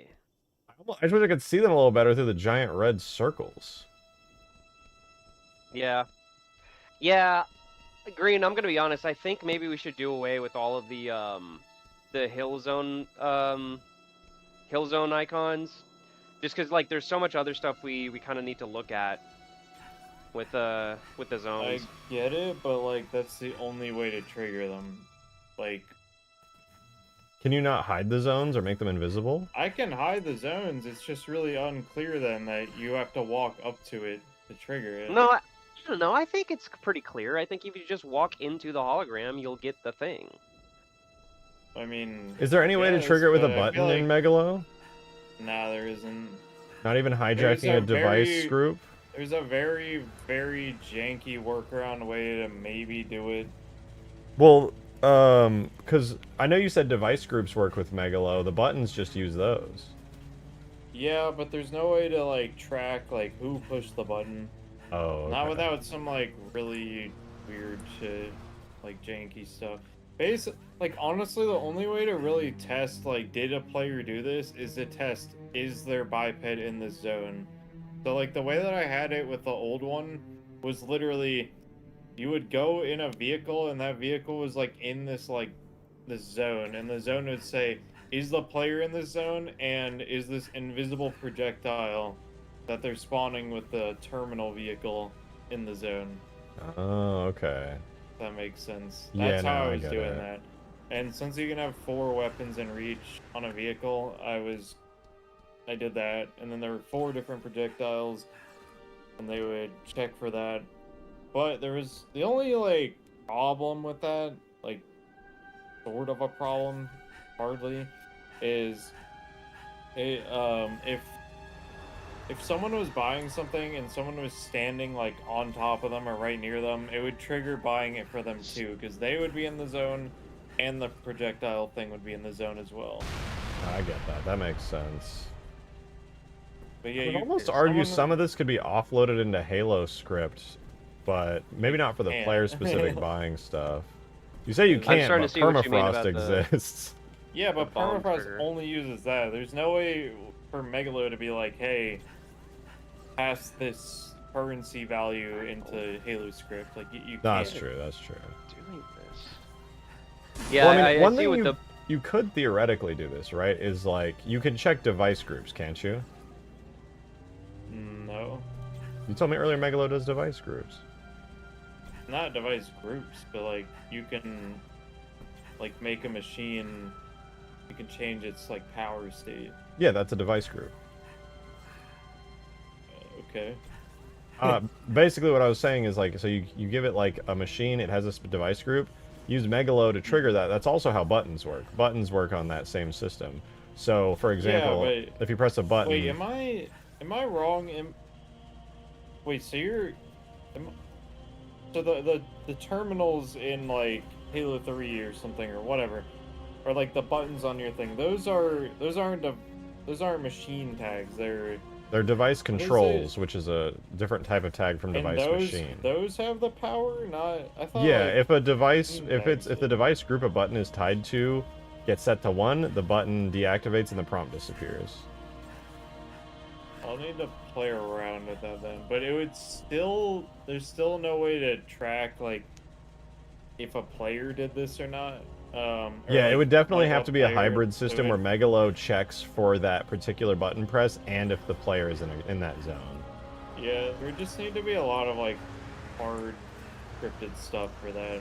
This has a No, you little bit actually of wouldn't even have to hard flexibility script right that. now. You would just need the buttons placed down with a device group in You the same can't position.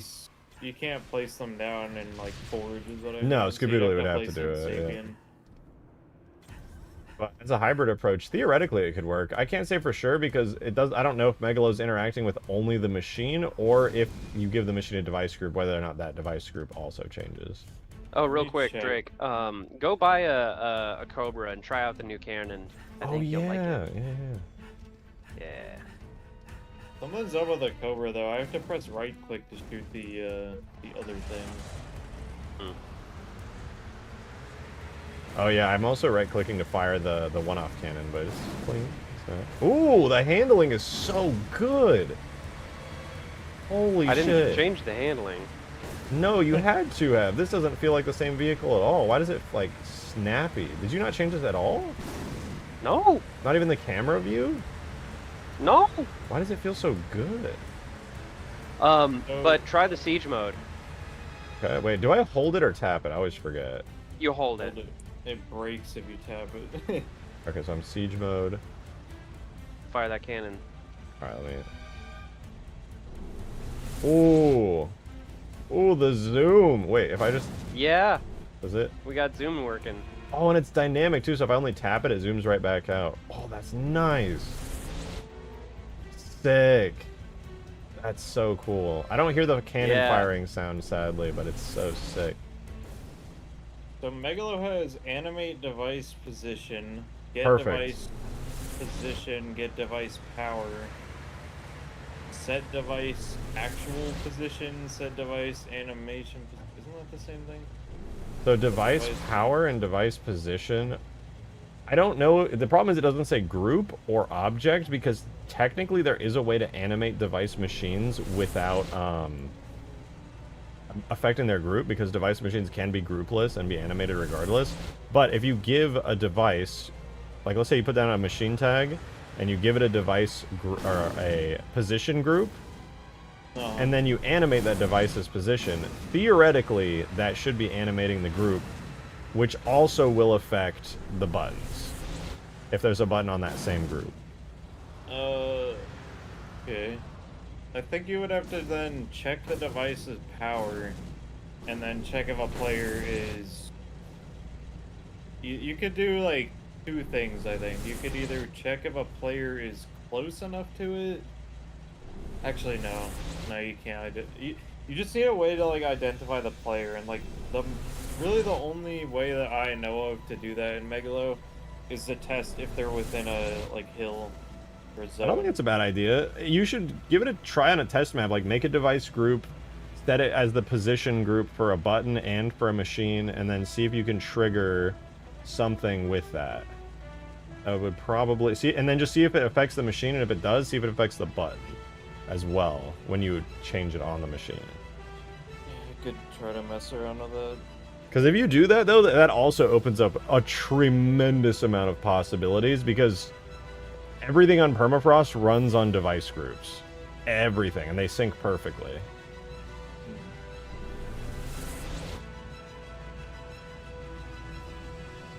Oh, what the heck? I'm afraid I found a bug, Skaboodly. What? Oh, never mind, it fixed. It's probably a tiny use case. It's because I was idling for so long. I enter siege mode, and then it gives me the primary trigger. It doesn't matter, but I exit siege mode, but then if I don't move at all, I can still technically do a zoom shot, but it doesn't actually fire. It just does the animation for, like, the zoom in and the sound. That's Wolverine tag. Yeah, that literally doesn't matter, though. Nobody's ever really going to encounter that, because why the fuck would they? Because you gotta hit right-click anyway to fire this cannon. don't want to squash all bugs. That one I don't think is squashable. That's the Wolverine tag state. Unless you can, like, give the vehicle enough impulse to count as fully exiting that state, but I don't even know if that's worth it. No, you definitely changed the handling on this thing. I stop on a dime now. 30 minutes remaining. Oh man, it's always been this way. What you talking about? I feel like I'm way more zoomed out, and I feel like it absolutely stops on a dime. It feels so good. Well, I'm glad it feels good, because I was really worried that, like, the lack of tank controls for the Cobra would count against it. But I'm glad it feels smooth, man. Maybe it's just that I'm getting used to doing a lot of Halo 3 Warthog driving, and Halo Reaches is just snappier. Maybe I'm just feeling like a whiplash from that. It's nice. Oh, you added little... Oh, no, were these here before? You added a bunch of, fucking jackrabbits around the map. Were those there? Placed around the yeah, map? I did. I added... Well, because people, you know, it's a big map, people need to get around, so I dropped a bunch of jackrabbits everywhere. Hell yeah. Do you guys want to test out, can you help me test Permafrost, Scarab, just so I can make sure that shit doesn't work? Yeah, man. Okay.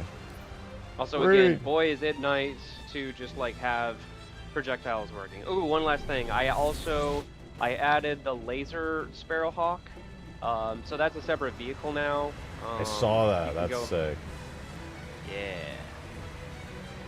Because I know people wanted that version. Damn!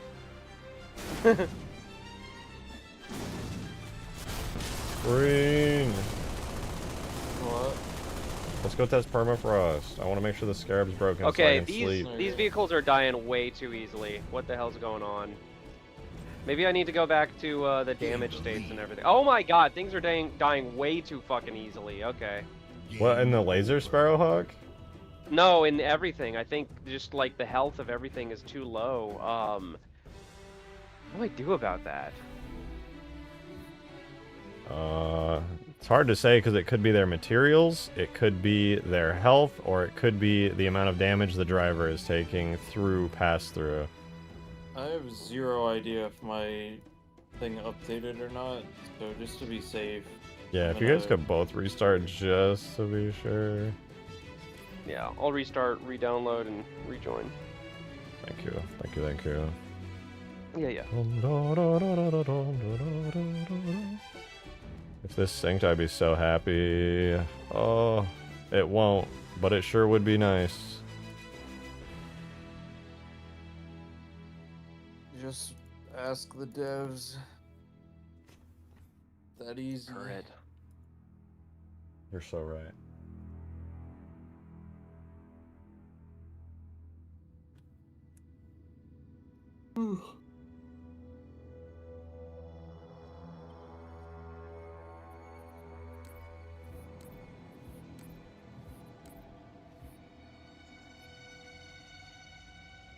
I'm genuinely so glad you tested out that Megalo to Halo script thing, because I feel like I was using MP Wake script wrong before, or at least I understand there's so much more potential with it. When it feels like it. It's genuinely MP Wake script to me feels like it works when it feels like it. It's weird. Like it works for some things, it doesn't work for others. I don't. From what I tested, it works for everything, including the most campaign-only stuff. Do you think the Thank you for Halo the 2 two. remake will be 4 players? I hope so. If the Halo 2 remake isn't 4 players, I feel like I'll be pretty disappointed, but... Well, no, because Halo 3 was the first 4-player campaign game. Never mind. I don't know. It's a good question. Ooh. Are you joining Skaboodly? Yeah, I'm coming. I'm coming.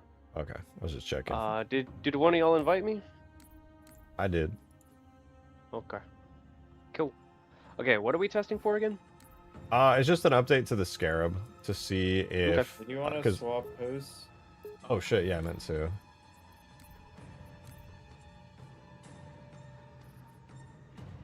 Why would it just put me in the non-modded lobby? MCC for you, it's so good.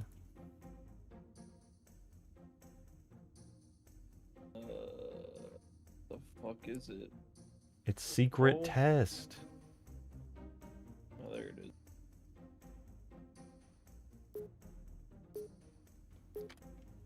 Isn't the Halo 1 remake 4 players? Oh yeah, it is! For some reason I thought it was only 2. So yeah, Halo 2 remake will definitely be 4-player. Campaign evolved. Yeah, it's gonna be fun. I'm looking forward to it. It's what, like a week away at this point, right? It's like Yeah, dude. 11 days. Ooh. It's July. That's for like the 23rd. pre-early week early access thing, right? Yeah, it is. Sick. I actually haven't even pre-ordered it. I'm gonna go do that after this. Let's kind of render through stuff, don't they? Gotta make their occlusion test smaller. On the Okay. long base. I guess let me know when you want me Wait, to shouldn't go the in Scarab have through. drop? Oh, I'm on red base. Okay, yeah, go ahead and just drop it. Just a big Where- trigger volume here, right? Yeah, okay, it's dropping. Oh, there it is. Hey, buddy. It is Yeah. shooting and kind of just standing there. Yeah, it's looking just doing around, its little animation, and then once it's done with the animation, its animation like, didn't turning. finish. Oh my god, it's animating it like... It's not animating for me like at all. It's just... No, it didn't exit the animation for some reason. It didn't run the exit animation command. Oh, there, now it there we exited go. the animation. Now that I'm Me, it's fine. closer, Well, you're the it's, like, host. sort of animating. Okay. It's lagging super hard. I don't know how I feel about that, because now it's guaranteed to desync because it didn't do the animation right. Yeah, but even walking around... Why don't you just make this a separate campaign map, dude? Well, I just wanted to include this in this multiplayer if I could, because scarabs are great for this level of scale. Yeah, they are. It's just... I don't know, man. It sounds like you're running up against, like, the upper limit of all the shit you can put in this map. Nah, it's nothing to do with the map. It's the, it's just syncing. I can't see the fucking bolts shooting at me. If I fly high enough, I just hear like a ton of music. Kind of funny. You're at the music cubes, the elevators. How high is this map? Holy shit. Halo 3 desert map when eyes I'm like emoji. above the music cubes. Oh, and then I just unloaded and died. Well, I'm mad now because as much as it's lagging and seemingly like desyncing, the fucking... Okay, wait, now the scarab is getting smoother. As much as it's desyncing, I can't tell if it's because your internet is terrible or if it's because the animation completely desynced it give before. it this Scarabuli, you can see that the Banshees are the same exact way. Parkinson's scarab. Let's make Skaboodly host, because I've never seen the Banshees be this bad before.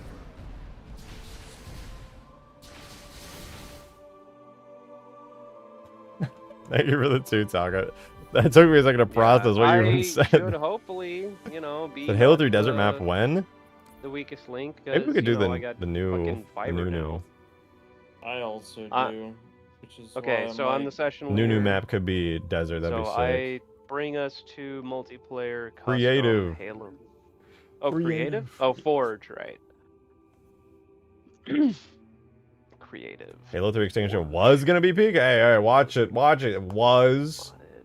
I could still resculpt and rebuild the entire map to not hologram. use the the OG Extinction layout and Permafrost just make it secret test, actually right? good. Yeah. Okay. See that? It says Permafrost secret test, guys. It's a secret version of Permafrost. You don't even know. You don't even know.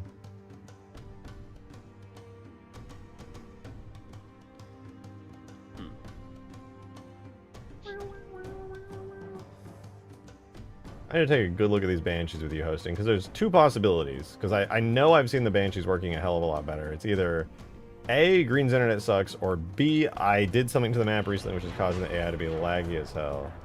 like, Oh, now I'm that so laggy. Yeah, it... Did I do something to the map recently to make it this laggy? Why is it so horrible? This is how like Ultimate Forge has been for me, like every time, and this is how this mod has been too. Like I don't know why you think it's like new. Like for me, this is how it's always been. No, because if I jumped in a Hornet right now, it would be like super laggy. A Hornet is fine for me. Okay. Well, you're a host. Oh yeah, It's always right. gonna be Duh. fun.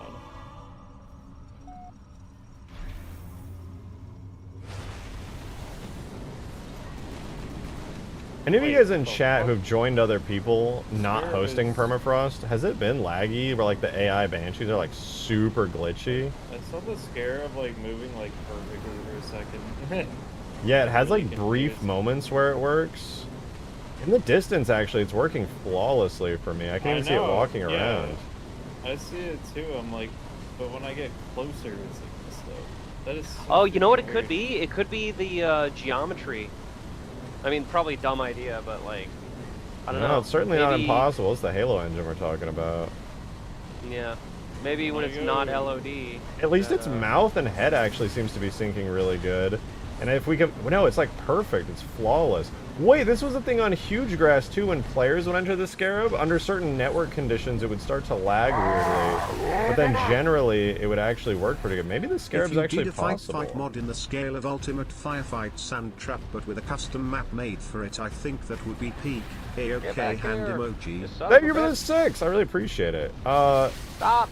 Stop rotating. If you did a firefight mod on the Stop. scale of Ultimate I wanna Firefight but with a shoot your custom map, butt. that would be peak. That would be super fucking peak.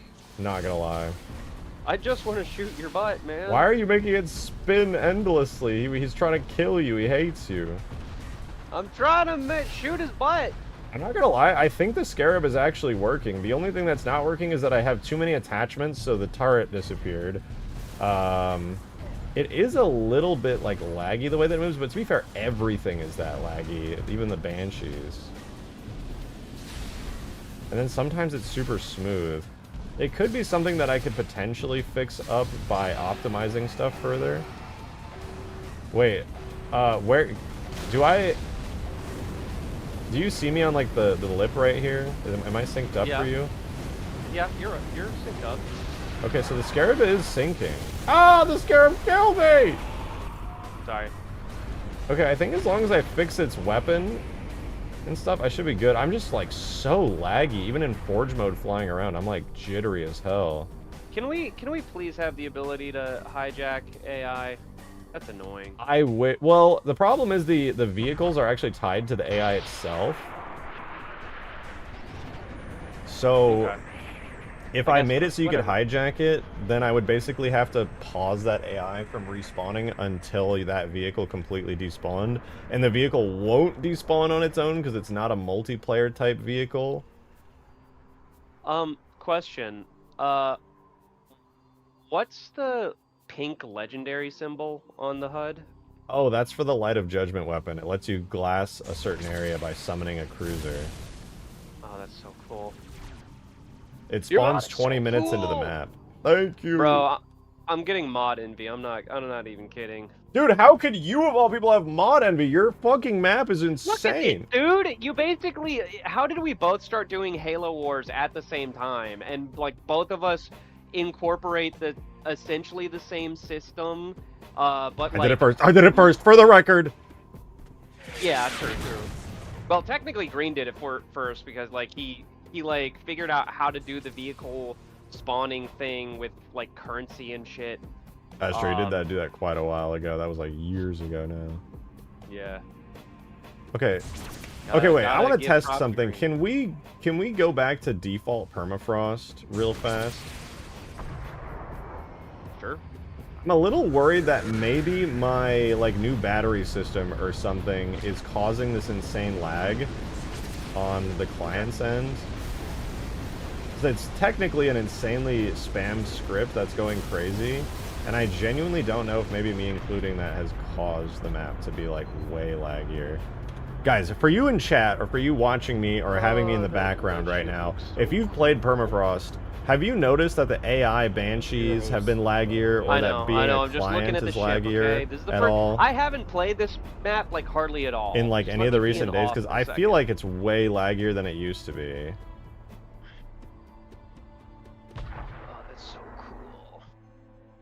Does he just like slip space out of here or what? No, it's always been like that. Oh, the giant capital ship. I need to make it animate to shrink and disappear. I need to polish that, and the Strato needs the same thing. That's exactly what I did for the Heron dropship for that little test I did. I just made it like shrink and grow out of existence. Okay. Could you load up just default? Right? Yeah, I just want to see if it's also super laggy on this version, which this should be roughly the same version, so it should be equally laggy. GG is just laggy. I'm giving Scorpion material to like everything. That was fine? Okay. On, it was specifically like the AI Banshees, whether or not they have like effects or look smooth. When I'm looking at it here in game, they like don't even have effects. Their Banshee bolts don't even render. Like they're like you can't even tell when a Banshee's shooting you or bombing you. Let's see what happens. Okay, still laggy. To be fair, it's almost an identical version. If I'm this laggy, then the Banshees will probably be this laggy too. I wonder if this has to do with scripts or if it's something else. Okay, I can see the Banshees projectiles now. This is your host. Oh yeah, you are host. Well, no, even when I was host, I wasn't able to see them. Can you see them? Yeah, I can't see them.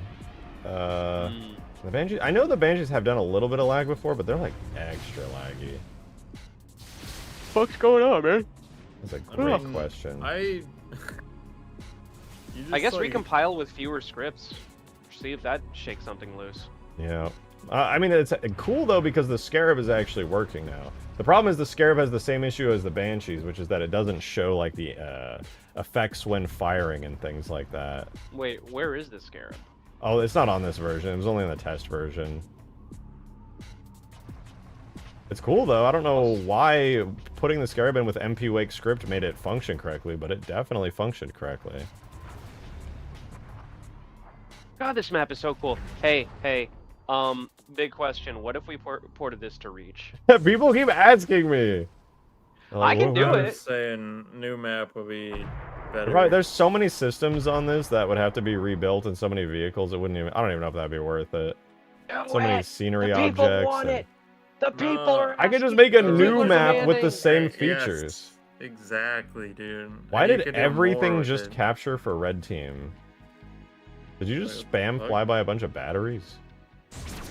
I've just been sitting there, but I'm also on blue team, so. Kaboodly, did you spam fly next to a bunch of batteries to capture them? Oh yes. I Oh, did, okay. I was wondering why they all went off at once. Wait, can you capture stuff as the monitor? Yeah, it just Yeah. gives it to whatever team is closest to the battery when it finally locks in. Lock in.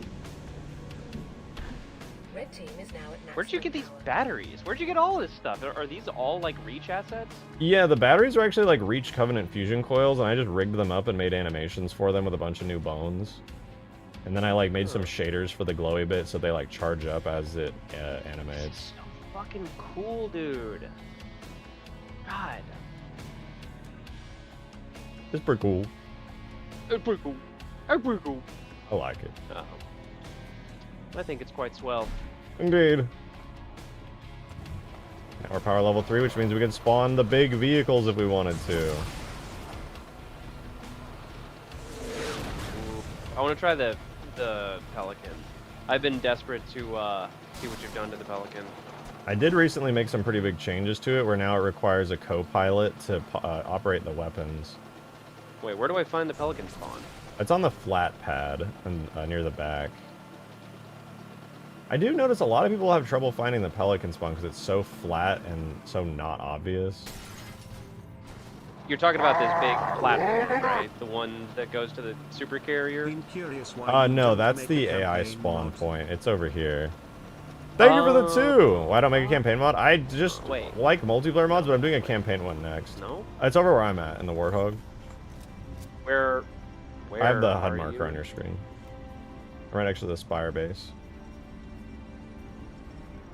I feel stupid. Behind you.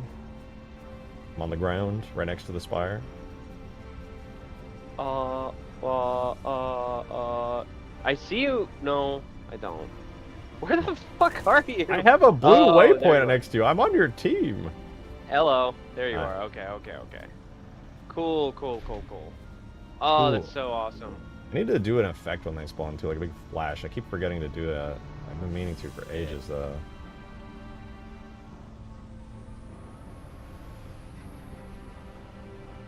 Wait, let me get in your co-pilot seat. I wanna.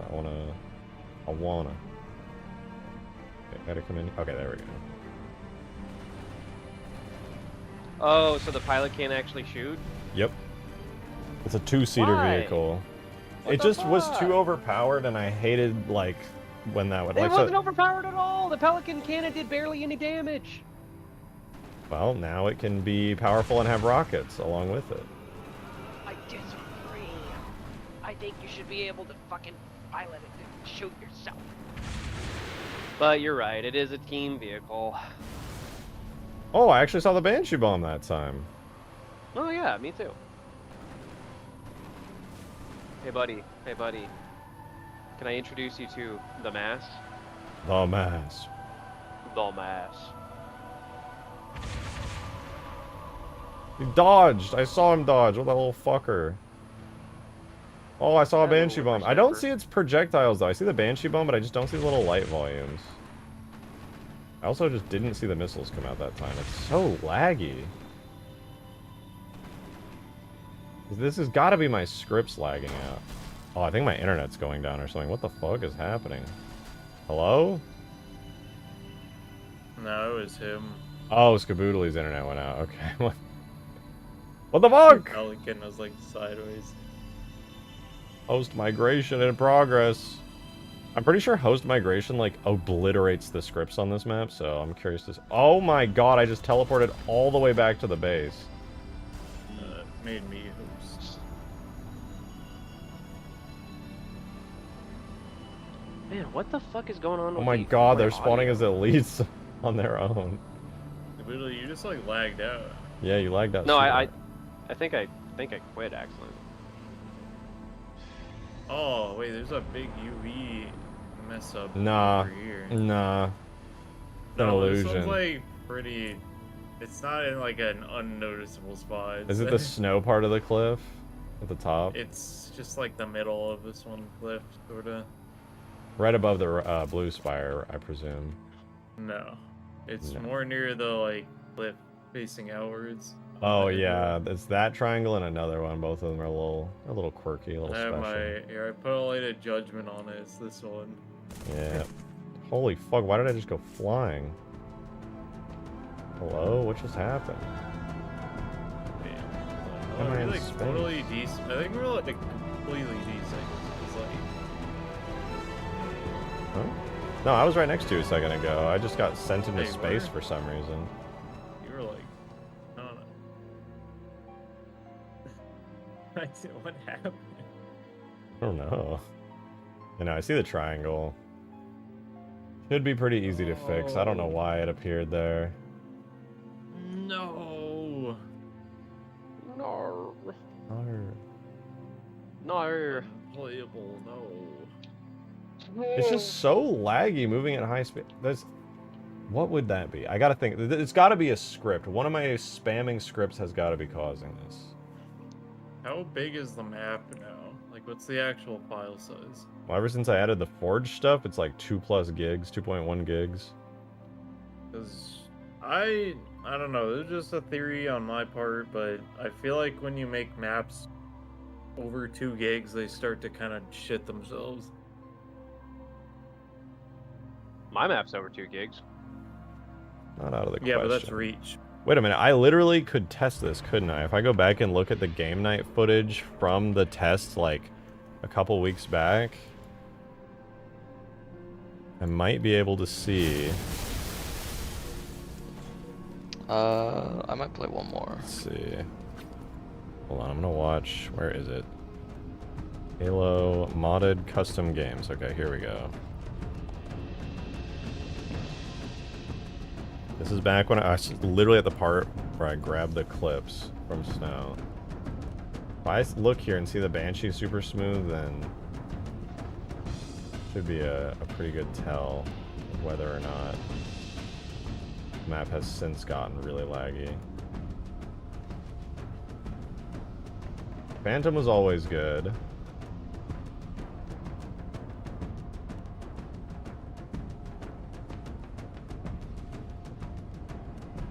Going through.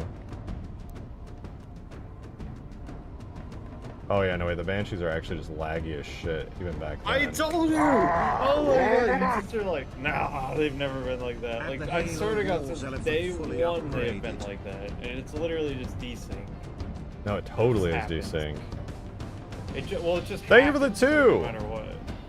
I could, yeah, that's not a bad idea. No, it's also a thing on huge grass too. I know sometimes the scarabs just get like super laggy. I don't know what's with it. Even when like a player is driving, it sometimes lags out super hard. I remember that being a thing that would bother me, but I don't know. I feel like it stopped happening after a while. Yeah, I can see. Oh no, wait, this is different. They're still laggy, but I can at least see the Banshee bolts coming out of them. But yeah, their syncing is questionable for sure. It's always been like that with AI in Halo 3. Okay.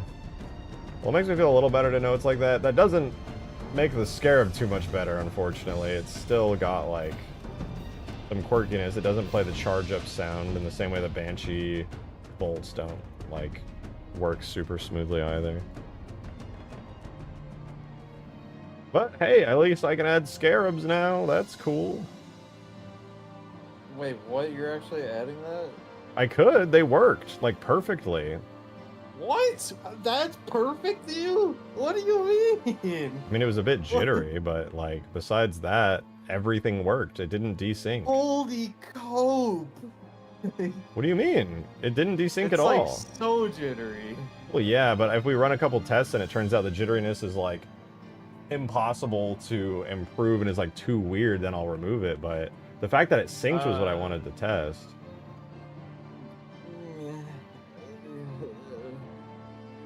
I don't know, if it's terrible, I'll remove it, but I just want to at least try it, you know? It's not going to be the end of the world or anything. It's the end of the world. I think it'll be quite good. Green when a moderate opinion is presented. I know. Oh, no, no, no, no! It's not even that. It's literally just like, oh, never mind. What's the point, bro? I wish I knew what was causing some of the network jitteriness. Right now, it's super smooth. Out of nowhere, it just became insanely smooth. Oh, and then I got one jitter. Well, there are only 2 of us now. I don't know if that matters. I have no idea, but it became insanely smooth out of nowhere. Oh, and then I got some jitter, but no, and then a little jitter. Oh, the jitteriness is back again. Wait, is it when I'm looking at the map? If I look away from the map, is it better? Wait, look, I'm jittering. I'm jittering. Okay. Wait, it's smooth again? I'm just looking away from the map. Okay. Then look back at the map.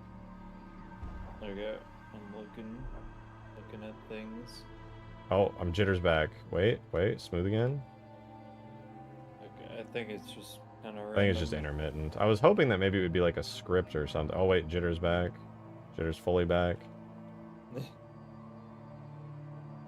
Yeah, I don't know. Even on like Ultimate Forge on the big empty map, when I would forge with people on that as non-hosts, it would jitter like crazy. So it's like even on vanilla maps, the jitter happens. Weird. I guess it's just been netcode. Like that like forever. It's just regular old Halo 3 netcode. Like people have wanted that fixed for like years. Yeah, I guess there's only so much you can really do. Sometimes a scarab would be smooth, and sometimes it would lag, and there's only so much that can be done about it. I just don't think it, like, my take is if it doesn't work, like, pretty much perfectly, I don't think it should be added. We'll find out. I'll implement it in an update and see if it's any good.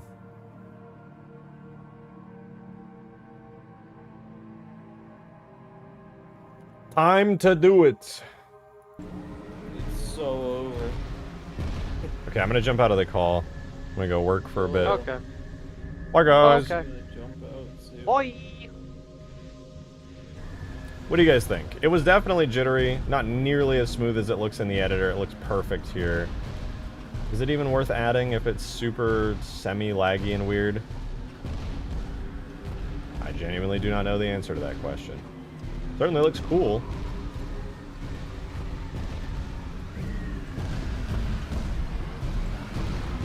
Unplayable.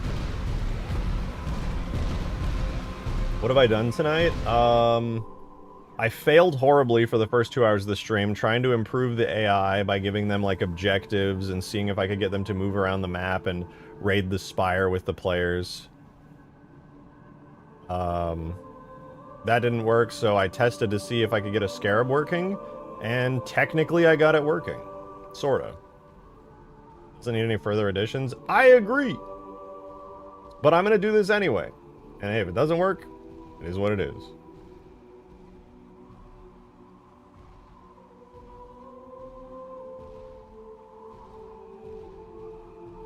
When does the scarab spawn? I don't know. I haven't quite figured that out yet.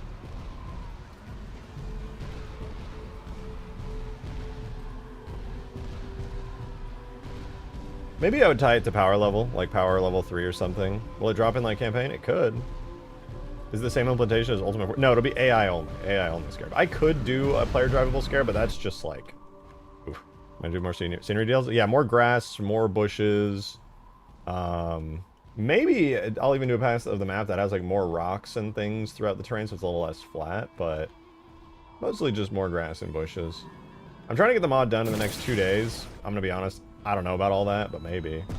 Crash dropships? Yeah, more crash dropships would be nice. I'd like to test with 2 scarabs in the map and see if it just overloads everything or if it works, but who knows? We'll see. Will there be AI NPCs? There already are. They're flying around the bases already. They drive throughout the map and go do cool stuff, and they fight the enemies. Oh no, I'm not going to do any on foot enemies. They would be pointless and like die instantly. Sadly. You RuneScape the Hill 3 rat? Not yet. I'm not quite there yet. But I do want to see if I can test out a deployable scarab. I think that would be cool. You know the scarab? Yeah, it's a real scarab.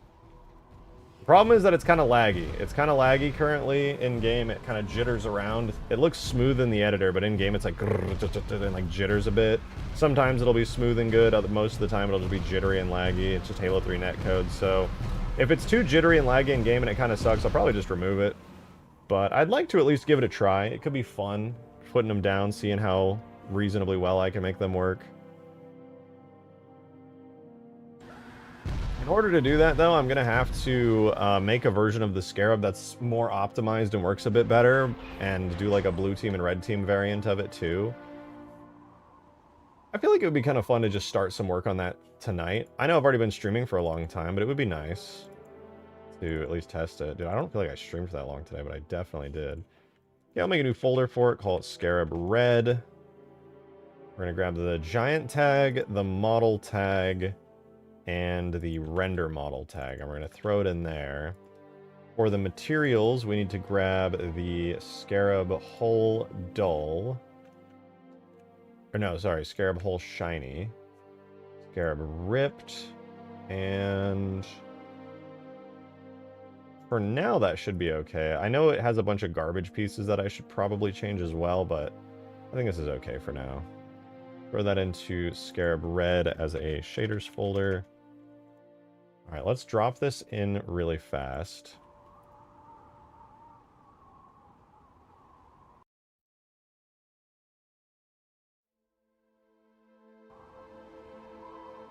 Eight-hour stream confirmed? No, I probably will just see if this works and then be happy. Oops, I didn't mean to do that. I meant to rename them to Scarab Red.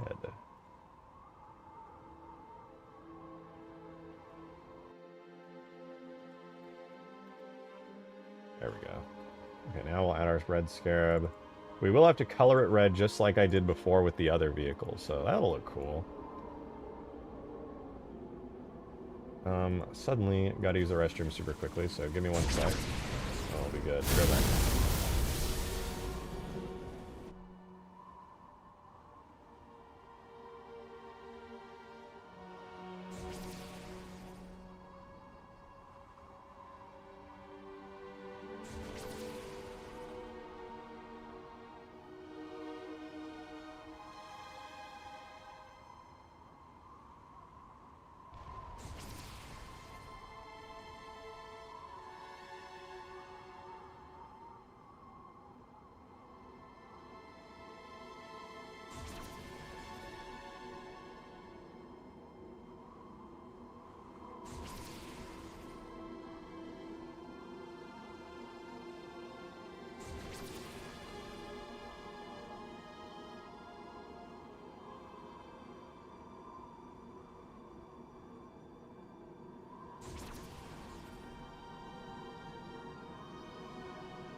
Your chair stream's over.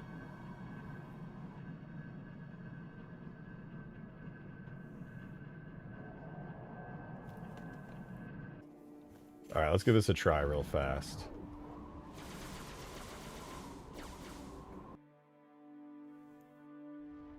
Here's our scarab, and we'll go ahead and find it in the files. Giants, scarab.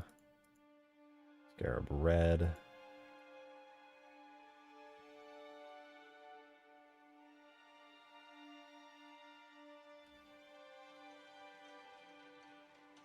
Switch its render model to also be the red version. Make sure that refreshes. Cool. Have you considered some of the snowdrifts for small ridges and some open areas to allow on-foot players to break line of sight and snipers' vehicles? Yeah, I have. I felt like, personally, the best way that I would be able to make that work is with more smaller rock clusters around. So that way you have more of a chance to have line of sight broken. And I do think that would go a long way, so I'm going to experiment with that pretty soon. It should be hopefully not too hard on the game engine. You could always increase the light map res too if need be. Alright, we're going to swap Scarab Hole Shiny on this one to our red version. The other one I think I need is Scarab Ripped. Oh, I should probably get a Scarab Damage as well. Let me copy that. Scarab Damage. Scarab Red, Shaders. I want Scarab Ripped here. And then Scarab Damage. Is there anything else I need? I don't think I need anything else. I think the only other purple part is these. Okay, so the main thing that's the easiest to edit is the shiny part of the Scarab Hole. That is not hard at all. And to reference that, I'll probably use like the Phantom, because the Phantom is pretty close in colorization. Right now, there's no differences to the Scarab, but momentarily it will be a very, very red Scarab. I'm going to save all of the Scarab's default colors to right here. It's got a purple color with an orange and blue reflection and a shiny light color there. It's almost identical to the Halo 3 Phantom in color, if I'm correct. So if I just give it my red Phantom colors, I think it should look good. Alright, cool. So we'll go here. Or no, here. And then here. If I'm correct, the red Phantom has the primary color set right here.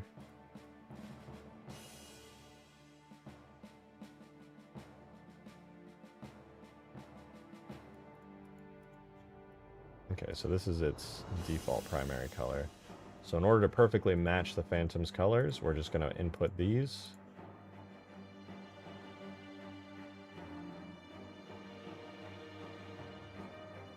Okay, 3, 2, 1, red Scarab. Ooh. Ooh, not bad, not bad. Let me double check that the colors are correct though, because it looks a little bit different than I remember. Color change map. Yeah, so that should be identical to the Phantom's colors. Let me try giving it more of a main red diffuse coloration. Ooh, that's pretty nice. That's definitely a red Scarab if I've ever seen one. Banished Scarab! Oh, you beat me to it. I swear I didn't read that off of you. Fuck. There we go. It's a red Scarab. Oh, and we got to do the turret as well. Obviously, that's going to be a separate vehicle that needs also its own separate setup.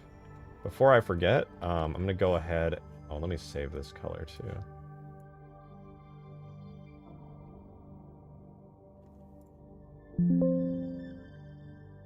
Looks like it does look pretty cool. The blue one will probably look pretty similar to the default Scarab, but, you know, whatever.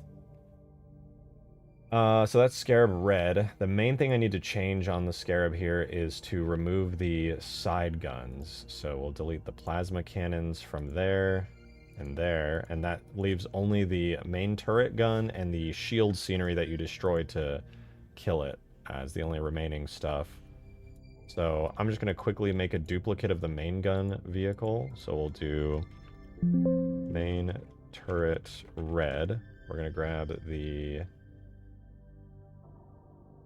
Scarab, turrets, main turret, vehicle, model, and render model.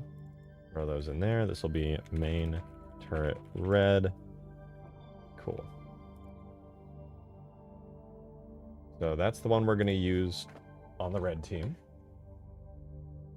Its model is also going to be this one.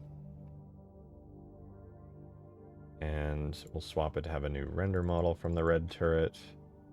And then lastly, we're just going to switch out the materials it uses from the main Scarab to the updated one. So we have Scarab Hole Shiny.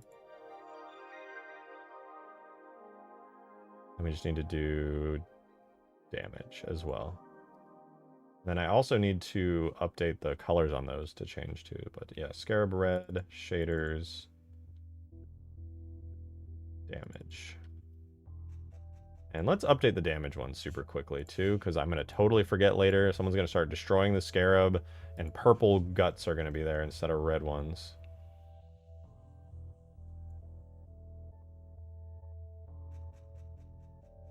What is the base map? Phantom damage diffuse. So it's very purple as is. Well, we'll just see how that looks in game. But that's not too bad. Let's take a look. Ooh, red. Very red. Very nice. That is a red team scarab if I've ever seen one. I make Rodan from Godzilla. Flying probably wouldn't look that good, but technically, yes.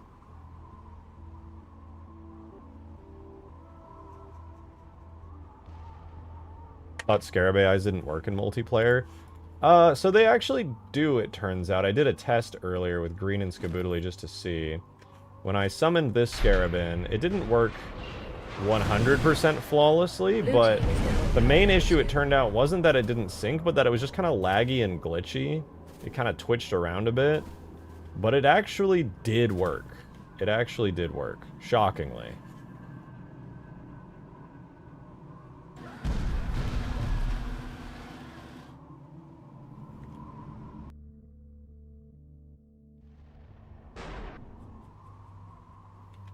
But my main thing is, I'm gonna try adding it into the mod and see if it looks good at all. And if it is too laggy and too weird, does the pathing work? Yeah, it was actually walking around. It did look a little glitchy in that it was jittering around because AI in this mod, if you've ever seen the Banshees jitter around, the Scarab kind of does too, but it fully plays its animations.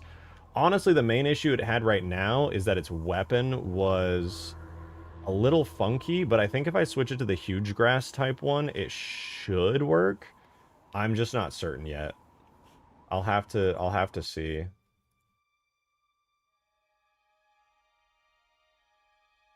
Okay, the last thing I need to edit was just the Scarab Ripped shader, which I can just swap to the main Scarab colors right here that I did for the red team one. Okay, visually, we should have a semi-complete red team Scarab now. Next, because I want to do it instead of being lazy and taking forever, I'm going to go ahead and do the blue team turret as well. So we're going to copy Scarab Red, make it Scarab Blue. Let's call them all Scarab Blue. We're going to hook it up super fast.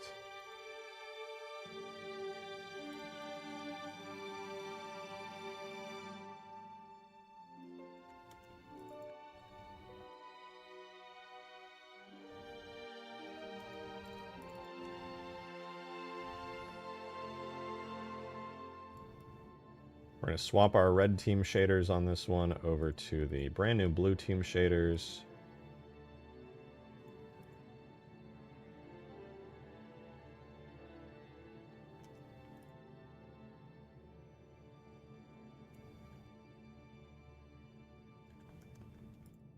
Okay, that's set up. Now all I gotta do is swap out the turret.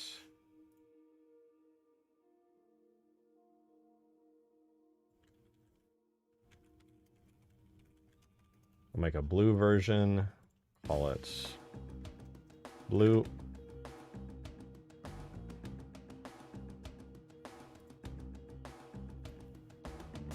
More Godzilla question. Will I make pink Godzilla? Are you talking about the MonsterVerse pink Godzilla? Listen, you said this is Halo, but I'm not gonna lie, I have added Godzilla into Halo, and he works really awesome and is super fucking cool. But no, I'm more of a fan of the original MonsterVerse Godzilla, and like the, Scarab blue shaders. With his, like, blue beam and everything.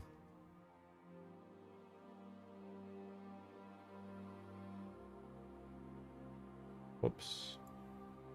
Okay, now I made the blue Scarab exist, but now we have to actually make him blue, because currently he's red. Kind of defeats the purpose of having a blue Scarab. 2014 Godzilla design is the best MonsterVerse model. I agree. As cool as his, like, more classic dorsal plates are and King of the Monsters and afterwards, I still think 2014's design is my favorite out of the American films. Scarab blue. So obviously our blue Scarab is looking a little red. Let's fix that. First thing we got to do for this is simply to check out our blue phantom here and check out what we did on this. Our blue phantom shader has this color scheme to it. And I'm actually curious if I change the coloration of its actual diffuse color at all. Nope, looks like it's got about the same. Okay, we could work with that. Let's go ahead and make our scarab. So to make him blue, first we need the scarab blue color. Which for this, I'm gonna save this to here, here, and here. And then we're going to input those colors into our scarab blue, blue, blue, and the area right there is roughly below the dark blue, and the lighter section right there. Here's our blue scarab, 3, 2, 1, boom. Ooh, nice, dude. That's a good looking blue. I like it. Thanks, dude. And then we just got to do that really fast on the scarab damage one here. So we'll switch this to a nice blue. And then the scarab ripped needs it too.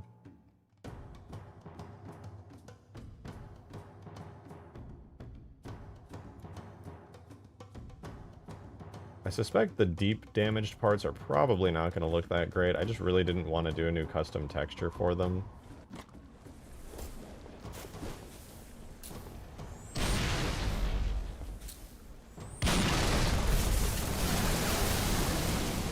It still is pretty purple on those damaged parts. It'll be just about the same level of purple on the red version of it too. Swap him to the red guy.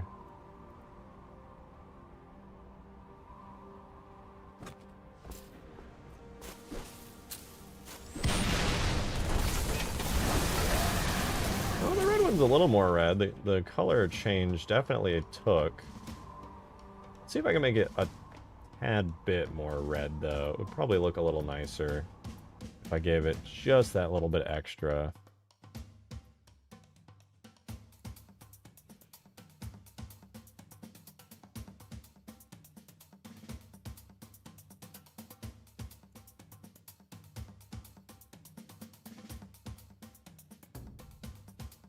Saturate it from there to maybe there. Is a little nicer. Definitely is a little bit more red. I think that's passable. And I'll just do the same for the blue. I'll saturate it a little bit more blue and it probably be fine. Mothra's Ass, the King of the Monsters. Sure, design was so sick though. Monster vs. Mothra is like my favorite design. I think she looks fucking awesome. Okay, as much as I like the red, let's one more time switch him back to blue to make sure.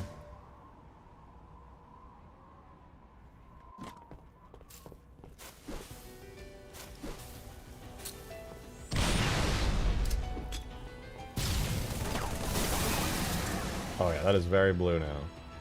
Cool. Good enough. Good enough. I don't see any ripped or torn parts. Maybe I gotta destroy it further. Oh yeah. Oh yeah, the blue sticking out of there is good too. Little ripped, torn bits. Seems pretty nice. Alright, for this scarab to work even better, and make sure the AI can actually function correctly on it, I'm gonna go ensure that the scarab type in the AI properties is set up for it. I believe there's a giants section in here. Vehicles, grenades, firing, weapons, guardian, boarding, vocalization, search, retreat, cover, charge, page, blocking, movement. Is there not a giants section? I swear there was. Hold on, let me look again. Vehicle, grenades, firing, weapons. Okay, there's scarab properties. I suspect then the actual scarab AI tag will have it.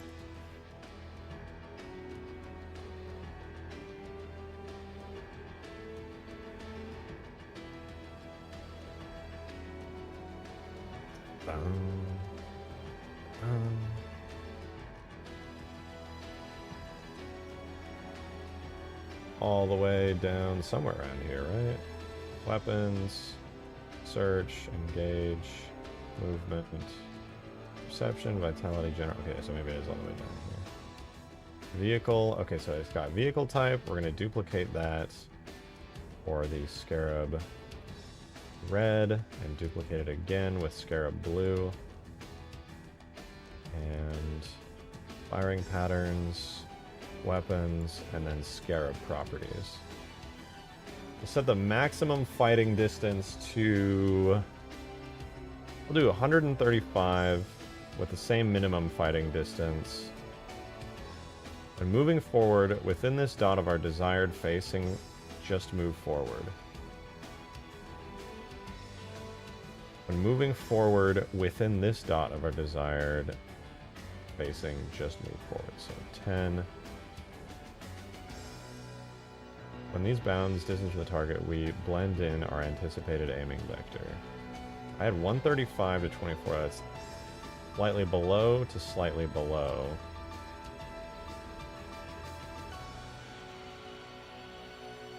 Interesting. And then it's got the Scarab head turret right here.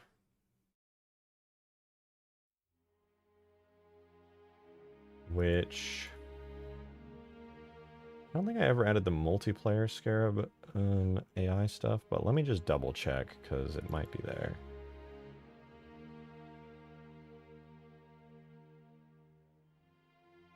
Weapons. Do I have Scarab in here? Scarab. No, okay. But considering it's very similar to the Spartan laser... No, it's very similar to the Sentinel... The Guardian Accumulator gun. That one actually worked.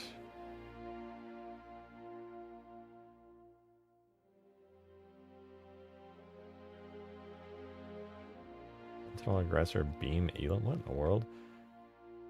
Whatever the Guardian Accumulator's gun is, I know I added that in and it became an absolute menace. Maybe I actually have that in the Accumulator's main tag. I'll check.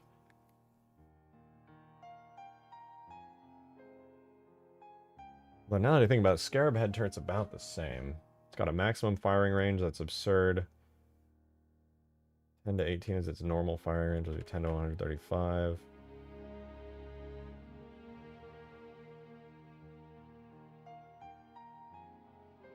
Or no, it was 115. 115. Oh shit, wait, no. I'm editing the main Scarab AI character. Let me add in a new Scarab character then.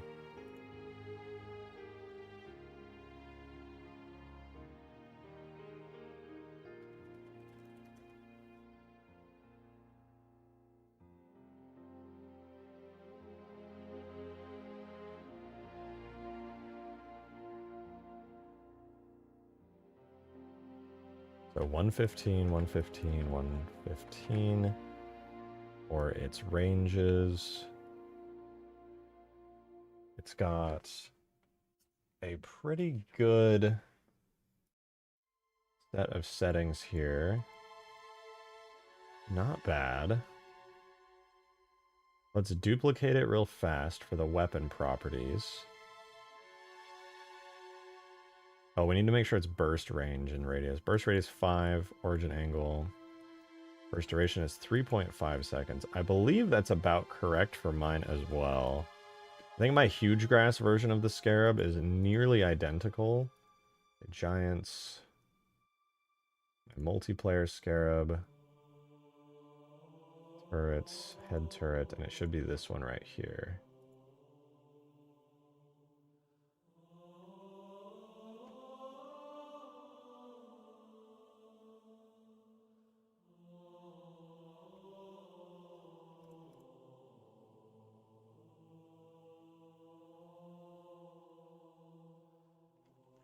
Okay, so now it has that, and then the best way to test this would be to put it on the blue Scarab as its main weapon. And I believe... No, I'm gonna check my huge grass and Ultimate Forge multiplayer scarab, but I believe all I did for that was I just made my new custom scarab, slapped it on there, and it just worked. Well, I had to do some shenanigans to it, but generally it just worked.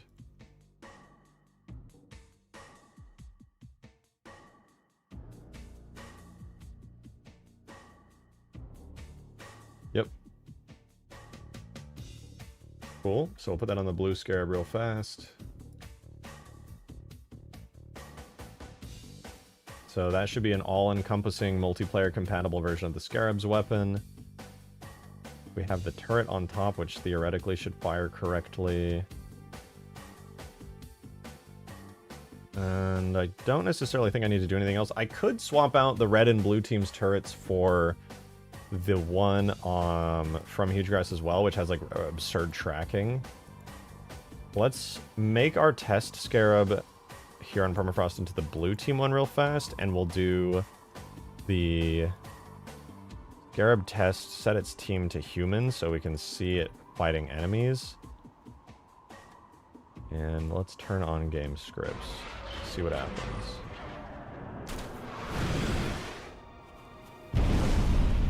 Alright, we got our blue scarab down, not bad.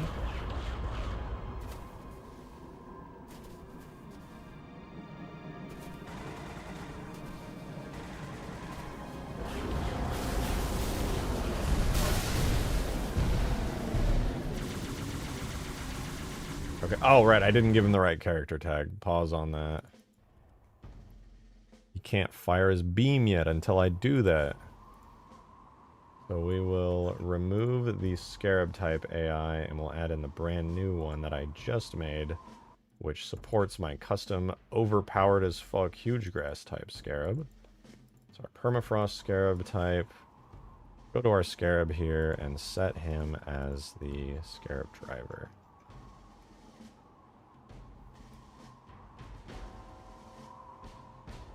Okay, let's run scripts, save again.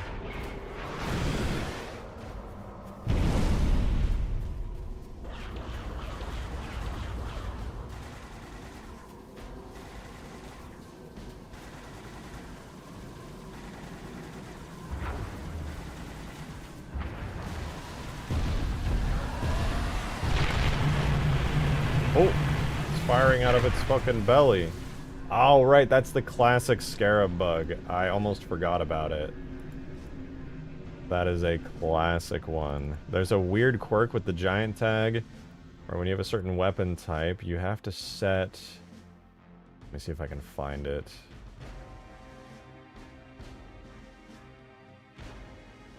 There. That's very much needed. And then... Actually, that might be good. Let's refresh.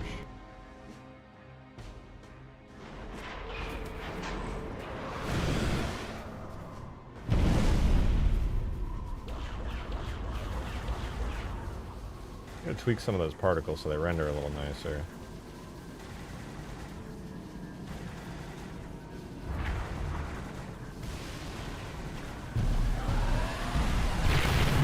Good God! He's just nuking shit.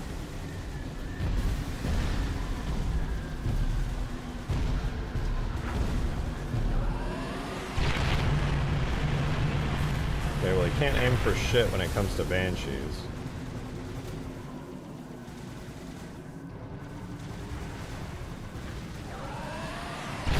Oh, he's aiming at me! I'm also completely missing. Is a multiplayer type gun? Yeah, otherwise he would just suck. Okay, he already sucks.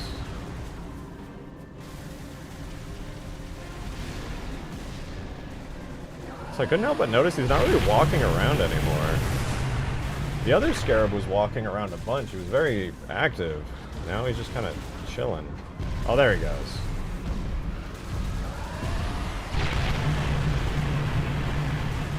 Yeah, he finally hit me.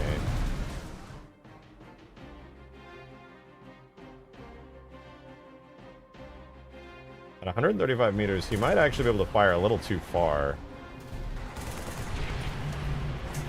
Blue team is now at power level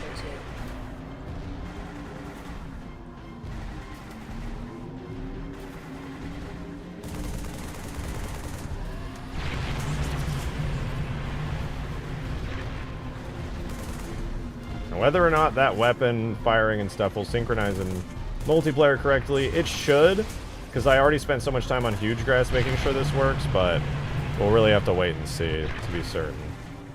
Because the AI sometimes get a little quirky like that.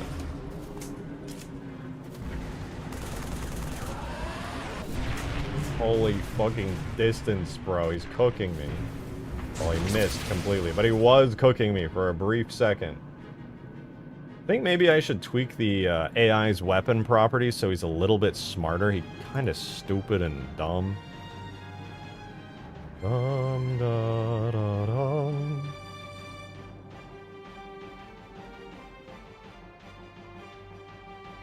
Those movements, mostly fine. I'm mostly interested in his weapon properties. That is the wrong dude. Scarab Permafrost. Gonna head out? Hey, well, thanks for tuning in, Red Fox. I appreciate it. I'll probably head out here pretty soon myself.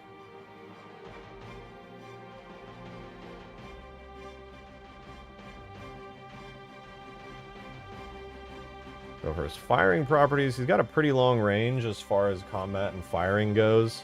100 meters is close to the distance of, like, the Spire Dome, which is a little bit disgusting. So if you're within his range, he will absolutely cook you if he sees you. I think he just cooked me. Yeah, I just got, like, insta-killed. I'll do a test here and try to fly a Hornet around and see, or a Falcon. See how well that works. God, that's so ominous in the darkened fog here.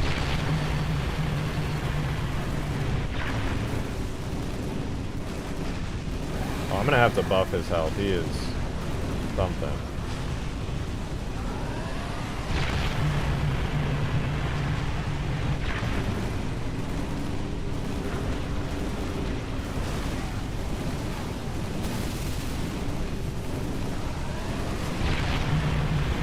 He only wants to kill my AI friends. Damn, maybe the Scarab Beam is like too weak. That shit is nothing.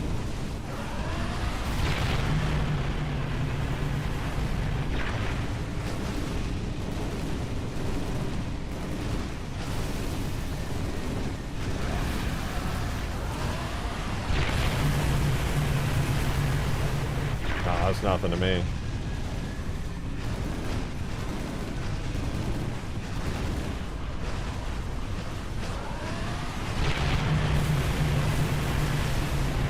Considering he doesn't have amazing aim, maybe I should just, like, increase the damage output instead, because I'm gonna be so real, that is mid as fuck as damage. Has always been weak? Yeah. Yeah, let me update this. We'll grab the weapon. Or no, this is the custom version of the weapon. Perfect. Okay.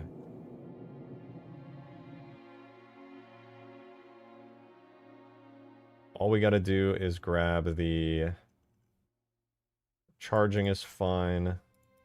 That's fine. We just gotta grab the Scarab New Beam projectile.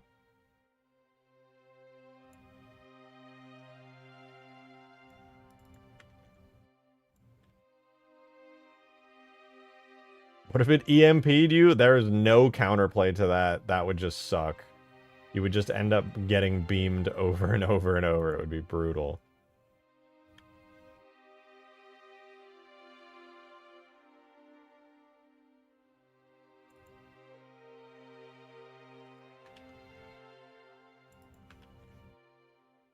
Oh, we'll do this. We'll give it... Oh, it does plasma type damage. No wonder it's so weak. Should probably do, like, high explosive damage. Why does it set to plasma? Oh, because it already did. Never mind. It's explosion large. Lower bound is 7 to 12. Transfer damage always minimum. No. Well, actually, I guess for transfer, yeah, that's not a bad idea. I'm going to make a mistake and try doubling the damage.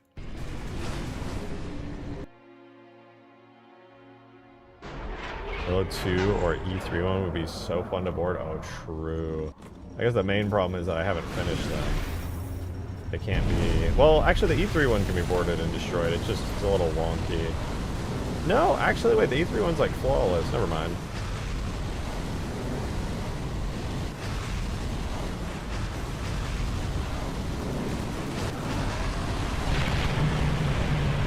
Bro sucks at aiming. What was that?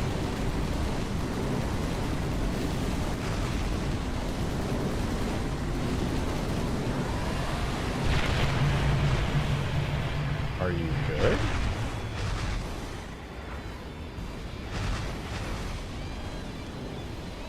Does his AI character have like atrocious aiming or something? Normal accuracy bounds, accuracy 1 to 1 to 1 to 1.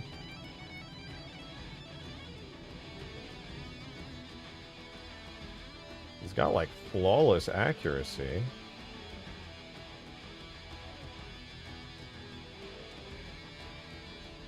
Specify target regions on a vehicle will only be fired upon it under the... Oh yeah, that makes sense. Is there anything else here that I should know about? He just kind of sucks at aiming.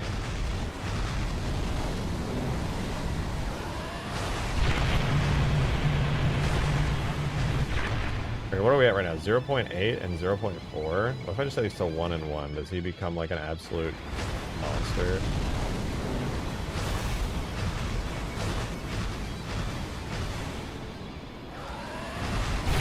Oh, yes he does! Yes he does!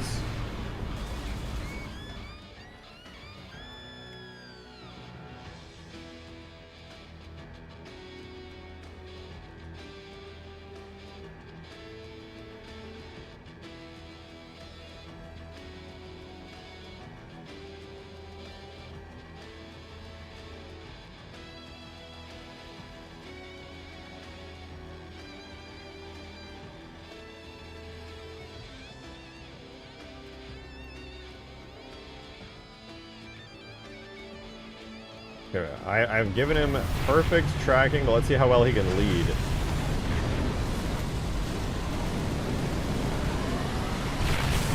Ah! Okay, bro cooked me. I'm not gonna lie, bro definitely cooked me. Let me reduce target leading a little bit. That was max units reached.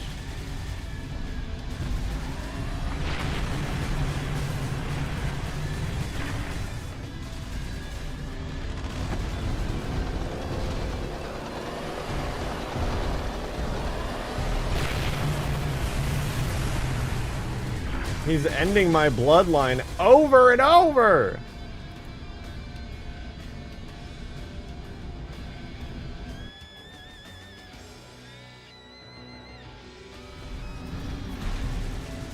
I might have... Doubling the damage of the beam might have been excessive, I'm not gonna lie.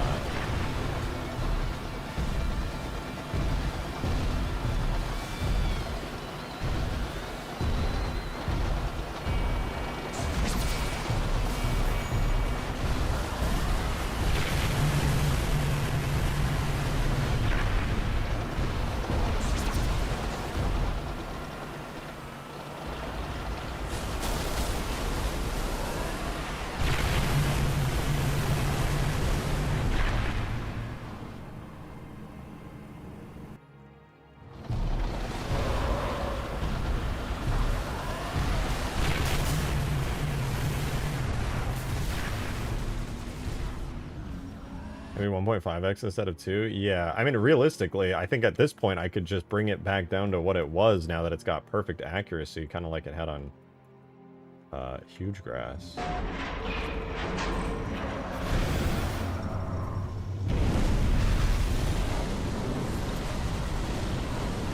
What is the name of my story? The story is... I guess it's fun. My brother gave it to me when we're walking away from GameStop after buying Halo 3. I didn't have an Xbox Live account, and his username was Arrogant Bullets, which, as always, is like the coolest fucking name ever. But I needed one, and I asked him because I was like, I got Xbox Live Gold subscription for Halo 3. I need a username, and he was like, well, I'm Arrogant Bullets. So how about like adjective plus gun-related thing?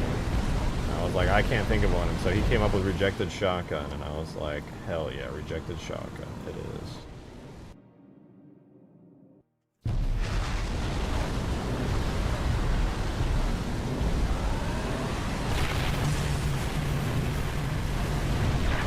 god, he's cooking me.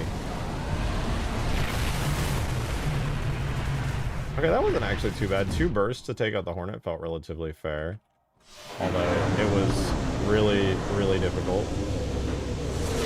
It always felt too easy to take out the Hornet's legs. I agree. Or the Scarab's legs. Yeah, I think I'll probably make the Scarab have some pretty high health, all things considered, so it's not as easy to take down.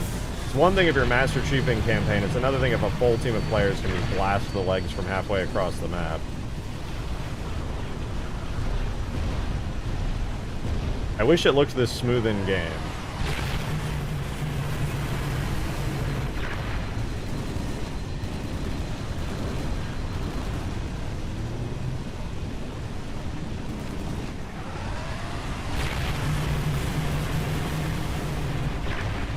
Bro's trying to one-shot me.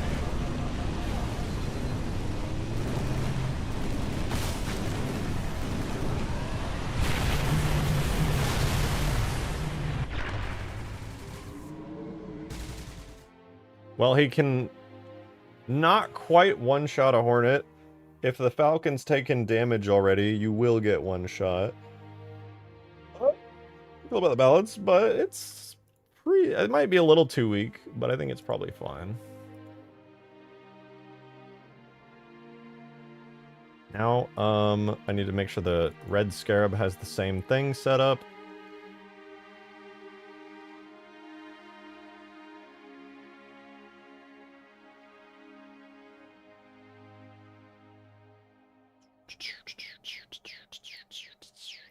I think I'll just set up these last few variables and then probably be pretty happy with this.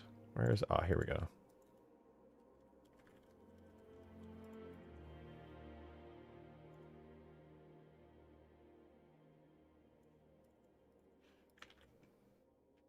Again, 1.5 times instead of 2. He'll just nuke everything, though. It'll be super busted. Plus, I'm going to increase his health, so he's, like, at least twice as hard to take down. Because technically, he uses easy mode health. I'll give him 3,000 health. I'll make him have some real armor, so he's tough to... Because the second that somebody actually buckles his legs is probably the second that he's dead forever. I'll give him 3k health instead of his usual 1,000. Because here in the editor, which should be the same difficulty as everything else, he is not easy to destroy. The absolute chest monster of a fleet that came in once Chief killed Regret. No, wait, what? Once Regret was dead, it was like over.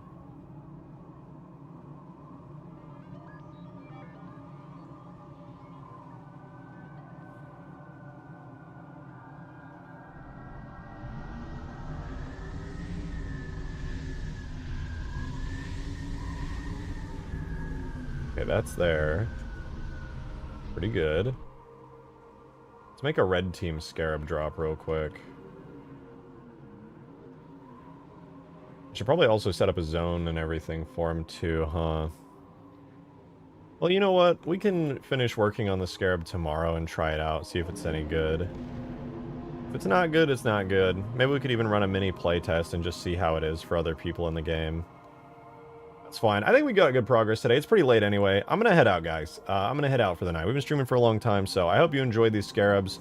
We'll keep messing around with the Scarabs tomorrow and then get through the rest of our bug fix list. If the Scarabs don't end up actually working the way that I want them to, I'm going to go ahead and just remove them from the mod if they're too laggy and they're too weird, but it's cool. Alright, thank you guys for all the super chats and tips as usual. I appreciate it. Thank you for the members and everything. I really appreciate you guys for the support. I'm going to head off. I'm going to work on some YouTube shorts, some videos and stuff, and get my work locked in. I'll see you guys tomorrow, though. Have a wonderful rest of your night. Bye-bye!